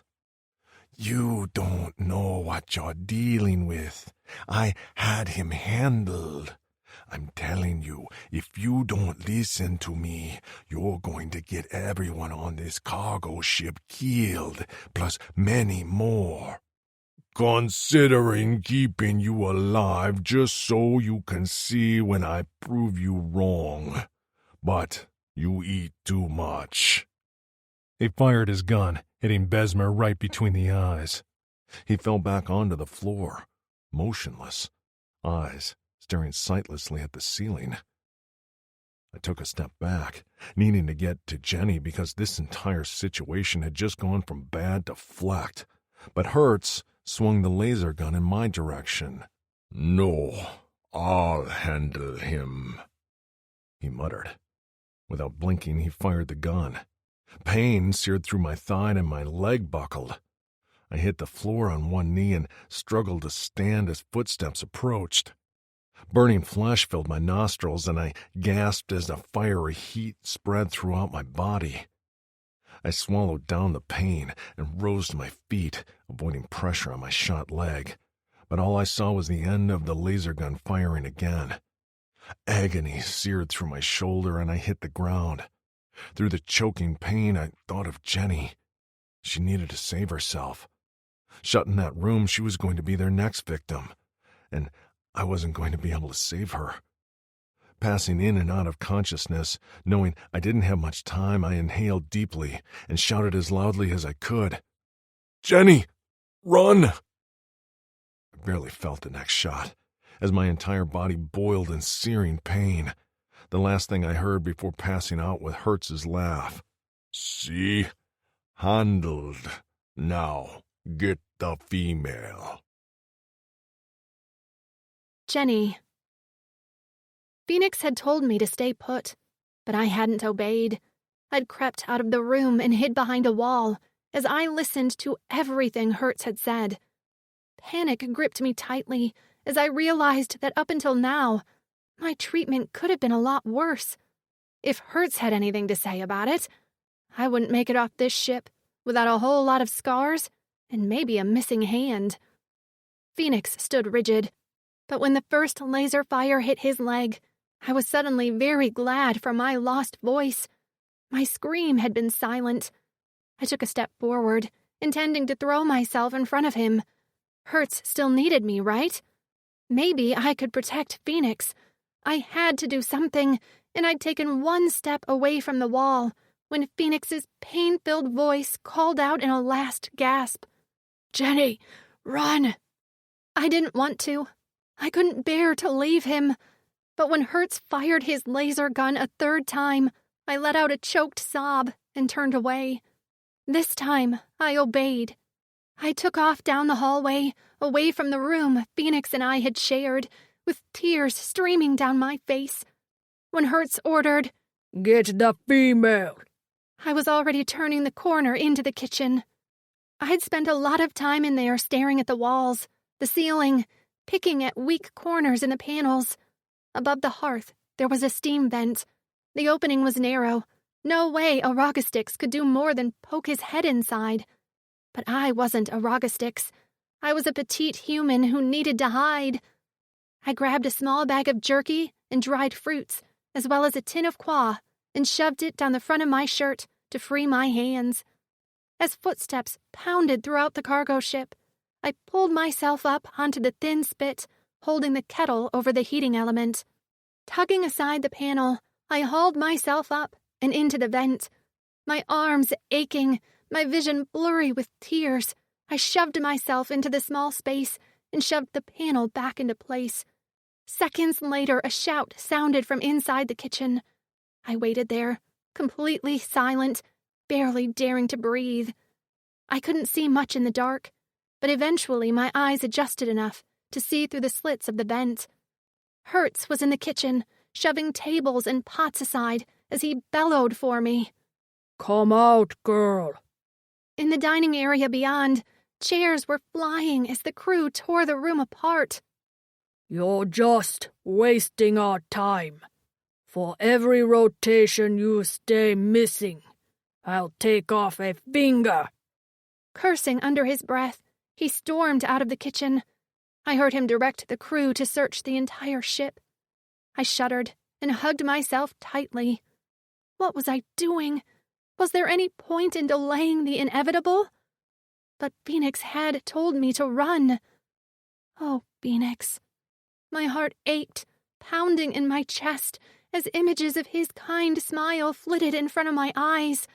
My brave Drixonian, who only wanted to tinker with machines, but instead had been turned into a firebrand super soldier. He couldn't be dead, could he? And if he was still alive, well, if he was still alive, then I had to do everything I could to stay alive myself. He'd asked me to, and I wouldn't let him down. But Hertz had shot him 3 times. I'd counted the shots. I'd heard him hit the floor. I had to believe that his words telling me to run weren't the last I'd hear from him. If I gave up now, then his sacrifices for me would be all for nothing. Limbs shaking, I turned in the tight space. I lay in the duct-like tunnel, with the option to crawl right or straight ahead. I dug the food out of my shirt and took a sip of qua before crunching on a few nuts. Cradling my head on my arm, I let myself cry. I shed tears over my fears, over Fenix's pain, and over the slight happiness I'd felt with his head on my chest, now being ripped away. I fell asleep before the tears dried on my face. They tore the ship apart for 3 days. Twice I risked detection by slipping down into the kitchen for more food. I slept fitfully and tried to do some exercises in the limited space so I didn't lose all range of motion in my limbs. I ventured down the 2 tunnels a short distance, but I was terrified I'd lose my way and wouldn't be able to get back to the kitchens. I imagined myself lost in the bowels of the cargo ship, starving to death in a cramped tunnel, until the smell of my dead, rotting body alerted Hertz to my location. On the 4th day, I woke up to the sound of low talking in the dining area. I rubbed my eyes and stretched as much as I could in the small space before creeping as close to the vent panel as I dared. Angling my head near the slits, I listened closely. A mistake. Hertz has a plan. So did Bez, and at least with his plan, the Drix wasn't an immediate threat, and the human was actually contained. We'll find her. A snorted laugh. You sound confident. She has to be here. Quit your complaining. We have the easy shift. Sit here and wait to see if she shows up. For food. She has to eat eventually. I patted my chest, where my meager food supply was stored. Luckily, I'd just filled up yesterday, but this wouldn't last me forever. They had to know I'd been stealing food. The Drix. I perked up again. What were they saying about Fenix? I'm not going in that room. I hope Hertz knows what he's doing with him. He said he can be controlled with kicks. The crew member blew out a breath. If he says so. The Drix hasn't cracked yet, and his skin feels like he's been baked for a cycle. I dug my fingers into my palms as I processed their words. Fenix was alive. From the sounds of it, he wasn't in good shape, but he was alive. I glanced back at the tunnels. There was no more time to wait around like some damsel in a tower needing rescue. I had to find him. Slowly, careful not to bump the sides of the duct and alert the crew to my presence, I tried to get my bearings. I had no idea where they were keeping him, but I had to search. It wasn't like my schedule was full of anything else. With my food and qua tucked into my shirt, I began a slow army crawl through the metal vent in the direction of what I thought was the main part of the ship. The surface was cool on my hands, and a steady cycle of air kept me from overheating or feeling too claustrophobic. I crawled farther than I'd dared before, following the vent as it bent and curved. Sometimes I'd come to an intersection, so I'd place 1/4 of a nut down to mark my way back, if I needed it. When a voice filtered through the tunnel, I froze, convinced for a split second that they'd found me, until I realized the voices were floating up from a small grate in the tunnel. Heading toward the small stream of light, I peered down into a room I'd never seen before. A large pile of bedding took up a corner of the room, and beside it, sitting at a stretched desk littered with bottles of spirits, sat Hertz. His eyes were glassy, and his legs were stretched out with his hands clasped over his belly. He burped loudly before waving the air in front of his mouth. I wrinkled my nose as the stink of unwashed bodies invaded my duct sanctuary. Try again. Hertz barked. I couldn't see the other body in the room, but someone was there, because he answered. I have tried. He won't speak. You told him he can have kicks if he tells her to come out? Yes. And? A heavy sigh. I think maybe we can break him, but it's going to take time. Hertz slammed his fist down on his desk. How much time? We reach port in 2 rotations.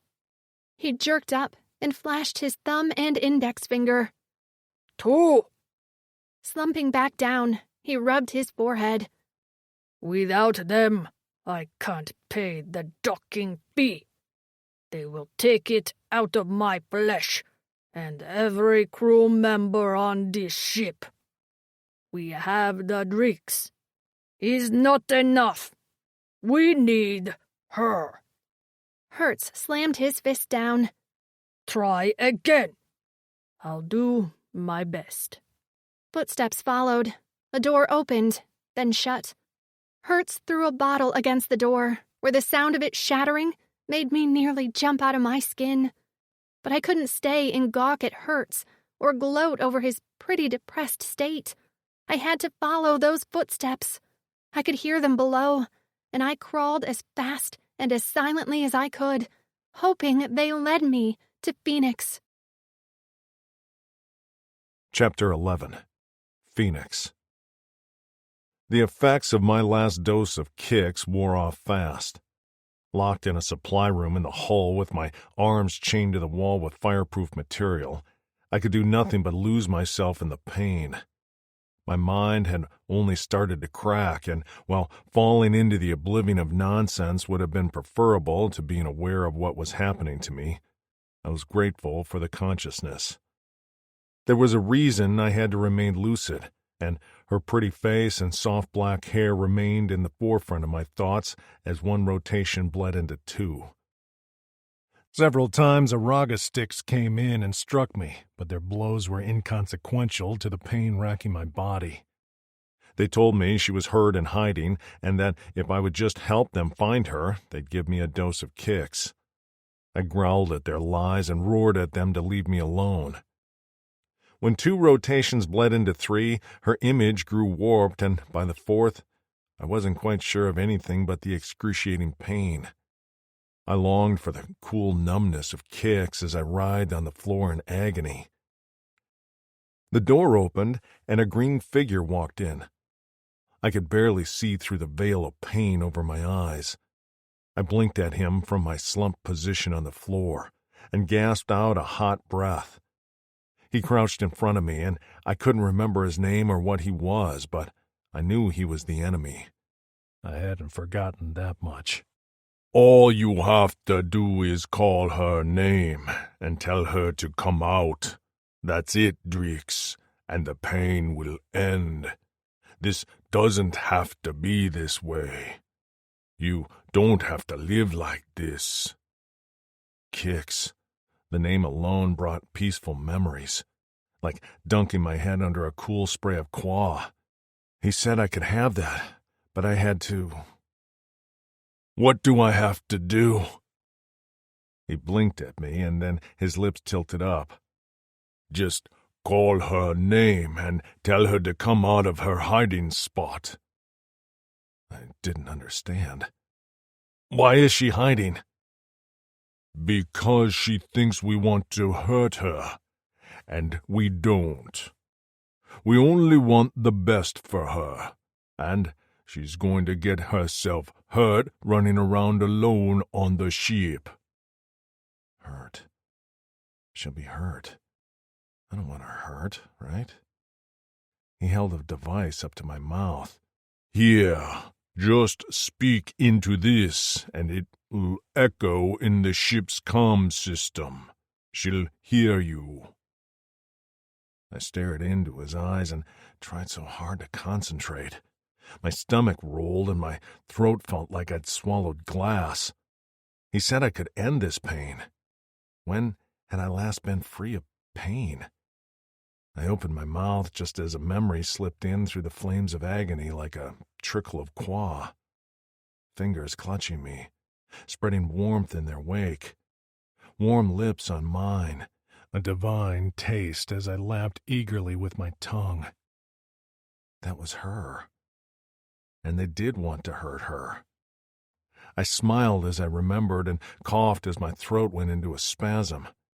I leaned into the device in the enemy's hand and growled in a rasp, Jenny, stay hidden. With a roar, he slammed the device into the side of my head. I barely felt the strike as I began to laugh, the sound echoing around the empty room as the enemy stood. Pulling back his foot, he slammed the toe into my thigh. I kept laughing as he beat me because I barely felt his kicks and punches. I was all pain now, but at least Jenny was alive, and she'd tricked them. I felt something splash on my chest and glanced down to see my blood spattered on my scales. With one last vicious punch, he whipped my head to the side and I fell over. I closed my eyes as I drifted in and out of consciousness while he stomped out the door and slammed it behind him. I coughed up more blood and watched as the drops landed on the metal floor. I wasn't sure how long I had before I went mad. My plan had gone to shit because Hertz had a thirst for power. I didn't know what he intended to do with me or Jenny, but I knew it was worse than anything Besmer had planned. I had to stay alert. In the mines, I'd given in to the madness because it'd been easier. But here, I had to fight for every memory, every thought. I couldn't forget. I couldn't forget. I couldn't forget. I woke up to a soft touch on my forehead and a low whisper. I blinked my eyes open and my vision swam as I tried to focus. I could barely see the outline of the face in front of me, but there was a familiarity to it that sent my core a-pumping. Something dripped on my face, and I thought it was more blood until a drop slipped between my lips. Salty. The figure in front of me sniffled and said in a soft voice, "I'm so sorry, Fenix. I'm so sorry." Her hands cradled my head, and everywhere she touched, the pain fled like it had been washed away. A ripping sound reached my ear, followed by the feel of wet fabric being dabbed on my wounds. I didn't care about those. I just needed her to keep touching me. Her smell surrounded me, and I inhaled deeply as I recognized my reason for this. I'd do it all again. I'd get shot by a laser gun 50 times over if it meant she was okay. Which meant, why was she here? I jerked in her hold in concern. Told you. Stay hidden. They don't know I'm here. She pointed to a hole in the ceiling above our heads. Hidden there. I couldn't make sense of what she meant, but as long as they didn't know she was in here, then that was okay. Need to hide. Not yet, she whispered. They are sleeping. Let me take care of you. Her lips trembled. There's blood everywhere. Can't feel it, I mumbled. Pain from no kicks. Her shoulders bucked in a soundless sob as she continued to swipe at my scales. I don't know. How can I help? Don't stop touching me, I murmured as I nuzzled into her hair as it brushed my face. Please, don't stop touching me. Jenny, don't stop touching me. I tried to touch everywhere I could, but he was so big, and my hands were small. I wished there were 3 of me, or maybe more, so I could reach everywhere. Anything to relieve his pain. I'd heard everything the Rogastics had said to him as I'd huddled in the duct above the room, my ear pressed to the slits in the ceiling panel. For a moment, I'd nearly shown myself so they'd let Fenix go, but I waffled. Would they kill him when they no longer needed him to find me? And then his agonizing shout of "Jenny, stay hidden!" had nearly broken me.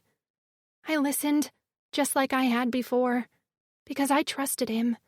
He hadn't betrayed me, even though I wouldn't have held it against him if he did. The pain he was in had to be immeasurable.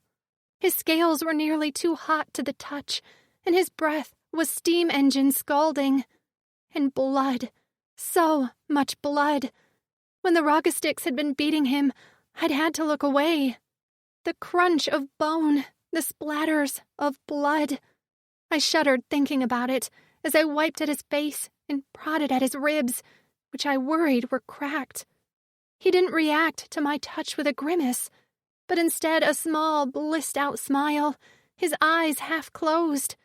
His lip was split, and without thinking, I leaned forward, seeking to ease the pain of the wound. Our lips touched, and for a moment he didn't react, but then he opened his mouth and slipped his tongue inside mine. His ball piercings clicked against my teeth, and I shifted closer, plastered my chest against his.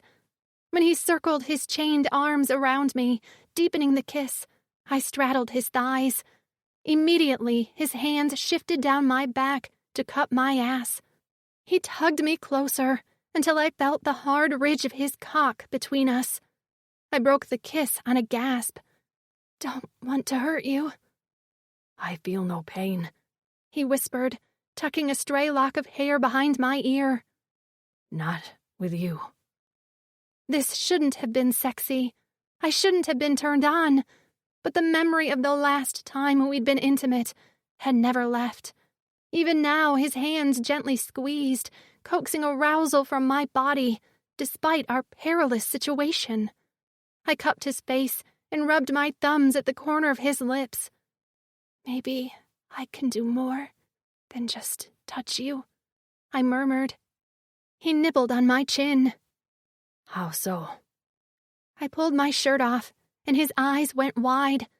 After I maneuvered myself on his lap to take my pants off, I returned to straddling him, now completely naked, exposed. Any of the Rogastics crew could walk in at any moment, but none of that seemed to matter now. Not with the way Fenix's eyes took me in, like I was the most precious thing in the galaxy. His gloved hands curved around to cup my breasts. I took his hands in mine, and his brow dipped as I slowly withdrew the first glove. He jerked away at first, but I held firm until I revealed his scarred hand. When the other glove was removed, I gripped his wrists and brought his hands to my breasts once again. He resisted. "No, not with these hands." "I want this. No gloves." I held firm. "Touch me back, Fenix." "I haven't." He swallowed. "I haven't touched anyone with my bare hands since I was altered by the old Donnie." The bunched muscles of his arms relaxed, and he reached out until the tips of his gnarled fingers touched my nipples. He flinched before doing it again, and I leaned into the heat of his touch. He cupped them, flicking my nipples with his thumbs. They hardened beneath his ministrations. With a soft growl, he grasped me around the ribs and hauled me up his body so he could tug a nipple into his mouth. I cried out in a broken rasp as he nipped and sucked the sensitive flesh. The heat of his mouth was indescribable, almost too much, and I whined and bucked in his touch. When he settled me back in his lap to once again kiss my mouth, I unclasped his pants and tugged down the front. His cock was ready to go, leaking copious amounts of what he had told me was called libo, and the head was a blue-purple. It had been a long time since I'd taken anyone in my body, and I panicked for a moment that this wasn't the right decision. But then Fenix gazed at me in awe, and I didn't hesitate. Grasping the root of his shaft, I held his cock in place while I sank down onto it. His girth filled me to the brim. "Oh, Betas," he moaned, his tongue snaking out to wet his lips.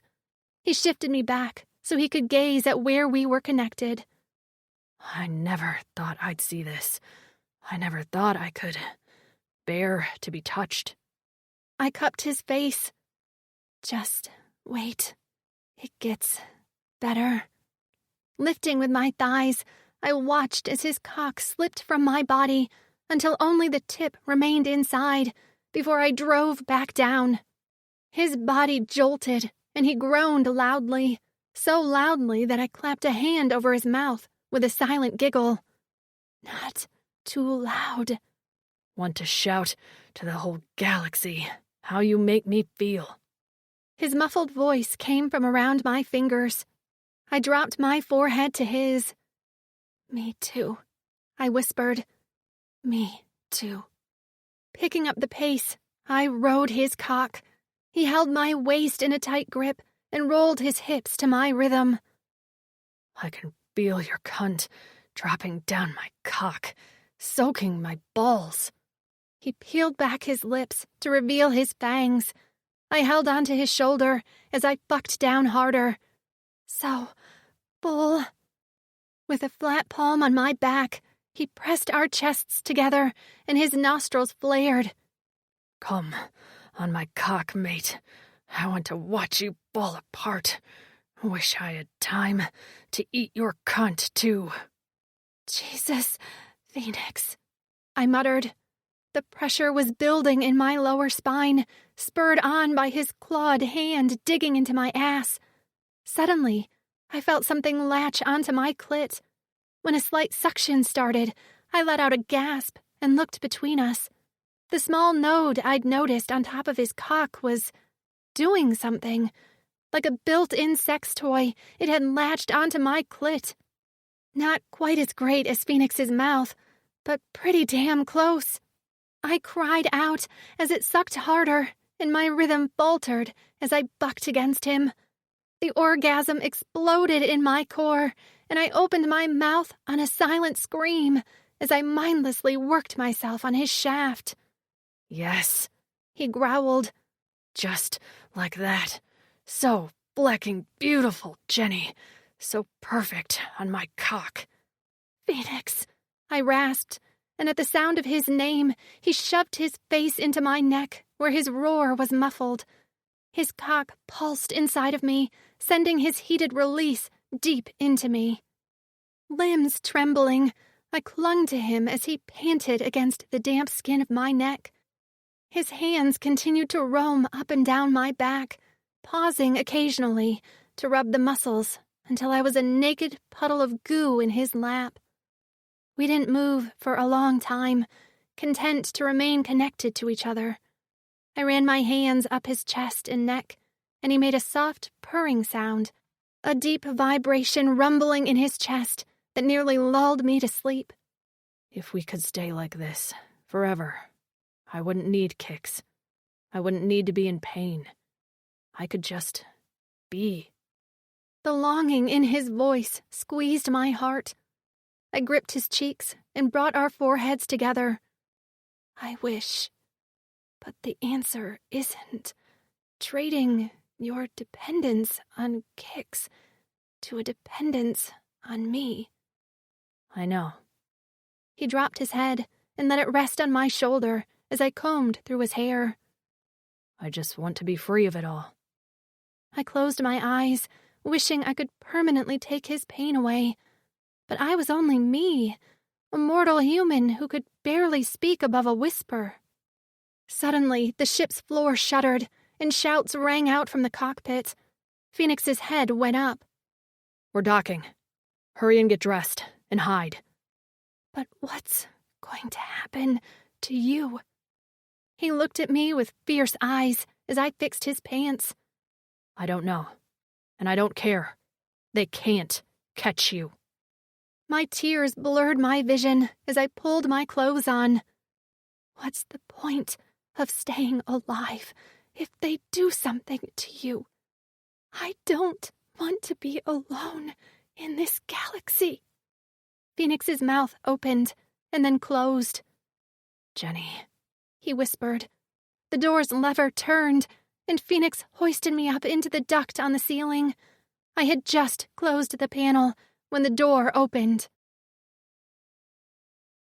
Chapter 12. Jenny. 6 Roggastics stomped into the room, led by Hertz.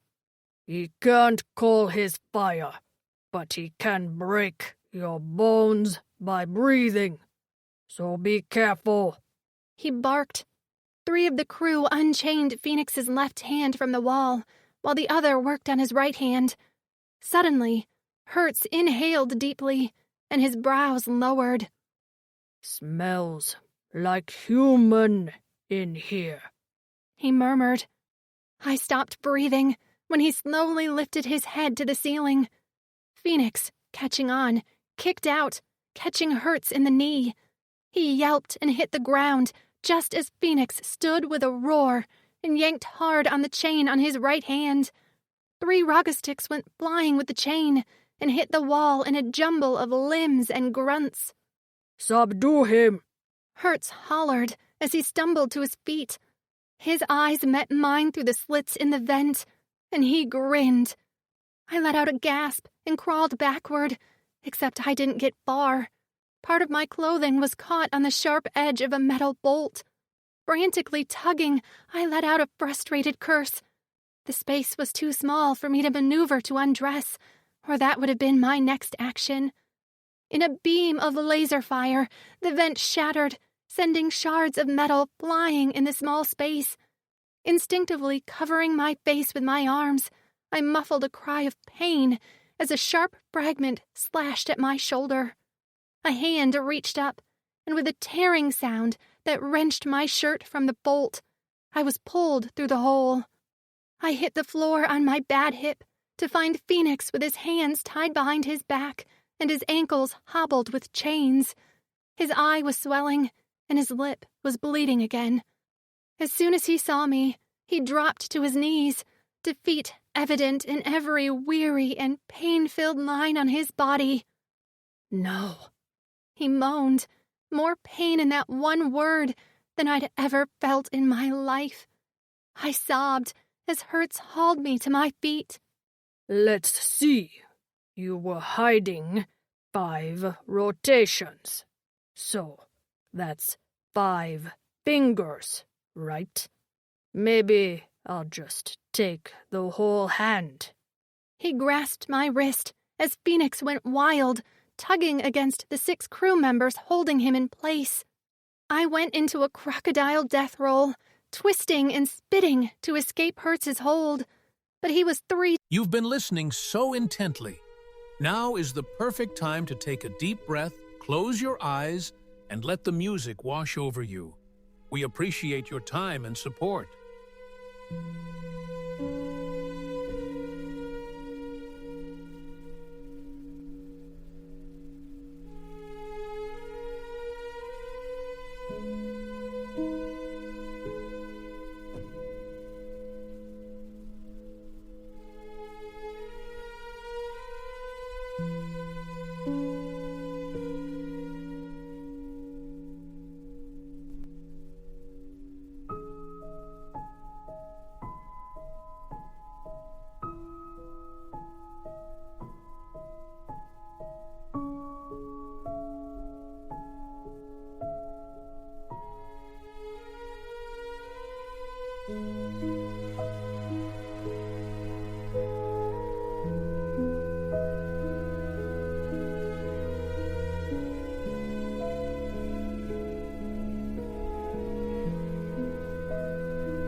Times the size of me, and too strong. He withdrew a long, curved blade from his belt and licked the edge. A bead of blood dripped from his tongue, and he grinned at me. Which hand would you prefer to lose?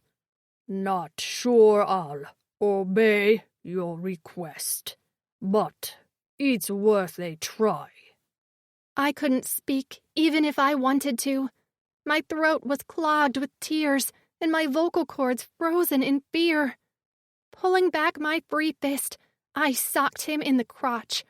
With a howl, he released me. I didn't think. I just turned and ran out the door. Run! Fenix hollered after me, and I stumbled when I heard a meaty smack following his command. Footsteps pounded behind me, but I kept running, pumping my arms as fast as I could as I sped through the cargo ship. The Rogastics could have beat me in a flat-foot race, but I was more agile, taking tight turns in the cargo hallways. As I neared the back of the cargo ship, I could just barely see a light and feel air. Fresher air than what we had in the ship, at least. She's heading for the off-ramp. Someone shouted behind me. Maybe I could do this. Get off this damn ship, and then find someone, anyone who could help me save Fenix. I was his only hope.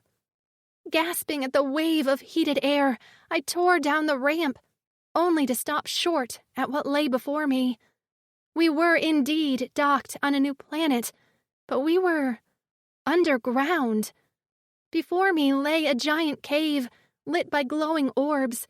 Orderly rows of armored soldiers formed a square below, and standing on the metal grate of the dock, blocking my access to the cave below, was a line of at least a dozen helmeted guards, each dressed in thick chainmail that stretched over their massive chests and thick thighs. I was trapped. If I went backward, I'd rejoin the ship with Hertz and crew. But if I went forward, well, it didn't look like I was going to get very far. I took another step forward, just as voices shouted behind me. I looked over my shoulder to see Hertz, blade in hand, hurtling out of the ship, followed by his crew and a still fighting Fenix. When Hertz saw the guards, he stopped so abruptly he nearly fell over. So did the rest of the crew, and Fenix finally shook them off until he stood proudly, despite the chains limiting his mobility. His body shook slightly, and his eyes were dull. He was in pain, and that made me want to grab Hertz's blade and shove it through his measly chest. Weapons stay on the ship. The words came from a pair of feminine-sounding voices in perfect unison. The soldiers in front of me parted in the center, and two creatures emerged, tall and willowy. Their skin glowed a light blue, and their white hair sparkled as if covered in glitter. A long skirt blew around their hooved feet, and they were topless. 4 large breasts swayed as they walked. They moved in perfect tandem with each other, and as they drew closer, I noticed their right and left hand were connected at the wrist, and they shared that one 3-fingered hand, like Siamese twins. Jewelry covered their bodies, from curling breast adornments to dozens of clinking bracelets. A massive glowing opal-like jewel hung from their necks. Sorry, your glasses trees. Hertz muttered, tossing his blade behind him on the off-ramp of the ship. I was forgetful. They ignored him and drew closer to me. I took a step back, eyeing them warily. Their eyes were very large and bulbous, so they stood out in their otherwise flat faces. They had no lips, just a mouth, and slits in their necks fluttered, which made me think those were for their breathing. Is she an ugly human or a pretty one? They asked, while surveying me like I was a piece of furniture. I am not sure, Hertz said with a small bow. I would think she's a little on the thin side. I wanted to snap at him that I'd been living on dried fruits in a spacecraft duct system for 4 days, but instead I ignored him. I expected more. They waved their non-connected arms. Just more. Seriously? What did they want me to do? I glared, but they didn't seem fazed. Their eyes drifted to Fenix, and suddenly they let out a shriek that sounded like a dog whistle. I grimaced and covered my ears. Clopping on hooves, they rushed past me to Fenix. As soon as they reached him, they began to caress his chest with their hands. He let out a wounded cry that pierced me. I swore I could feel the echo of his pain in my own body. This is who we want. They cooed, fingering his hair and stroking his horns in a suggestive manner that made me nauseous. While he sought to avoid their touch, despite being hobbled by chains, I ignored Hertz and the rest of the Rogastics and shoved myself between Fenix and the blue females. I bared my teeth, which wasn't very effective, as I didn't have wicked fangs, but it was the only thing I could think of to show my displeasure. Behind me, Fenix panted, bent double. His eye was cut, but healing fast, and his whole body shuddered, causing the chains to rattle ominously. The women raised their joined hand as their eyes glowed a fierce red. How dare you! Bracing for the strike, I covered my face with my arms. But the blow never came. I heard a smack and peeked through my arms to find Fenix's fingers wrapped around their joined wrist. Don't touch her, he growled and shoved. They stumbled back a step, mouth morphing into a black hole. Inhaling deeply, they leaned forward before emitting a scream like 1,000,000 screeching birds. I covered my ears, head dizzy with the sound, as I collapsed to my knees. From their mouths wafted a gray smoke that began to form an image in front of me. The image shifted, moving like a video, and it was a shot of me running. As the scream went on, I stared in horror as I was able to see who I was running toward. Fenix. He lay still and lifeless, and when I reached him, his eyes stared sightlessly at the sky. Throwing myself at his side, I picked up his head, crying and weeping. But he didn't wake. He didn't move. His heart was silent. I opened my mouth to scream just as a hand passed through the smoke, breaking it into wisps of nothing, just as the screams stopped. My ears rang, and I collapsed onto all fours as the image haunted me. Fenix knelt at my side, rubbing the back of my neck. Are you okay? I swallowed around my dry throat and gazed at him helplessly. They are glazers. He rubbed at my sweat-damp forehead. With their smoke, they show you your worst fear, but only you can see it. My worst fear was Fenix dying. I reached for him, and he pulled me to his feet. You want me? Fenix asked the Glazers in a hoarse voice. Yes, the women said, still glaring at me. Then don't hurt her, and you can have me. I squeezed him tightly as I shook my head, but he ignored me. She remains alive and unharmed, and you can have me. The women turned their heads in unison and looked at each other before once again facing Fenix. Done. What about our payment? Hertz spoke up. The women turned assessing eyes on him. He managed a grin and ran a hand over his bald head. You brought a weapon onto our dock, they said with a chin tilt. Hertz's face drained of color. Wait, but... They lifted their joined hand and inhaled deeply. I braced for another scream, but this time, no sound came out. They continued to inhale, way past the point of normal human lung capacity. Suddenly, orange cracks began to appear in fissures on Hertz's skin. He held his hands in front of him, shaking his head as he began to gasp in a panicked, No, please. All around us, the soldiers rushed forward, slaying every Rockestick's crew member with vicious stabs of their spears. But Hertz, he seemed to burn in front of our eyes, and the Glazers inhaled the smoke through the slits in their necks. Hertz's hands went first, dissolving into smoky ash. His screams came next, screeches of pain and terror that horrified me to my core. I shivered against Fenix, who tucked my face against his chest. When the screams stopped, I finally lifted my head to find no trace of Hertz, not even a flake of ash. The Glazers fluttered their neck slits. He was not fresh, they said as they gazed around at the bodies of the fallen Rockesticks. Then they pointed their joined hand at me. Take her away. As the armored guards dragged me from Fenix, all I could hope was that the smoke image was only my imagination and not a look into my future. While Fenix and the Rockesticks remained behind on the dock, I was led down a flight of deep stairs to the cave below. The ground was spongy beneath my feet, and where I walked, little holes spouted small puffs of gray spores. The air smelled musty, and I tried not to inhale too deeply, terrified the spores were poisonous or bad for my health. The armored soldiers didn't touch me, but they formed a solid circle around me, preventing me from running away.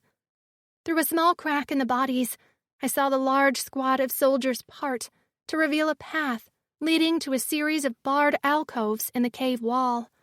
I balked immediately, the bars reminding me of cramped days in a cage, peeing in a bucket, but a hand shoved at my back, forcing me forward.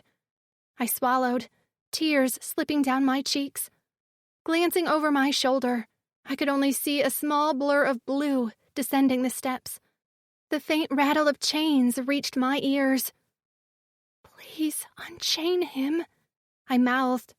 I couldn't stand to see my proud Fenix in chains. Already I missed him. His smile, his husky laugh, the reverent way he touched me with his bare, scarred hands, the warmth of his breath on my neck, and the way he filled me. I could still feel the echo of him inside my body, the press of his lips. I touched mine with shaking hands. How would I find him again? How long would they keep me alive, but separated? The glowing orbs lighting the cavern appeared to be some sort of flower, as the stamen shone through translucent petals. Other than the soldiers, there were no people. Who lived here? How did they grow food? What was the planet's surface like? Where the fuck were we? A few soldiers fell away until only 4 walked with me, 2 at my front and 2 at my back. They led me up a set of narrow stairs carved into the stone wall. I couldn't run back or forward, and if I ran off the side, I'd fall to my death. Up and up we traveled, occasionally passing a few barred alcoves where every once in a while I caught the glimpse of glowing eyes or scuttling movement. Terrified of what was in the alcoves, I kept my hands clasped in front of me and my eyes downward to watch my step. Finally, they stopped in front of an alcove. The soldiers in front opened the barred door and shoved me inside. I stumbled, managing to stay on my feet before whirling around. The doors were already closing.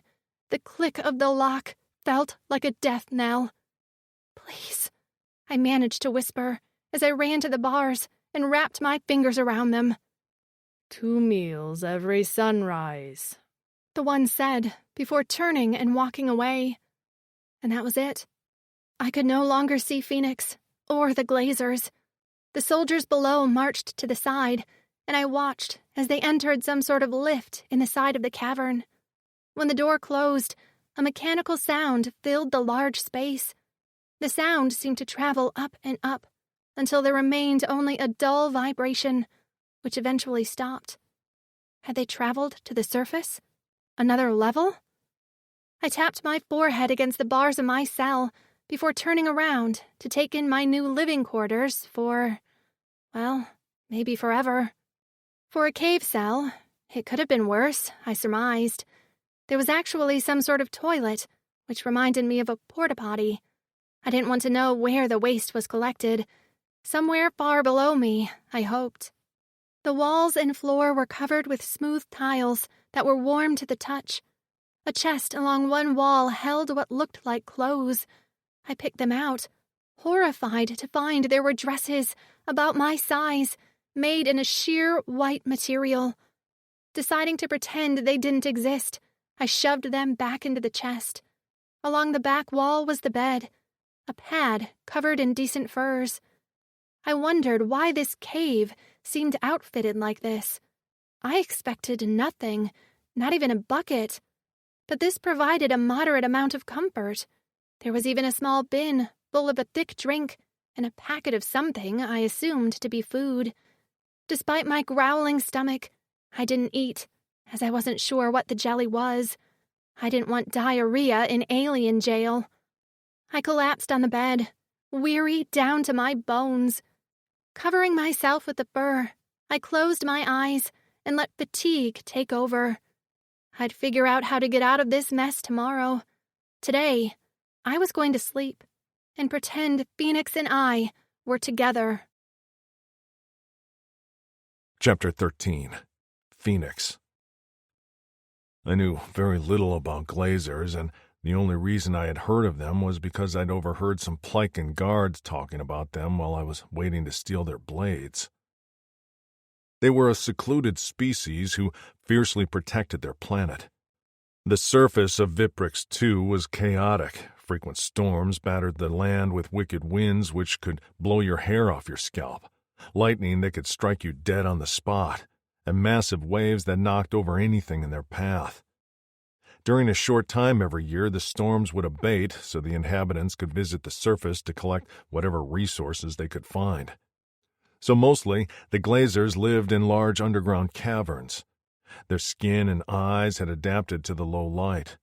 The female Glazers who currently walked ahead of me were the Glazistry, the title given to the ruling pair of the planet. Only a few connected twins were born every generation, and those competed in various tests until one pair remained standing. I couldn't understand why they'd requested to buy a human or why they were so interested in me. Right now, Jenny was locked behind bars, again, and I couldn't do a thing about it. I hadn't wanted to show my affection toward her, as I knew they'd use her against me, but I had been concerned they'd kill her on the spot. I had to make peace until I figured out a way to free her and get the fleck off this planet. As the doors of the lift closed, I gazed across the cavern at the Plycan cargo ship where Hertz and his crew had met their end. I wondered what they planned to do with it because, as long as it stood there, I had hope it could take me away from here. The doors closed, and with a squad of soldiers and the Glazistry, we rose up. My skin itched and burned, the pain intensifying with every moment. Time felt like it was slipping away, and time was something I didn't have. Without kicks or Jenny's touch, it was only a matter of time before I lost myself to the fractured mind of my pain. And if that happened, there was no hope I'd get us out of here. I let out a breath as the lift came to a stop. The doors opened, and the soldiers marched out with me in the midst. We were still underground, but this level was like a whole other planet. My boots clomped on a hard flooring that coated the floors, sides, and ceiling, and contoured with the angles of the dugout cavern. Most of the soldiers paired off to march down a hallway, while 6 remained behind, 2 in front of me, 1 at each side, and 2 behind me, while we followed the glazes trees. Ornate carvings of new glazers lined the hall, while colorful tapestries hung on the walls. Everything felt decadent in a way I hadn't seen since I'd been in the home of an Eldani elite. Young glazers standing at attention along the walls came to life at the sight of their royalty, rushing forward with trays of food which the glazes trees waved off. And everywhere I looked, bulbous eyes stared at me. I might have been blue as well, but my tones were varied. I wore black gloves with my chest bare, and my orange hair was like a spotlight to the glazers. Many crept out from narrow hallways, wearing elaborate clothing, dyed in complicated patterns and bejeweled. Where did they get this wealth on this isolated planet with such few resources? Finally, the cavern narrowed into a hallway, and at the end were large doors stretching high above me. They opened as we approached, and the glazes trees walked inside. The soldiers around me stopped, forcing me to do the same. "Should we enter, your glazes trees?" said one of the soldiers. "No, we'll be fine alone with the Drixonian," they said, accepting full glasses of red liquid from a servant. "He won't do anything to harm the human, and if anything happens to us, you are ordered to kill her, slowly." I bristled, and the glazes trees saw it. I had never been good with covering my emotions, a trait Miko found amusing. Right now, I wish I'd been Zachary, who rarely let slip even one indication of his feelings. "See?" The glazes trees laughed. I hated the sound, like the smashing of pottery. The soldiers bowed and left, while the servants remained at the open door. "Come," said the glazes trees. "We will talk." I stepped inside, and the doors closed behind me with a solid thunk. The ceiling of the room stretched high above me, and the contents were plush. A large platform piled high with furs and other soft accessories. Large glowing orbs simulated windows, and the fur of a eufontaine, an animal now believed to be extinct, covered the floor below a wide sitting bench. I knew they wanted me to be impressed. Their expressions seemed smug and hopeful. I didn't give a fleck about their stupid rare furs. "Will you feed the female? I told you she must be unharmed." They sipped their spirits at the same time and smiled at me. "Your concern is touching. As long as you remain obedient, she will be fed and unharmed." "I'll need proof. You'll have to let me see her." They cocked their heads. "You have affection for the female?" I remained silent, choosing instead to glare.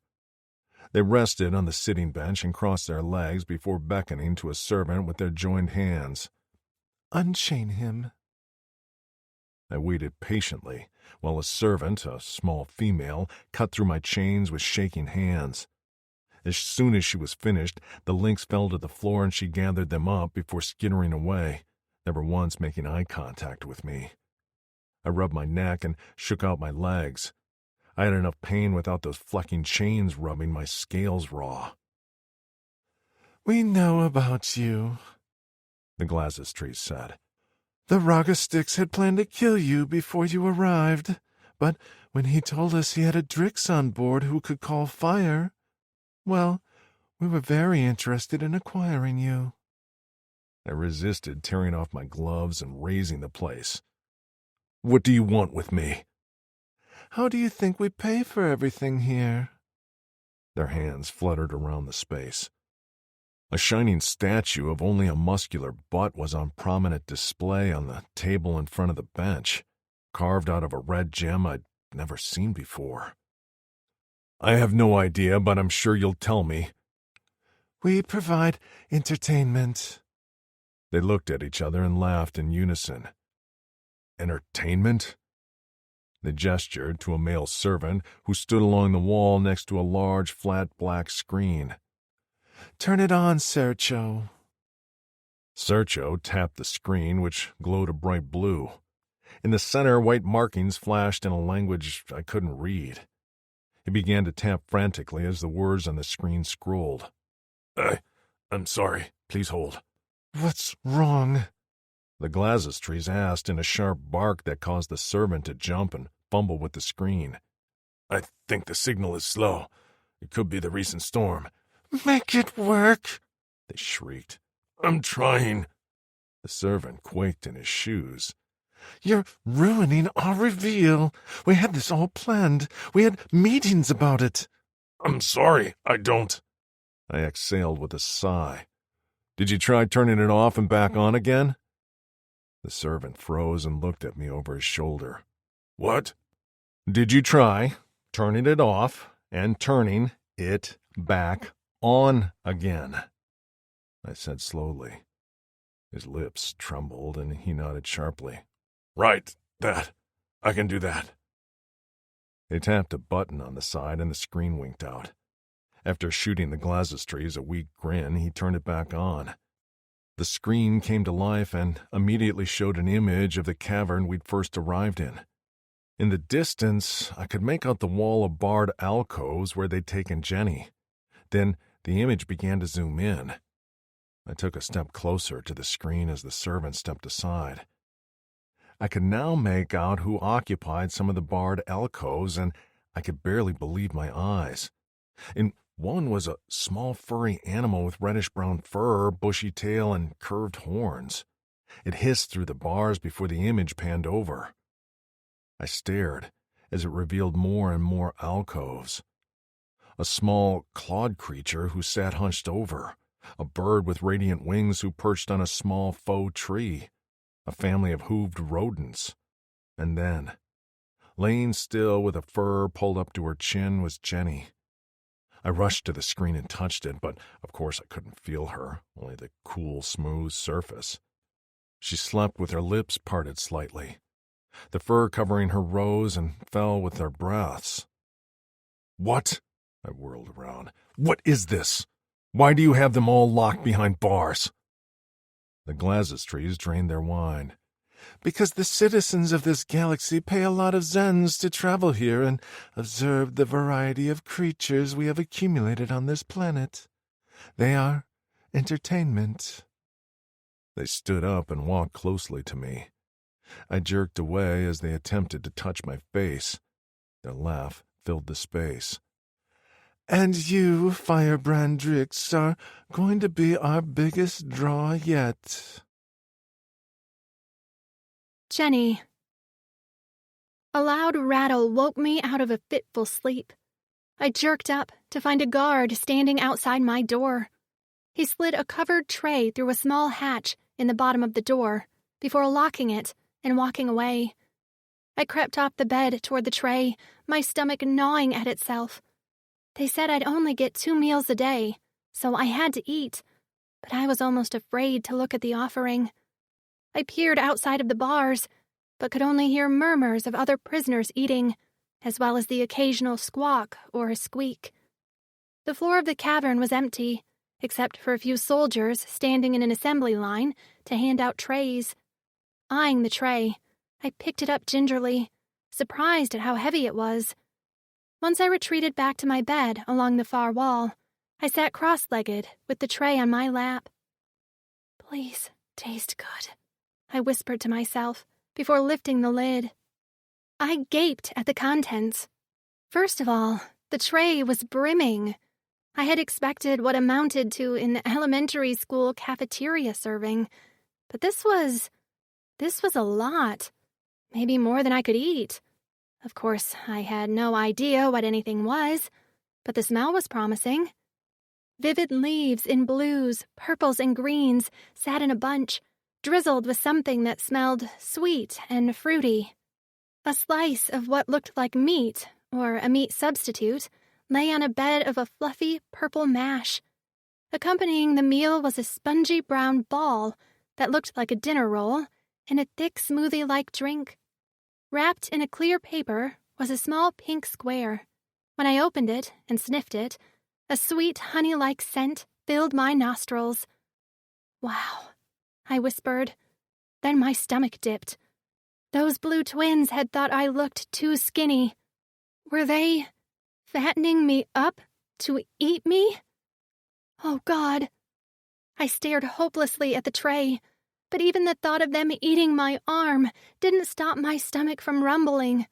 I was hungry, and starving myself served no purpose. Fenix wouldn't want that. He'd agreed to go with them willingly in exchange for my safety. As long as he was alive, then I would stay alive too, right? Ignoring all my fears for now, I dug into the food. The flavors were unique, but nonetheless delicious. I especially loved the meat and purple mash. By the time I was full, the tray was nearly empty, except for half of the roll and a little of the smoothie. My stomach protruded a bit, and I patted the tight skin. I hadn't been this full since I arrived in this galaxy. I replaced the tray in front of the hatch, used my toilet, and washed up with a small basin of water. Laying on the bed again, I closed my eyes and listened to the sounds of the other prisoners. There were no cries of distress. Were they all fed as well as me? What were we doing here? I couldn't imagine they were feeding us well out of the goodness of their hearts. We had to serve some sort of purpose. I just didn't know what it was. I dozed off a little, my body sated on the meal, until a distinct scratching sound reached my ears.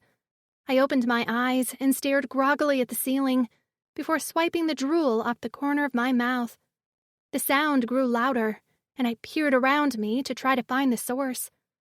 Suddenly, a creature appeared outside my cell. Short, maybe 4 feet, with gray hair pulled back into a messy knot on top of their head.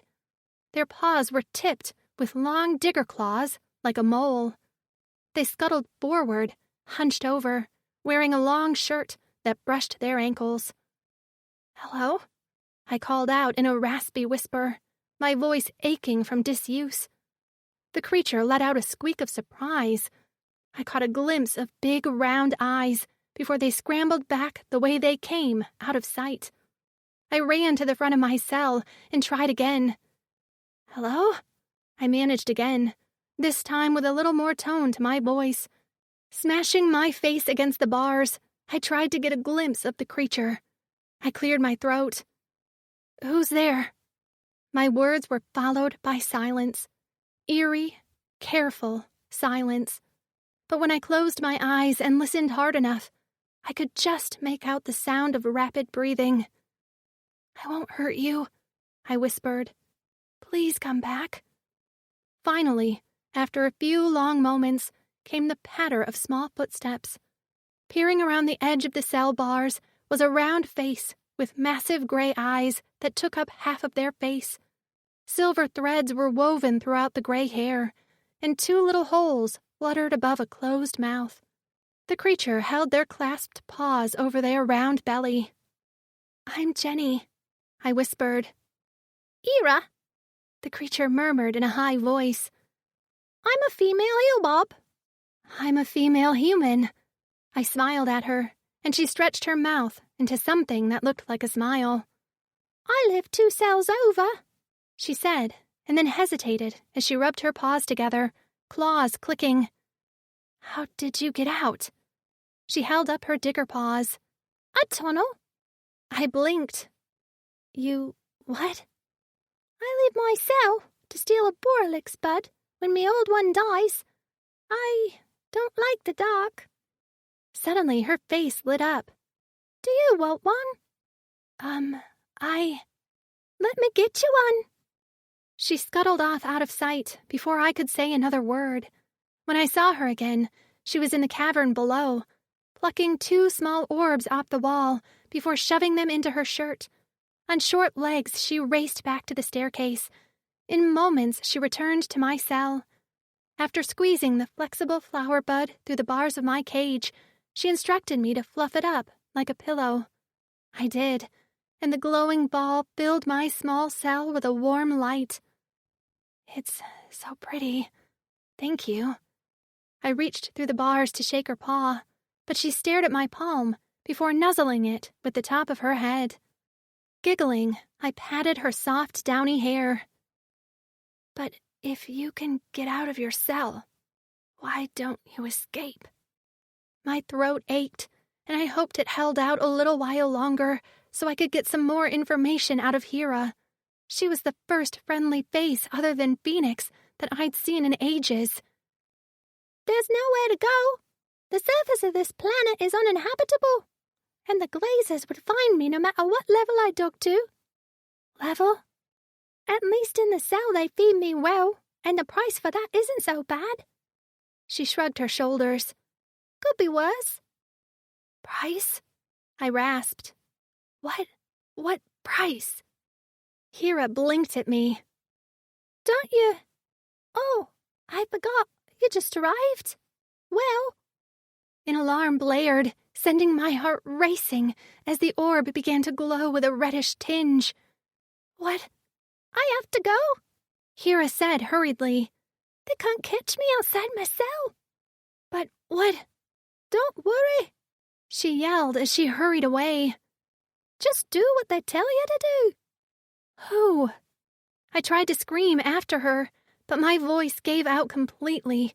I wanted to scream, but there was no sound leaving my throat. The alarms continued, and I expected the cells to erupt with chaos, but over the blaring, all I could hear were some slight grumbles. Why was no one panicking? Suddenly, a disembodied voice said in a bored tone, Please stand in the glowing circle of your cell and wait for ascension. Ascension? I whirled around to find a circle glowing on the tiles of my cell. Hera had said I was to do what I was told to do. With trembling legs, I walked toward the circle. The orbs all around the cavern began to flash, and with a deep breath, I placed my feet inside the circle. Ascension starting. I fisted my hands at my sides as the orbs glowed brightly before winking out completely. A clear film rose from the floor, surrounding me, seconds before the small circle of floor at my feet shot me upward with a belly-dipping force. Chapter 14. Jenny. I braced my hands on the side of the clear film, which remained firm beneath my palms. I tried to scream, but no sound came out, and all around me was the rush of air as I continued upward, feeling like Augustus Gloop sucked up from the chocolate river in Willy Wonka's factory.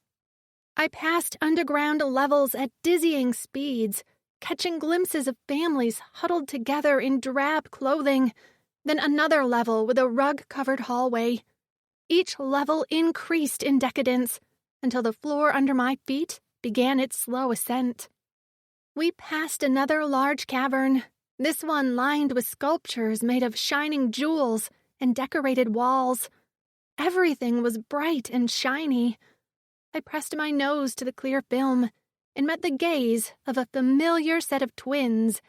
The joined hand and massive necklace gave them away. They smiled at me, and I shivered, glad when the platform continued up to take me out of their sight. On the next level, the platform came to a smooth halt. The clear film around me dropped away.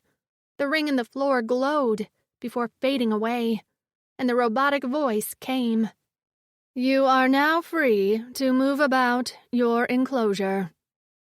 My enclosure? After catching my breath, I gazed around.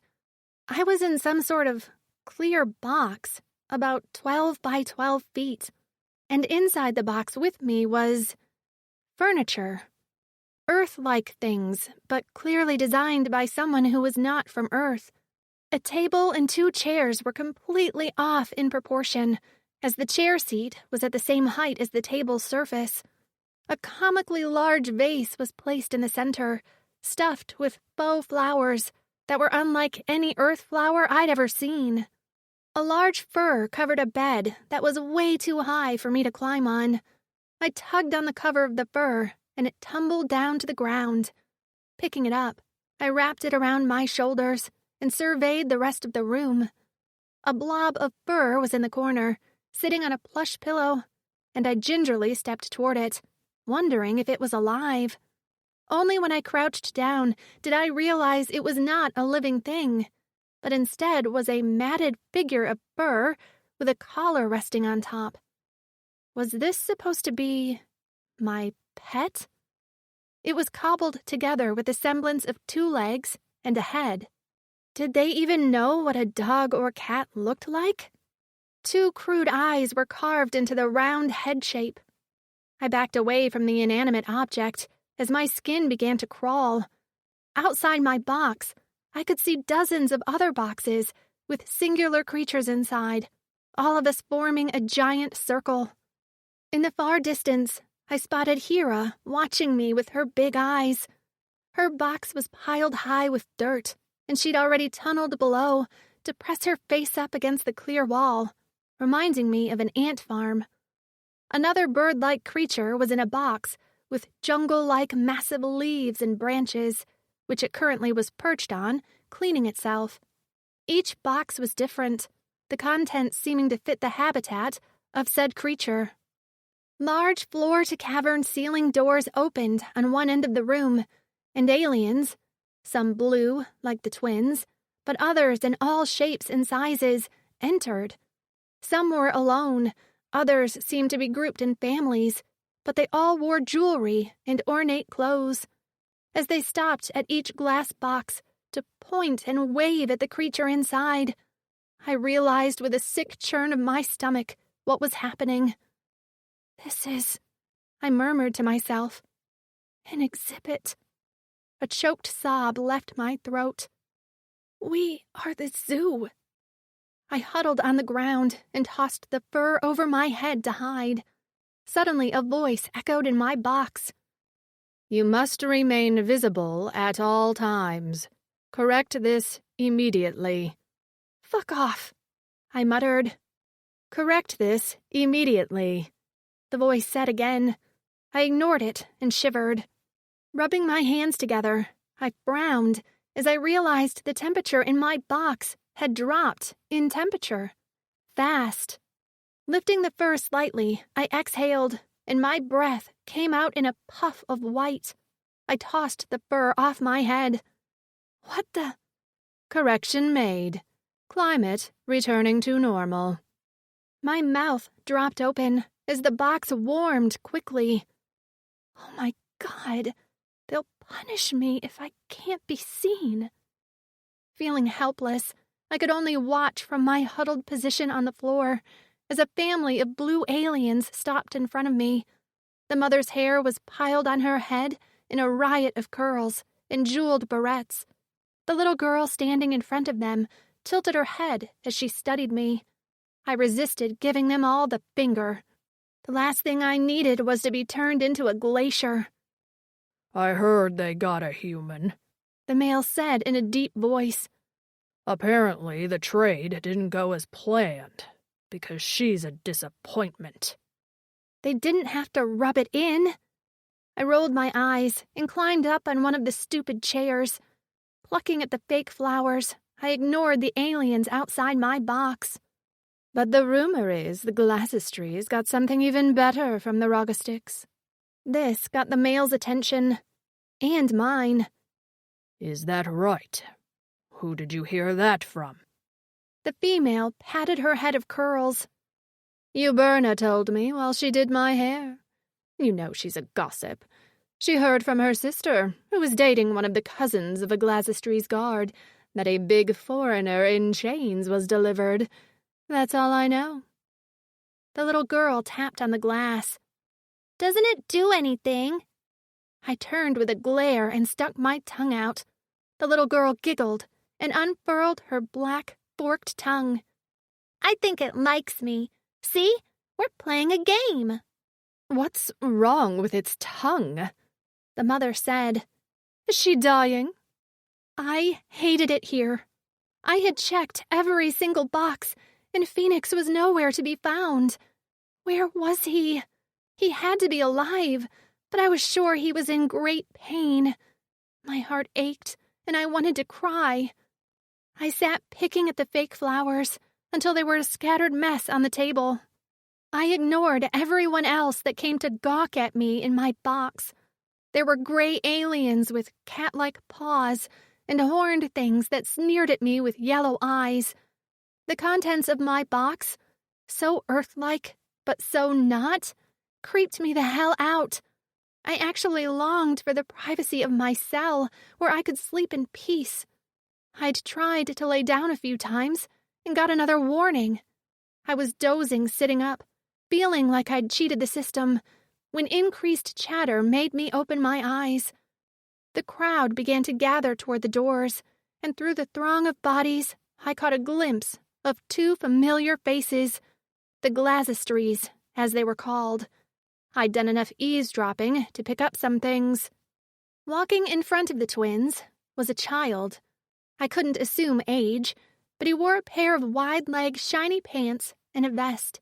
His long white hair shone like lacquer, and he wore a crown on his small head. He looked like a little prince. Was he their child? The Glazistries, flanked by guards, waved to the crowd with their unjoined hands, chins held high with a regal air. Bored as hell, I waltzed around my box, doing the princess wave with my cupped hand and pretending like I was ordering around my people. Mildred, you comb Fluffy, I murmured to myself. And you, Gary, make my bed.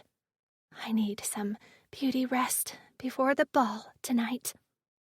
The Glazistries started talking, and I didn't really care what they had to say, but I did want to know if they said anything about Fenix. Thank you all for choosing to visit Viprix 2 for your entertainment. We hope you were able to see everything you wanted to see. If not, there will be some time at the end to do some more viewing. Right now, we wanted to announce a special acquisition we recently made in celebration of Brocus's 10th year. The prince in front smiled creepily. I didn't dislike children, but I definitely disliked this one. The twins snapped the fingers of their joined hand, and the floor in the center of our circle dropped away. Rising up slowly was a clear box, and I gasped when the top of a black-horned head appeared with familiar orange hair. I threw myself against the front of my box. Fenix, I whispered, helpless, as his box came to a halt on a higher platform. He stood inside, next to a large tree with blue leaves.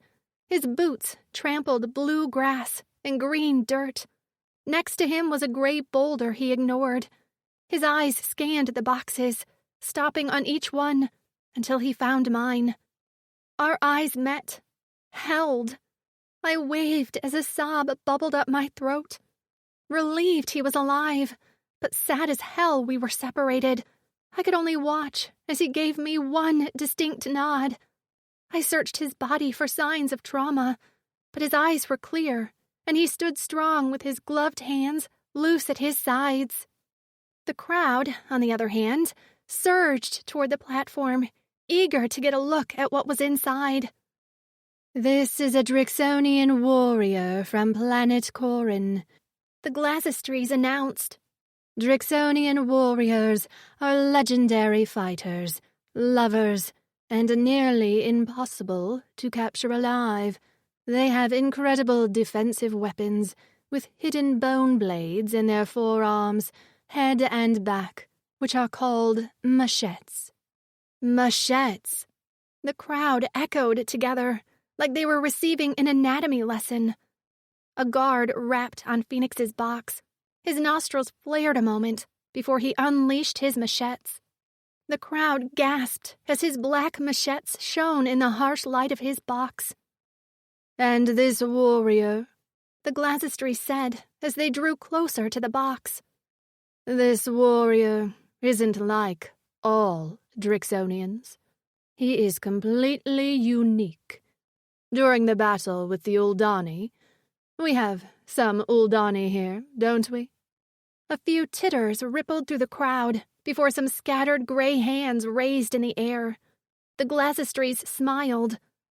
"Well, during the Drixonian uprising against the Uldani, some warriors were experimented on, and this warrior, my friends, is one of them. So he comes with extra abilities." The crowd murmured, pressing closer to the platform. "This warrior," they said, their breasts swaying as they nearly vibrated with glee, "can call fire." Fenix. Jenny was alive, and that was the only reason I didn't tear through this fucking box and lay waste to everyone in here. She was alive, and as long as she stayed breathing, I had to stay obedient. For now. I didn't have the intention to stay here forever, separated from her as we were gawked at by a wide range of species in the galaxy. I vowed to protect her, but I wasn't doing such a great job of it. She was once again locked away and treated like an object. Well, I couldn't do a flecking thing about it. Pain ravaged my body, affecting my vision, but I recognized her form and jet black hair anywhere. Her dark eyes beckoned me from across the large cavern. I would have given anything to feel her touch, to comfort her, to assure her I was still all in and would spend my every last conscious moment protecting her. The Glazistries were talking, and I focused on them. I didn't want them to know how on edge I was. It had been so long since I'd had kicks. The only relief I had to get my mind right was when I'd been alone with Jenny, our bodies connected. But now, the pain was once again clouding my mind and my judgment. How long did I have before I was useless to either of us? "Call your fire, Drixonian." They placed their hands on the shoulders of their son, and he watched me with bulbous-eyed glee. I'd spent so long covering my hands, first because the gloves blocked a lot of the pain when I touched others, but also because I hated the sight of my scarred, melted skin. I'd been so vain about it, and now, well, who flecking cared anymore? Not me. I tore off my gloves, ignoring the chorus of gasps, and called my fire. Flames burst in each hand, and I set my jaw as the heat spread throughout my limbs. The longer I kept the flames, the harder it was on my body.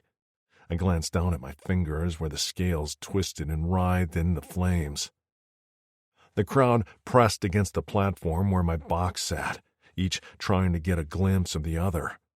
Several Uldani in the back shifted uncomfortably, faced with my ruined body, and I sneered at them as they cowered. A pounding reached my ears as my head began to spin. The heat infested my mind, turning my thoughts into a cloudy mess. My female banged on the side of her box, tears streaming down her face. I watched as if in slow motion as her mouth opened, but I couldn't hear her words. I could only watch her distraught face until she lifted her hand on top of her head and made a gesture with her splayed fingers. My name. She was signing my name.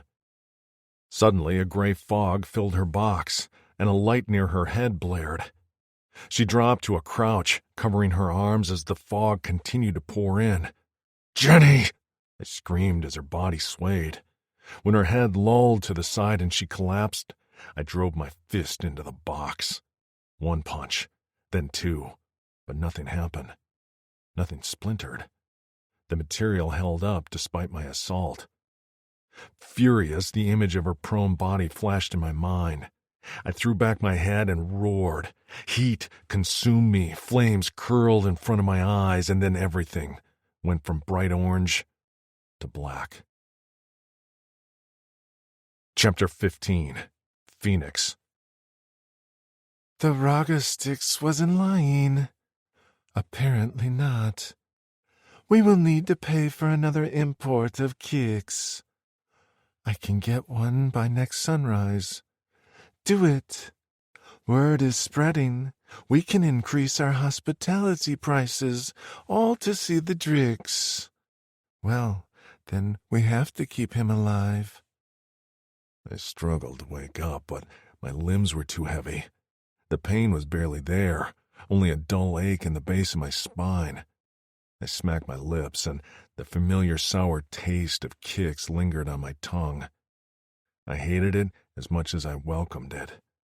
If I could stave off the madness, I could maybe live long enough with my wits and a kick supply to get Jenny and I off this planet. But how much had they given me? I couldn't move. Their voices continued. The next question made me focus. And the human? She's sleeping off the gas. She needs to behave. Tell her we can hurt the Drix in many ways that won't kill him. That's what will happen next time she acts out.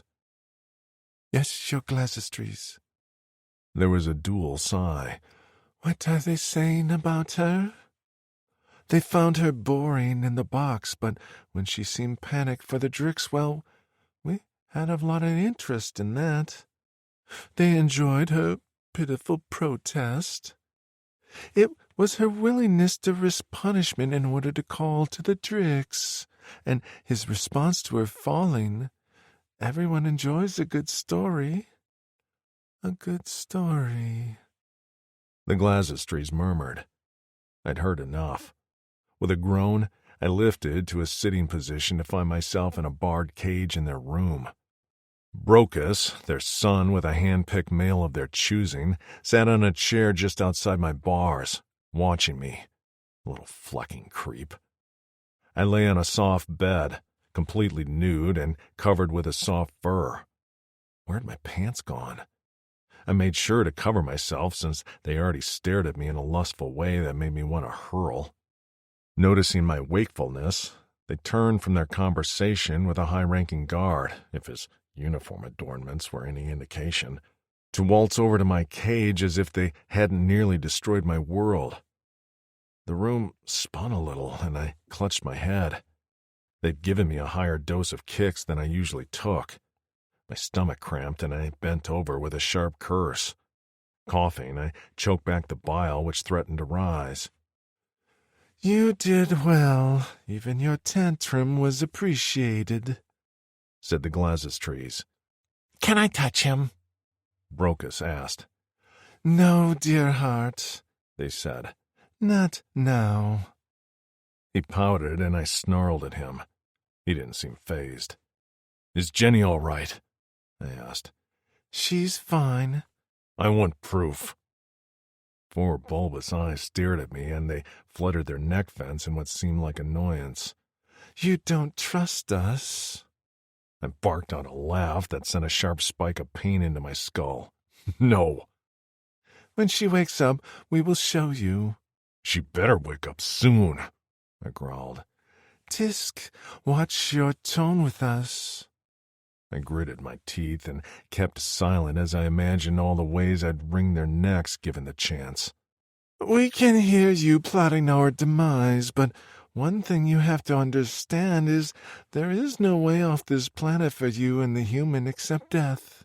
Even then, we'll scatter your ashes on the surface to be torn apart by the winds. They stepped closer and stretched their joined hand through the bars for me, but I shifted onto the reach. You belong to us, and now we know we can keep you more docile with kicks and holding the human over your head. You'll make us even richer. The kicks will eventually kill me. You have to know that, right? Sure, but it will take some time. I laughed again. It will take less time than you think. That kept them quiet for a moment. Well then, I guess we'll have to be creative and use it sparingly. I didn't like the sound of that. They kept me in the cage. I was allowed out to use the expeller and the cleanser. They gave me a pair of tight pants and a shiny black material and a new pair of boots. A rotation passed, then another. Then, I was pretty sure another passed. I couldn't remember.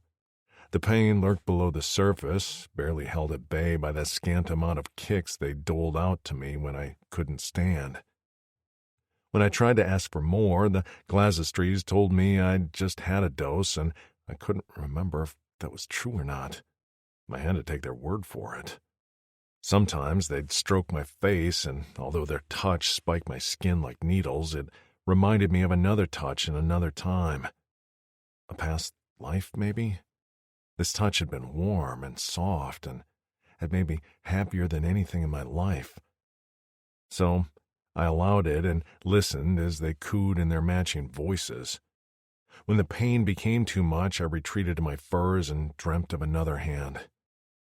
One day, they showed me a screen with a small figure on it. She was eating, her dark hair hanging in her face as she sat with her legs crossed on a fur. "Why are you showing me this?" I asked. The Glazistries liked that question.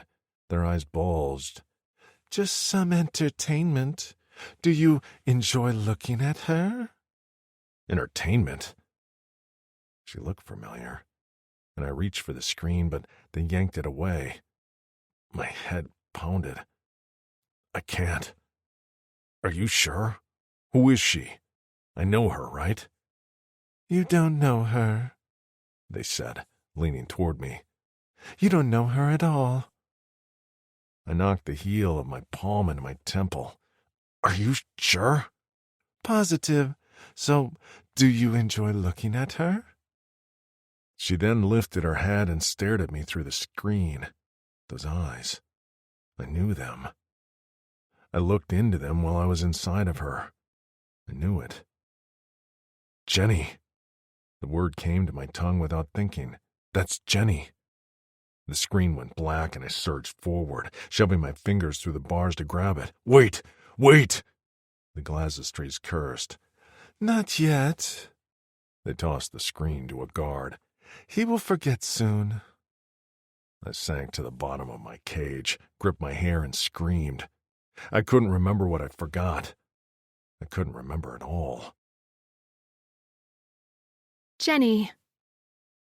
My head throbbed, and my stomach churned with what felt like a hangover from hell. Whatever gas they'd filled that box with had taken forever to wear off. When I came to, the guards informed me I'd lost 3 rotations. 3. Beside my head on my bed, I found a small orb, and at least that made me smile. Hera must have retrieved one for me, so I'd have some pretty light when I woke up. They gave me a sweet drink that calmed my stomach, and after that, I wolfed down a whole tray of food until I felt like my belly would burst. I'd badgered the guards about Fenix, but they refused to tell me anything about him, other than he was alive. I'd panicked because they made him use his fire too long. I could tell by the strain on his face and the way his body had shook. I'd only wanted it all to stop and hadn't considered they'd punish me for banging on the wall. It didn't really matter, though. I'd do it again even if I'd known. After I passed out, I didn't know what happened. Sometimes when I closed my eyes, I heard a dull roar, and my name screamed in a heated anguish. 2 more rotations passed, and I began to grow even more fretful. What was happening to Fenix? How much pain was he in? Did he know I was alive? I lay on my bed, picking at the edge of the fur as I stared at the ceiling. The orb had faded, leaving my cell dark and depressing. I practiced talking until my throat ached, but I felt confident my voice was stronger now. A shuffle sounded outside my cell. Hopeful, I ran to the bars to find a small round face peering at me from the outside walkway. Hera. I reached for the orb she stuffed through the bars. Fluffing it like a pillow, I smiled at the soft light. Thank you, friend, for leaving me an orb while I was sleeping. I'm so glad you woke. I visited as often as I could and made sure you were breathing. What happened after I passed out? Her face fell, and she glanced down. What? I gripped the bars with shaky hands. Is Fenix okay? I'm not sure, she said softly. He saw you pass out, and he screamed your name. Then she shook her head. I wouldn't believe it if I didn't see it with my own eyes. But his entire body went up in flames, and then he collapsed. No, I whispered. He'll be in so much pain. I heard he's the Glasistry's personal pet. They keep him in their private room. I also heard a cargo ship came the next day with a supply of kicks. I sighed as I sank down onto my knees. Shit. He'll be so defeated. He hates taking it. But it's better than being in pain. I bit my lip, remembering how he told me Kix was killing him. How long could he hold on?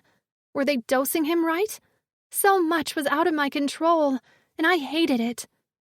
Hira, I dropped my head into my hands. I'm so worried about him. Tears streamed through my fingers as I sobbed. A paw stroked my hair, and Hira's voice cut through my hysterics. I know, she whispered. When my planet was overtaken by the Plikins, my whole clan was separated, sold to different areas in the galaxy. My friends, my family, I think about them every day. Are they alive? Are they in pain? Would they be better off dead? I swiped at my eyes as I gazed at her kind face. I'm sorry. I didn't even ask what you've been through. I can't imagine. I have some consolation that my family is safe back on Earth. She maintained her kind smile. I've had longer to come to terms with this than you. It's okay. Why are you so kind to me? Eelbobs are committed to defending the innocent. I could sense the good in you right away. I gripped her paw. You're a good soul, Hira. Tell me your story. She talked in soft, reverent tones about her resourceful home planet and close-knit clan. When they were torn apart, she despaired for many cycles as she was sold over and over again. She'd worked in the mines on Vixlisten before performing tricks on space stations until she'd been sold here, where she'd been for most of her life. I can't do anything I wanted to do in my life while here, but I can try to make a difference where I can. I help out the other creatures sometimes. But you seem more lost than most. I let out a sob of laughter. That's an understatement. Collecting myself, I asked, So what is it you want to do, Hira? I want to learn some healer abilities. I want to do good for others. Her pale cheeks flushed. And I want to become a mother. But I have no hope of finding mates. Mates? We mate 2 males to a female. I smiled. That sounds tiring. She laughed. Our males are very devoted. They form in pairs and pick a mate that suits them. I have dreamed of what my pair would be like many times. She sighed wistfully. But it is not to be. I leaned closer. Hira, Fenix and I want off this planet. I still have hope. And when we leave, you're coming with us. She patted my cheek. I could tell she didn't believe me. Okay, human Jenny. I mean it. I know you do. Her eyes watered, and she blinked away the tears. I know you mean it. Where's the hell, Bob? Shouted a guard, whose voice sounded way too close for comfort. Hira slapped her paw over her mouth to muffle her panicked squeak. She plastered herself against the bars of my cell, as if trying to squeeze through, but her body was too big for the narrow spaces. I frantically gazed around my cell, racking my brain for a way to distract the guards or hide Hira. Where is that little shit? The guards murmured. Brocus wants to see her. I ate that little brat. Hera muttered. What does he make you do? I whispered in alarm. I have to dance for him. It could be worse. Her large eyes darted around. What am I going to do? They're outside my cell, and I can't get back without them seeing me. Right now, she was hidden in the alcove of my cell in front of the bars, but as soon as they reached my cell, they'd see her. A small crevice in the alcove caught my eye. It wasn't large enough for her whole body, but it would provide some degree of cover. I shoved her into it. Hide yourself as much as possible. Don't move. Don't make a sound. She nodded and conformed her body into the crevice. Her eyes shone. Shut your eyes, Hera. Damn, those are luminous. Closing her eyes, she went completely still, just as the guard's footsteps drew closer. Pitching my voice as loud as I could, which strained my vocal cords nearly to their limit, I called out, I need some supplies, please. What? The footsteps kept coming. Panicking, I spotted a sharp, pointy rock on the wall. With a deep breath, I slammed my forearm into it. Pain shot up my arm. Hera made a small gasping sound. Human? Please hurry now. I cut myself, and I'm bleeding. Please go now. Shit, said a deep voice. The Glazistries need you alive. Let me... I know how to treat this. I just need some ointment and wraps. Go get it now, please. A curse, followed by pounding footsteps, gradually faded as the guard took off to help treat my self-inflicted injury. Hera peered around the corner and exhaled as the sound of the lift rattled the cavern. With her paw on her chest, she bent over and panted. Thank you. No need to thank me. Friends help friends. I grinned at her. Now get back to your cell before they catch you. Her eyes dipped to my wound. Will you be okay? It's fine. Just a cut. Actually, the thing was bleeding like crazy, but I'd live. Now go. With a wave of her clawed paw, she took off out of sight. I leaned my back against the wall with slowly exhaled breath and slid to the floor, cradling my arm in my lap. As I waited for the guard to return, I marveled that it had taken me being transported to a new galaxy to find love and friendship. Chapter 16. Fenix. I was home. The blue leaf in front of me rippled as a breeze blew past. I listened for the sound of briggers chirping and smiled when I heard the low murmur of chattering. I shifted my weight, and green dirt squeezed out from under the sole of my boots. I inhaled, eager to smell the fresh grass, but the smell was noticeably absent. Maybe I'd eaten something that caused my head to clog with mucus. It wouldn't have been the first time. A rock beside me had a perfect ledge for sitting. When I flexed my back, I detected a slight pain at the base of my spine. It was dulled, though, but it felt covered over. Maybe I'd taken a pain relief drink the healer had given me. Why couldn't I remember anything? I sat down, my knees cracking, and I rubbed them. When I smacked my lips, a lingering sour taste lurked on my tongue and made me frown. I poked at the blue grass, but it didn't bend like normal. Where was I? I tried to reason back to how I got here, but it was all blank.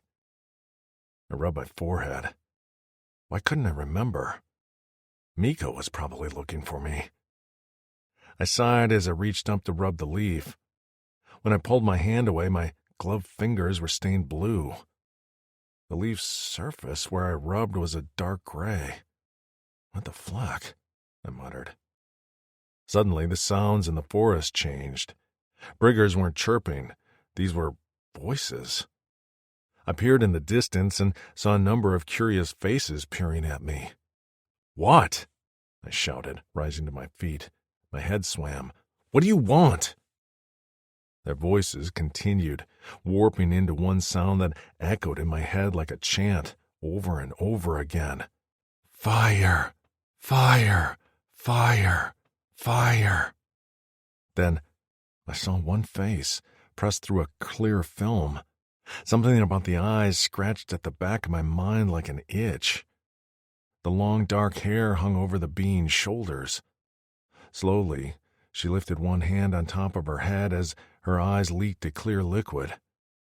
I didn't understand her language, so I turned away. "Fire! Fire! Fire! Fire!"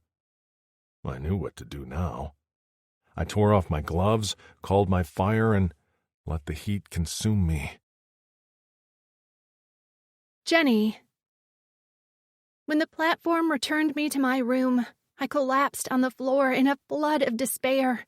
Tears flowed down my cheeks, soaking my shirt. Fenix hadn't recognized me, but that hadn't been the worst part. It had been the utterly blank look in his eyes. That hadn't been him. Not at all. What had they done to him? Was he in pain or completely drugged out?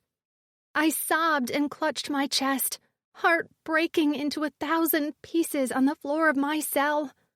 I'd never felt this alone. Before, knowing Fenix was here somewhere, looking out for me, had been a comfort I relied on. But now, it was just me. I would still do everything I could to protect him, but what could I do when he didn't recognize me?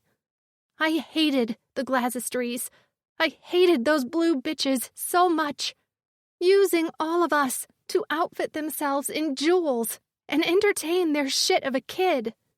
I screamed and pounded my fists on the floor until my voice went hoarse, until I couldn't manage more than a weak whisper. I wouldn't talk again until I got my Fenix back. What did it matter anyway? Eventually, I collapsed onto the floor, exhausted from crying and screaming. My stomach ached, and I cradled it as I rocked back and forth, staring at the small orb in my cell. It was new, placed there by Hera that morning, before we'd been taken to the exhibit level. I hadn't realized how badly it hurt to have hope ripped from your chest. My heart pumped sluggishly until I fell asleep alone in the middle of my cell, laying in a puddle of my own tears. A clatter woke me up. I opened my eyes to find a guard walking away and a tray of food on the floor in front of me. Despite my queasy stomach, I crawled to the tray and picked at a few pieces, forcing myself to swallow. I had time to feel sorry for myself, and now I had to snap out of my pity party and do something. If Fenix wasn't able to come up with a plan, then it was up to me. I was convinced I could get him to recognize me, but I had to get closer. I had to touch him, and in order to do that, I had to get out of this damn cell. Hera had said the Glazistries were keeping him in their private room. I lifted my gaze to the ceiling. How did I get there? Long moments later, the sound of guards calling out to Hera drew my attention. "The prince wants to see you." She replied to them quietly, and I realized she would be going to visit him. Was his room near the Glazistries? If only I could see Fenix. "He said to bring another one." A guard said. "Who?"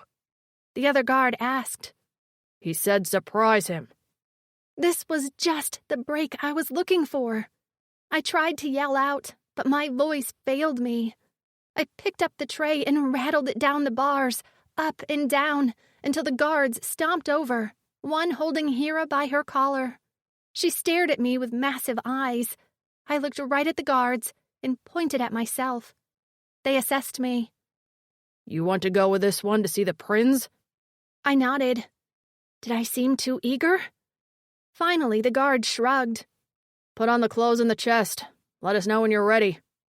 I balked at the idea of changing, but as they turned their backs, I sucked it up and raced over to the chest. I tore off my clothes and pulled the dress over my head. The material was way too thin for my liking, but it covered up the important bits. Kinda. When I was finished, I banged on the bars again. Just like that, I was out of my cell and riding a lift on the way to another level, hopefully to see Fenix. Fingers slipped into mine, and I glanced down to see Hera giving a reassuring smile as she squeezed my hand. This small hillbob, who hadn't been given much kindness in her life, was comforting me. I patted her hand and gave her a nod that I was okay. Brocus isn't so bad, she said. That was the prince's name, and I'd only seen him through the glass walls of my box. Despite never having met him, I didn't have a good impression of him. I wrinkled my nose in disgust at the idea that he called us to his room to entertain him. Sure, his mothers had likely trained him not to see us as people with feelings, but anyone could look at Hera and see she was a sentient being. The lift finally slowed to a halt, and once the doors opened, the guards led us down a hallway. I studied my surroundings carefully, hoping for any sort of sign of Fenix, but this level was full of art, statues, and a vulgar display of wealth. By the time we reached a large set of ornate doors, I was steaming mad. But hope lit my blood. This had to be the Glassistry's chambers. Eager to get inside and catch a glimpse of Fenix, I surged ahead and placed my hand on the handle. The guard grabbed me and roughly tugged me in another direction. I yanked myself out of his grip as he shoved me toward a small door to the right. This is the prince's chambers. Come on, Hera said gently. As the door opened, I looked back longingly at where I suspected Fenix was being held. How could I get in there? Were these two rooms connected somehow? We stepped inside of Brocus's chambers, and I nearly gasped at the spacious room. Numerous screens were hung on the wall, displaying all kinds of entertainment, from something that looked like a nature show to another where two aliens were beating the crap out of each other in front of a cheering crowd, like MMA matches back on Earth. Trays of half-eaten food covered a large table, and I winced at the waste. The prince lounged in the corner on a fluffy pile of furs and pillows. He wore a set of what looked like pajamas, but they were the fanciest pair I'd ever seen, threaded with silver and accented with jeweled buttons. He sat up as we entered. The guard remained behind, standing at attention at the door. Wondering what was going to happen next, I stood next to Hera in the middle of the room. The human! Brocus clapped his hands together and climbed off the bed. His hooved feet clicked on the floor as he approached us. I resisted leaning back as he got close. Did he have the same ability as his mother's? Could he make me see my worst fears and inhale my soul like smoke? I shuddered as his beady eyes perused me. He looked young because of his height, but his eyes held a lot of knowledge and a little bit of cruelty, which led me to believe he was far from a child mentally. Seemingly content with what he saw, he relaxed on a cushion on the floor near the food and began to pick through the trays. Is it true you don't speak? Hera frowned, but I quickly nodded. The Rogastics did tell us that when they offered you for sale. I still don't get why my mother's purchased a damaged human. Couldn't they have found one with all its abilities? I just barely held back my death glare. What else can you do? He asked, chewing a juicy piece of fruit. I can wring your neck. I can pull your hair, you little brat. I can find Fenix and watch him destroy this entire place. Glancing around, I looked for something I could do to entertain him. Large doors, not the ones we entered, beckoned to me as I heard the muffled sound of voices. That was where the Glassistries had to be. I waited for the deep rumble of another voice, but nothing came. Well? Asked the prince. Oh, right. I was supposed to be entertaining. I sighed and began to feel a little desperate when the large doors opened and the twins sauntered inside. I craned to get a glimpse inside their room before the doors closed. but I only caught slightly the hint of a barred cage before they swung shut. I huffed in frustration. This plan wasn't working. How could I get in that room? A private viewing of the human. She's boring, pouted Brocus. The Glasistries drew closer, and Hera pressed closer to my side. Her body trembled. She is, they said as they studied my face. And now that the Drix has no memory of her, I'm not sure why we bother to feed her. The visitors like her, though, Brocus said. The Glasistries sighed. She is a draw for some weird reason. We've gotten a lot of offers for her, too. We will most likely sell her. I gritted my teeth as Hera made a small noise. Ah, and your hill bob, they said, sneering down at her. I like her, Brocus said on a whine. Do your dance. Let my mother see. With an audible gulp and a wobbly smile, Hera separated herself from me and performed a little jig. With closed eyes, her smile turned serene, almost reverent, as if she transported herself to another time as her legs moved in a blur while her arms waved and flourished. When she finished, she took a deep bow, and Brocus clapped his hands wildly.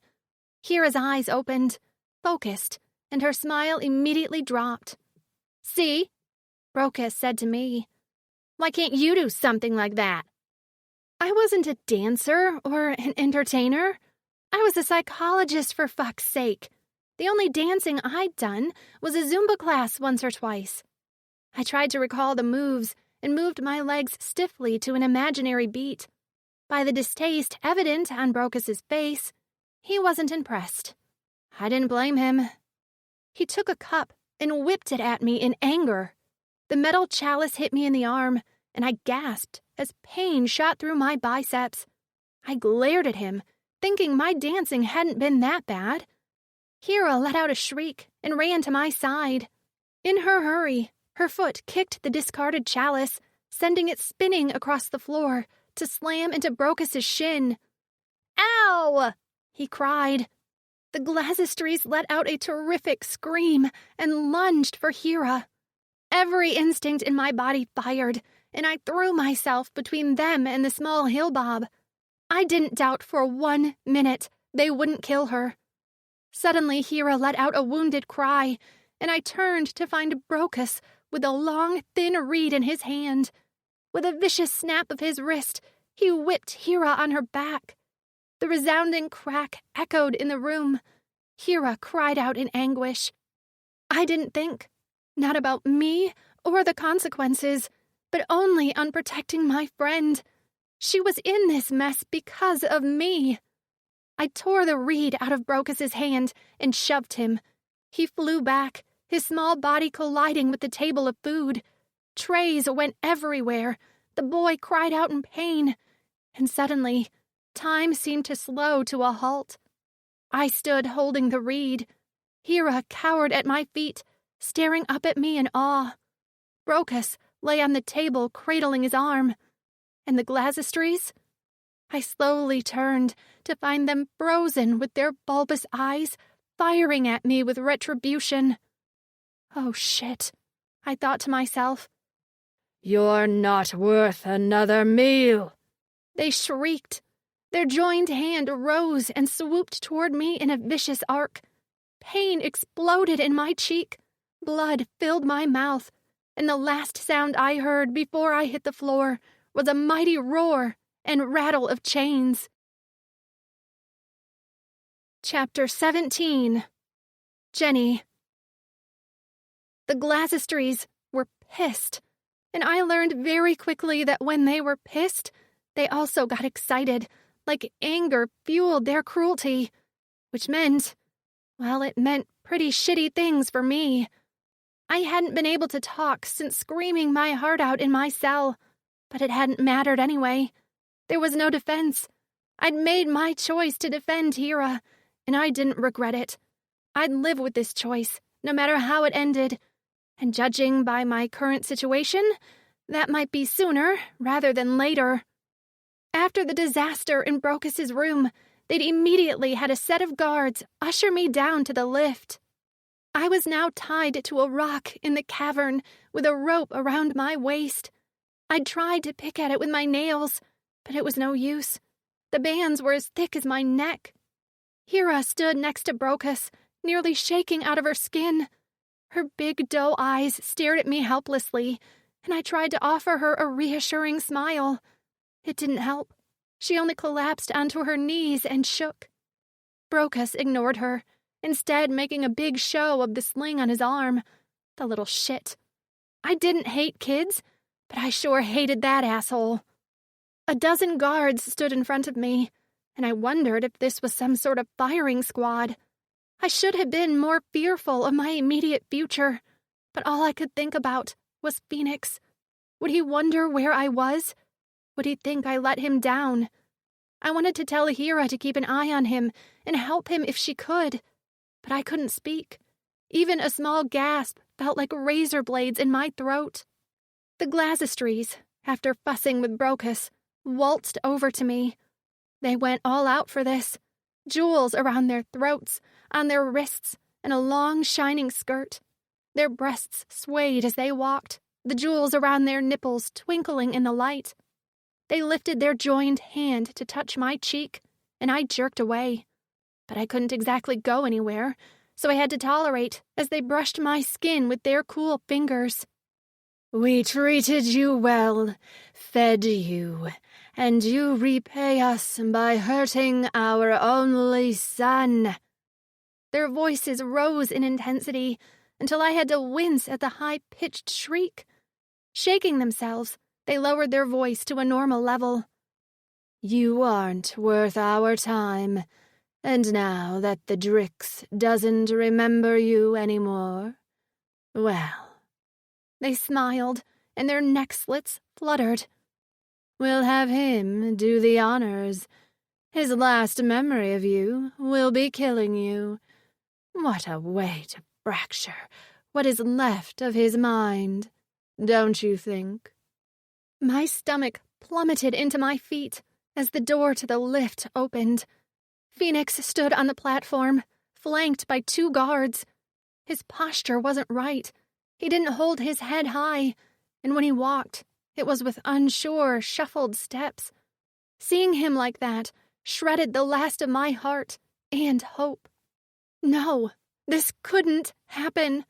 I didn't care about what happened to me anymore, but if Fenix ever came to his senses and knew he was responsible for my death, this was cruel, even for the Glazistries. I opened my mouth to talk, and the only sound was a gasping breath. Shaking, tears forming in my eyes, I tried to shout to Fenix, to curse the Glazistries, but he only continued toward me, chains around his wrists and ankles, as he stared ahead with deadened, dull eyes. Fenix, I whispered with a sob, remembering the way he'd looked at me with those bright indigo eyes when he'd shared the pain of his life, and how all he ever wanted was to just be free and work to rebuild his home planet. My vision blurred as the tears cascaded down my cheeks. I shook my head, hair catching on my wet skin. I heaved against the ropes, muscles straining. Hera began to shout, but a guard pointed a spear at her neck until she fell silent. But her eyes spun wildly as she clicked her digger claws together in fear. And still, Fenix came. Close, closer, until he stood about 10 feet away. His gloves were off, and he rhythmically flexed his fists, which caused the tight skin to pull and shift on his forearms. He'd hated being without his gloves, and they'd all but stripped him.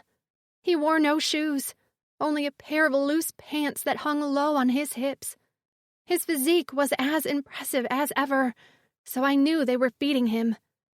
I tried to meet his eyes, but his gaze remained fixed on a spot over my head. I tugged and strained on the ropes, waving my arms wildly in the air, but he completely ignored me. In my head, I screamed. I screamed and despaired as the Glasistries walked over to him. With their joined hand, they reached out. I caught the slightest tenseness in his body at their touch, but his eyes didn't flicker, not even once. "This property hurt us," the Glasistries hissed, with a delicate flutter and rattle of their bejeweled wrists. "Call your fire and eliminate her." They were going to burn me alive? Panic overwhelmed me, further paralyzing my vocal cords as my breath came hot and fast. I flailed more, but the ropes were tight across my chest.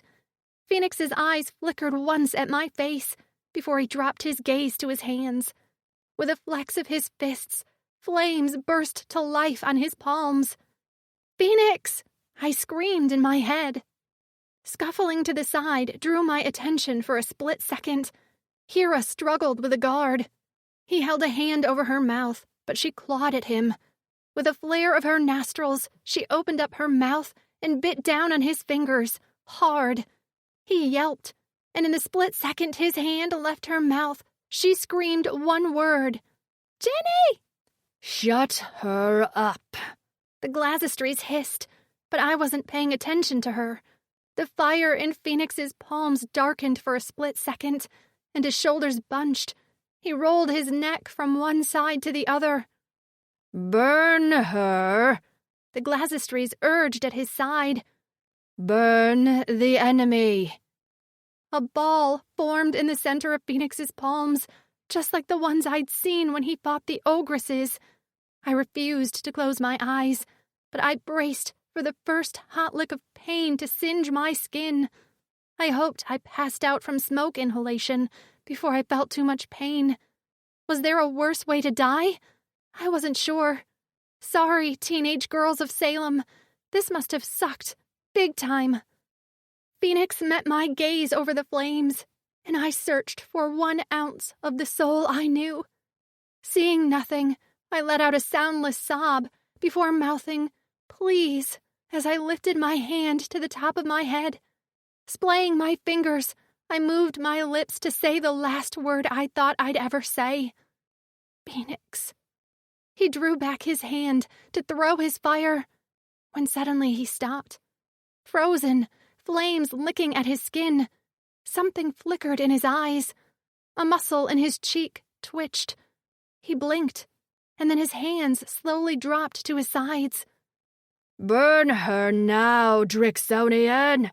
shrieked the Glasistries. Slowly he turned to face them, and I held my breath just as the corner of his mouth lifted into a wicked sneer. "Never!" he rasped as my heart pounded like a steam engine in my chest. "But I'll burn down this entire place, starting with you." Their bulbous eyes went wide, and they backed up hurriedly, their hooves clomping the ground. But they didn't get far.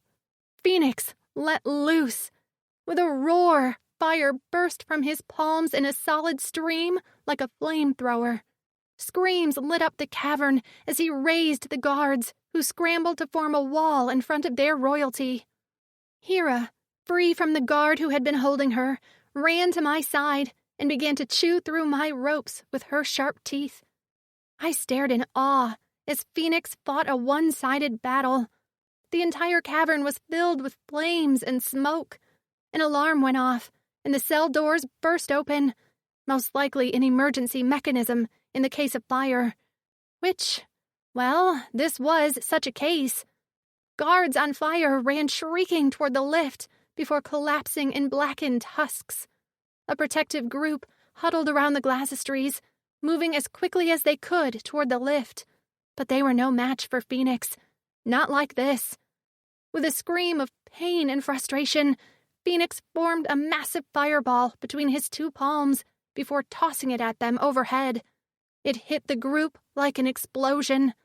The last I ever saw of the Glasistries and their royal son was a few soot-stained hands reaching for fresh air before they disappeared into the pile of bodies.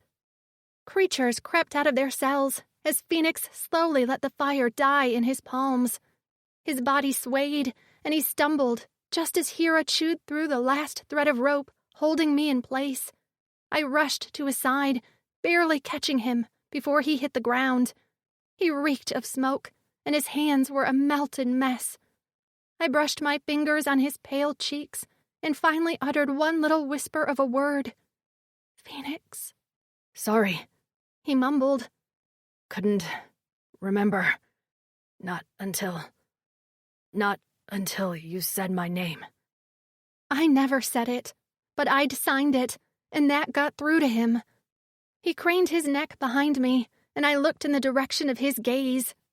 On the dock, at the far side of the cavern, the Plycan cargo ship remained. He struggled in my arms. Gotta get off this planet. He stumbled to his feet, leaning heavily on me. Let's go. I had questions, but not the voice to ask them, so I grabbed Hera's hand, and the three of us made our way, slowly, toward the ship. We had ascended halfway up the stairs when the lift doors opened, and a fresh wave of guards flooded the cavern. One section gathered up the freed creatures, and I watched apologetically as they were led away up the lift. They were safe, but I'd wanted to save them. Not that they would all fit on the cargo ship, but, frustrated, I focused on the task at hand. Fenix was alive, and so was Hera. That was all I could do for now. I couldn't rescue the whole world. Guards were coming at us fast, and Fenix, with a long groan, turned around and formed a wall of fire. The guards skidded to a halt as he stood, feet braced apart, body shaking with pain. Go, he shouted over his shoulder. Get on the ship. I opened my mouth, wishing I could protest, but he shook his head. Go. Grabbing Hera, we ran up the stairs and down the dock toward the ship. The ramp was open, and we raced into the ship. I turned to find Fenix lumbering after us, the fire he'd created on the floor of the cavern, holding the guards at bay, for a little bit. My wrists burned, and I glanced down, concerned I'd touched something hot. But instead I found a pair of black marks etched on my wrists like a bracelet. I rubbed at them, but they didn't go away, and the pain intensified. Tearing off 2 strips of fabric from the bottom of my dress, I wrapped them around my wrists. I'd deal with the injury later. As he staggered into the ship, he slammed his hand on a lever to close the ramp. I could hear shouts in the distance over the crackle of fire. Cockpit, he mumbled through gritted teeth. Take me there. Between Hera and I, we were able to get him to the cockpit in a chair.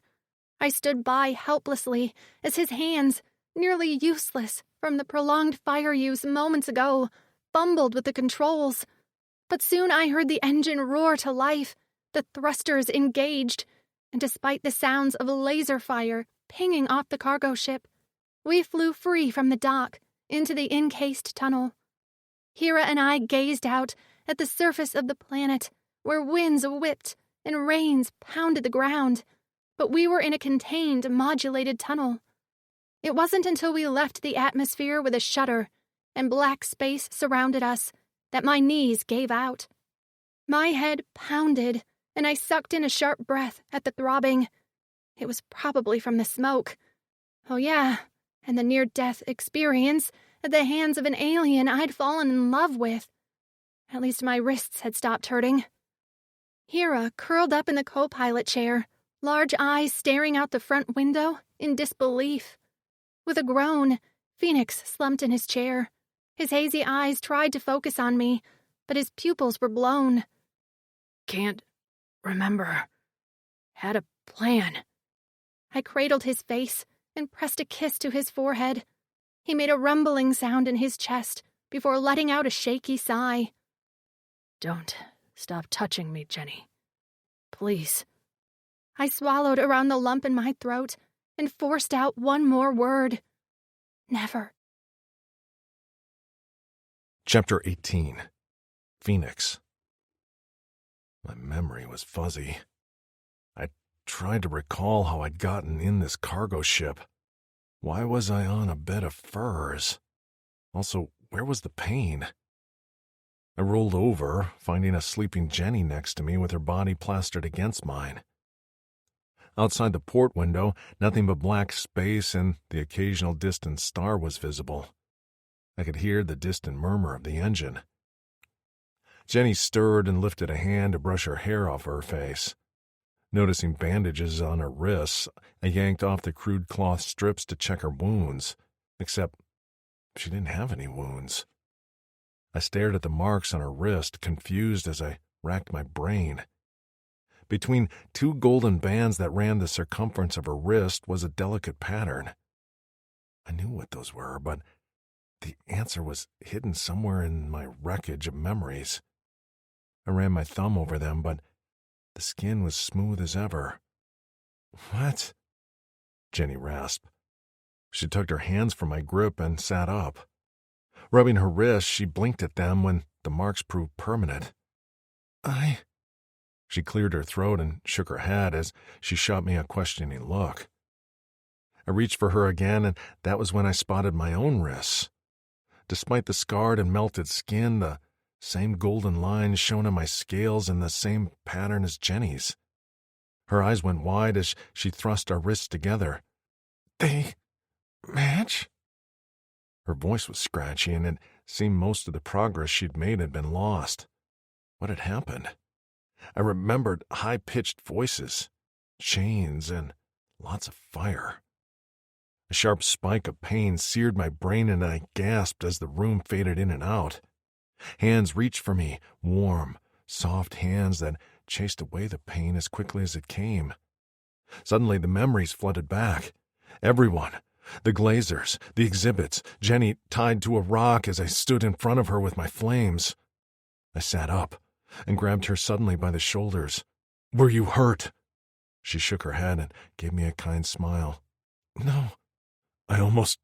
Flack, you didn't," she said. "Wouldn't have blamed you if you did."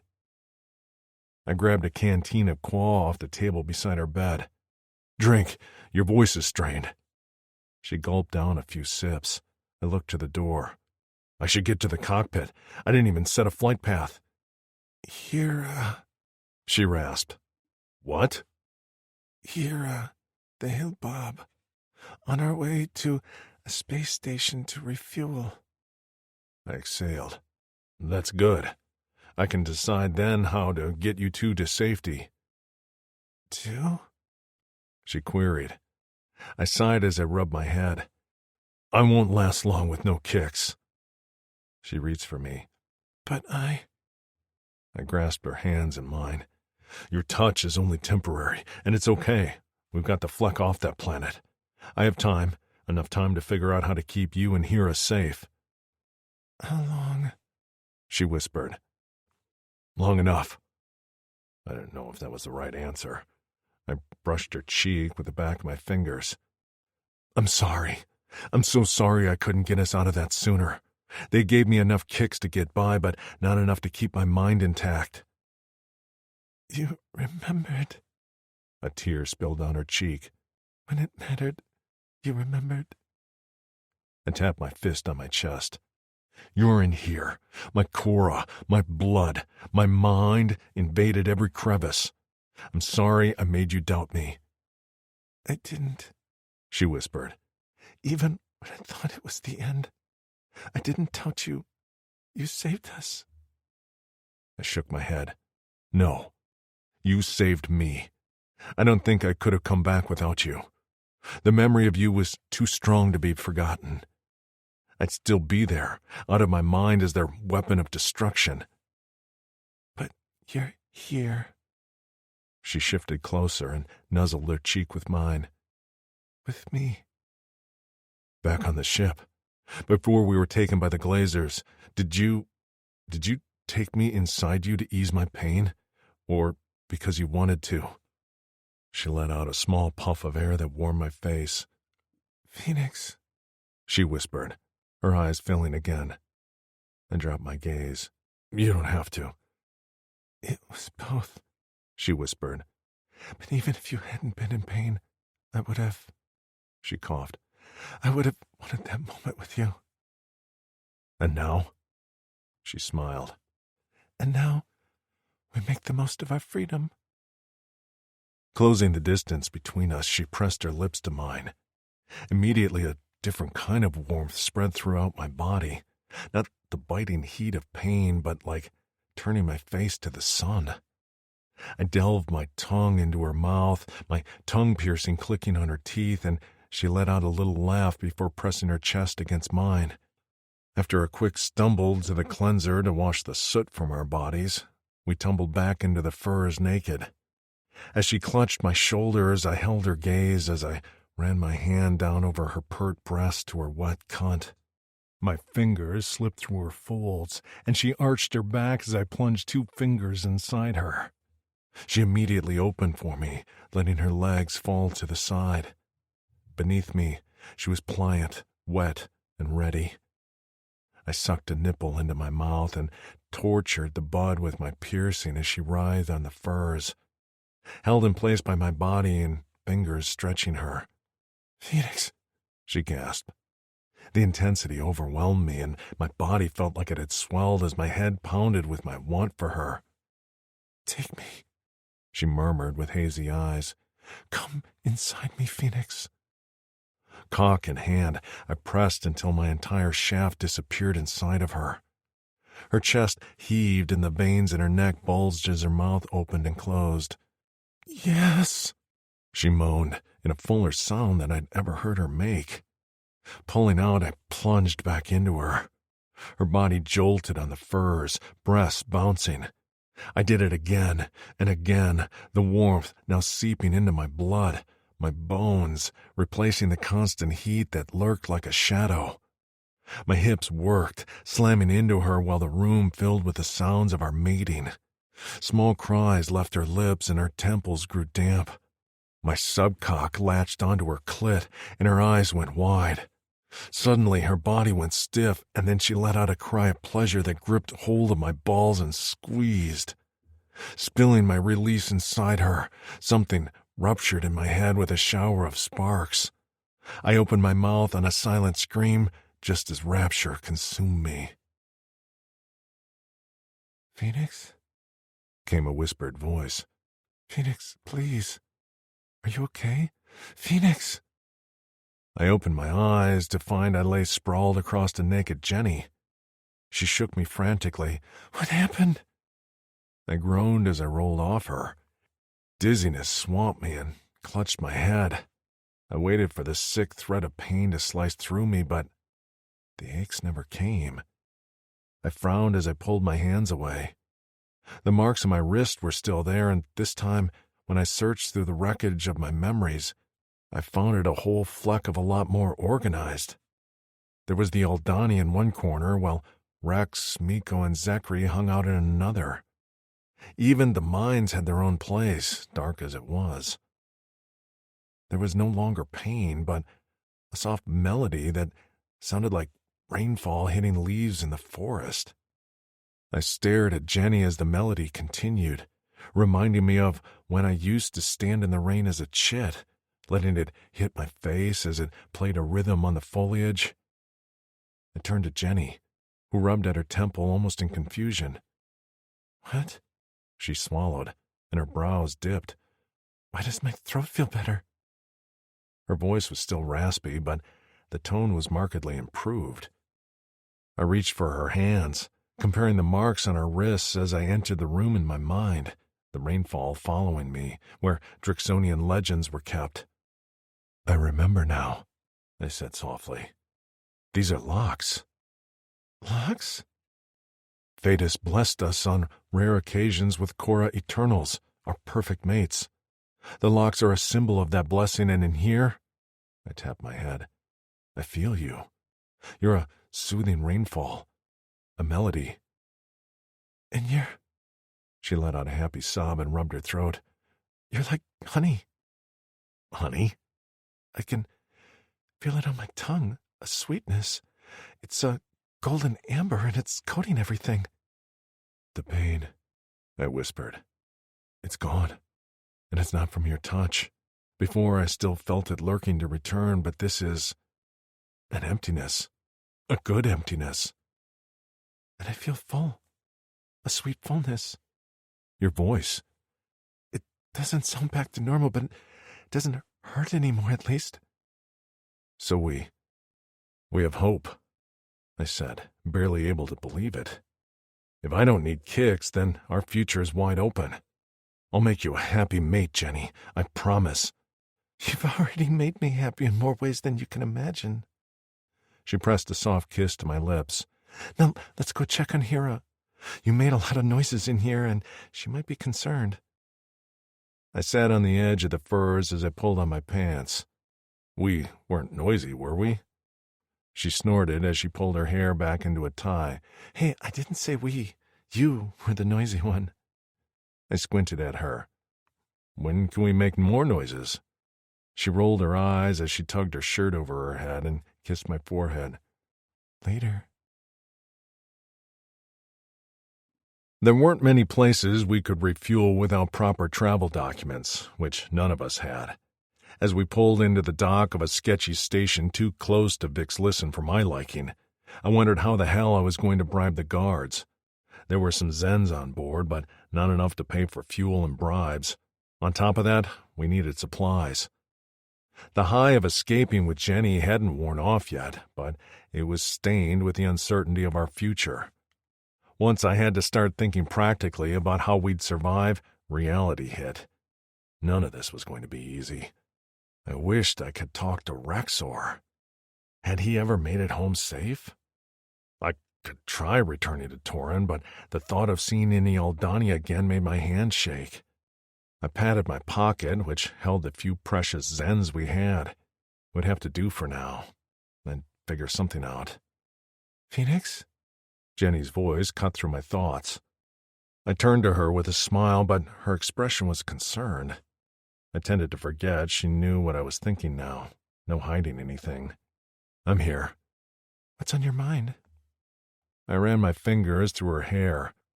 It had been about 5 rotations since we left Vitrix 2, and I'd cherished every moment with her. Nothing important. She rolled her eyes. Yes, it was. I stood up and dropped a kiss on her forehead. Stay here with Hera. Don't let anyone on the ship but me. What a bummer. We wanted to send out party invites. She deadpanned. What? Never mind. Gazing out the front window at the station, she bit her lip. Are you sure this is safe? It was absolutely not safe, but then I was a Drixonian with the ability to call fire. As soon as I step foot off this ship, I'm the most dangerous thing here. She lifted an eyebrow. That's some confidence. It's the truth. After giving her neck a squeeze, I opened the ramp and disembarked, hiding my distinctive hair with a hooded cloak and covering my hands with gloves. After making sure it shut behind me, I continued to the guard booth where a green-walled Jura lounged with her slimy foot propped up on the window ledge. Papers, she toned in a low voice as she kept her one eye focused on the tablet in front of her. I placed a few Zens on the table at her side. She went still, and her eyeball shifted in its socket to take in the Zens before lifting it to me. Papers, she said again. I don't have them. Then you'll need to leave before I call security. I placed down another few Zens. She remained nonplussed. Papers. Look, I don't... Papers. I blew out a breath and placed my hands on my hips. Does it make a difference if I tell you I can light this entire booth on fire with a flick of my fingers? Her gaze darted to my hands before she reached for a button on the tablet. Wait! A little short, Drix? A deep voice boomed next to me. A blue-eyed bronze warrior with a spiked bat strapped to his back slapped down a bag on the table, then landed with a heavy thunk.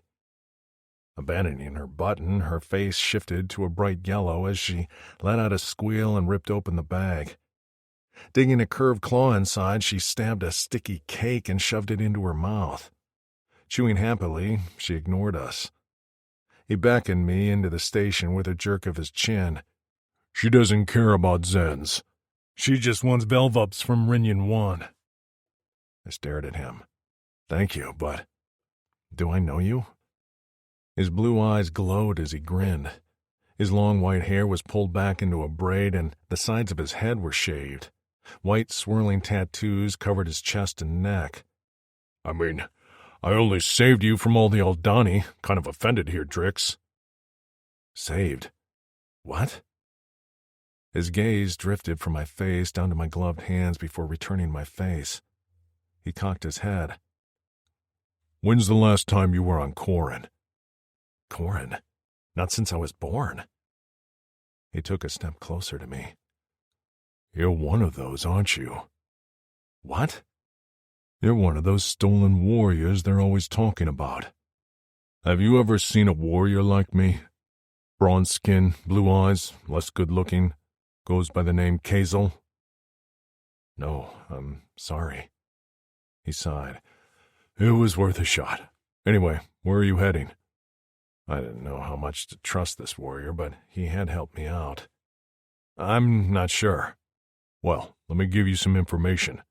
Free of charge because I'm in a good mood, which is rare. The Drixonians resettled on Corin.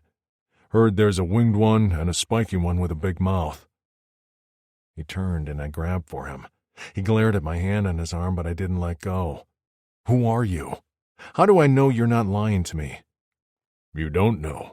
All I can say is I'm not. And as for who I am, I'm Bosa, a Kaluma warrior. He tossed me a bag, and when I caught it, the contents clinked. Get home quickly. I hear they're looking for a warrior with a terrible orange haircut. I reached up to feel that a lock of my hair had slipped out from under my hood. And then he disappeared. 1 minute he was in front of me, and the next minute he was gone. I heard retreating footsteps, but he was nowhere to be seen. Had I imagined him?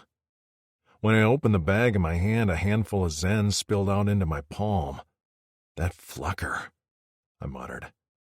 Laughing to myself, I hurried to buy supplies. Jenny, Hira, and I were going to eat good, and then, we were going home. Chapter 19. Jenny. I love your hair. Where did you get that dress? Are you hungry? She probably needs a drink. Doesn't she look like she needs a drink? Where's Zavi? Ladies, get in your places. We have a greeting system now, remember? Hira, who had been hiding in the cargo ship until we knew the area was safe, emerged from her hiding spot and marched down the ramp, her little stomps admittedly kind of cute. The human women fell silent, and the one in front, a petite brunette named Frankie, gasped. Hira stopped in front of me with her arms crossed over her chest. You're overwhelming her, and she has trouble speaking because she got a virus on Vic's listen. She needs to get clean, eat, and sleep, in that order. She ended her diatribe on a short nod. The small group of human women were so silent that all I could hear was heavy breathing and a slight breeze ruffling the trees of Corin. We'd arrived on this planet to a small group of Drixonian warriors, none of whom Fenix recognized, and taken to this small village. Frankie, the mate of the leader of the village, said the rest of the warriors were on their way after getting word Fenix had arrived. He stood at my back, shifting his weight from foot to foot and scanning the area, most likely eager to see Rexor and Miko. We'd been greeted at the village by a group of women who were very friendly, maybe even too much. Right now, I was being ignored in favor of Hira. The women stared so long at the female Hale-Bob that I began to grow nervous. I placed my hand protectively on Hira's shoulder and drew her closer to me. "What's wrong?" Fenix asked, his arm coming around my shoulders until we stood like a little family. "She's..." Frankie's mouth opened and closed like a fish. "A Hale-Bob," said a dark-skinned woman with long braids. A woman with a short black bob and tattoos let out a long, low whistle. "They're going to shit themselves." A green-eyed redhead stood frozen, her lower lip quivering as she stared at Hira like she held the meaning of life. "This is the best day ever," she whispered. "What?" I asked, just as a low hum filled the air. They're coming! Frankie screeched, clapping her hands together. Oh man, this is going to be the best one yet. Fenix began, just as a group of Drixonians on motorcycle-like vehicles that hovered above the ground sped into the village. A large Drixonian with long white hair leaped off his bike before it came to a stop. He raced toward Fenix, who turned to face his friend. The white-haired Drixonian, who I knew as Rexor, based on Fenix's description, came to a stop, a foot away from Fenix. His fingers twitched toward Fenix, but he kept his hands to himself. Brother, He whispered. you're home. A large smile split Fenix's face. I'm home. He clasped Rexor around the back of his neck and brought their foreheads together. Rexor jerked in his hold, seemingly uncertain. You don't have to. I don't hurt anymore. Fenix spoke in a low whisper. Rexor blinked rapidly. You don't? Fenix pulled back a fraction and held up the wrist of his free hand to show off his locks. He then let Rexor go, just as another Drixonian, this one with machetes lining his forearms and back, skidded to a halt at Rexor's side. Fenix! He let out a happy gasp. Fleck, brother, you made it. Hey there, Miko. Miss me? Not a bit. Fenix grinned and tugged me to his side. This is Jenny, my Cora Eternal. Rexor turned a kind smile to me. Nice to meet you. Nice to meet you too, I said. How do you put up with him all the time? Miko grinned. This planet had been peaceful, but I guess that's changing now. Rexor shoved him. Look who's talking. Who's here? A scratchy voice called out from behind a pack of Drixonian warriors. Wait your turn, York. There are no turns. Come on. I want to see how orange his hair is. Quit being rude. How is that rude? It just is. Two figures emerged from between a pair of Drixonian warriors. My knees wobbled. My head felt faint. And in front of me, Hera let out a whimper that cut me to the core. Two male hillbobs, one bald and the other with long gray hair, came to an abrupt stop as they spotted Hera. From somewhere behind me, I heard a muffled sob. Tears pricked my eyes as Hera took one tentative step forward. "Crife?" she managed in a shaky voice. "York?"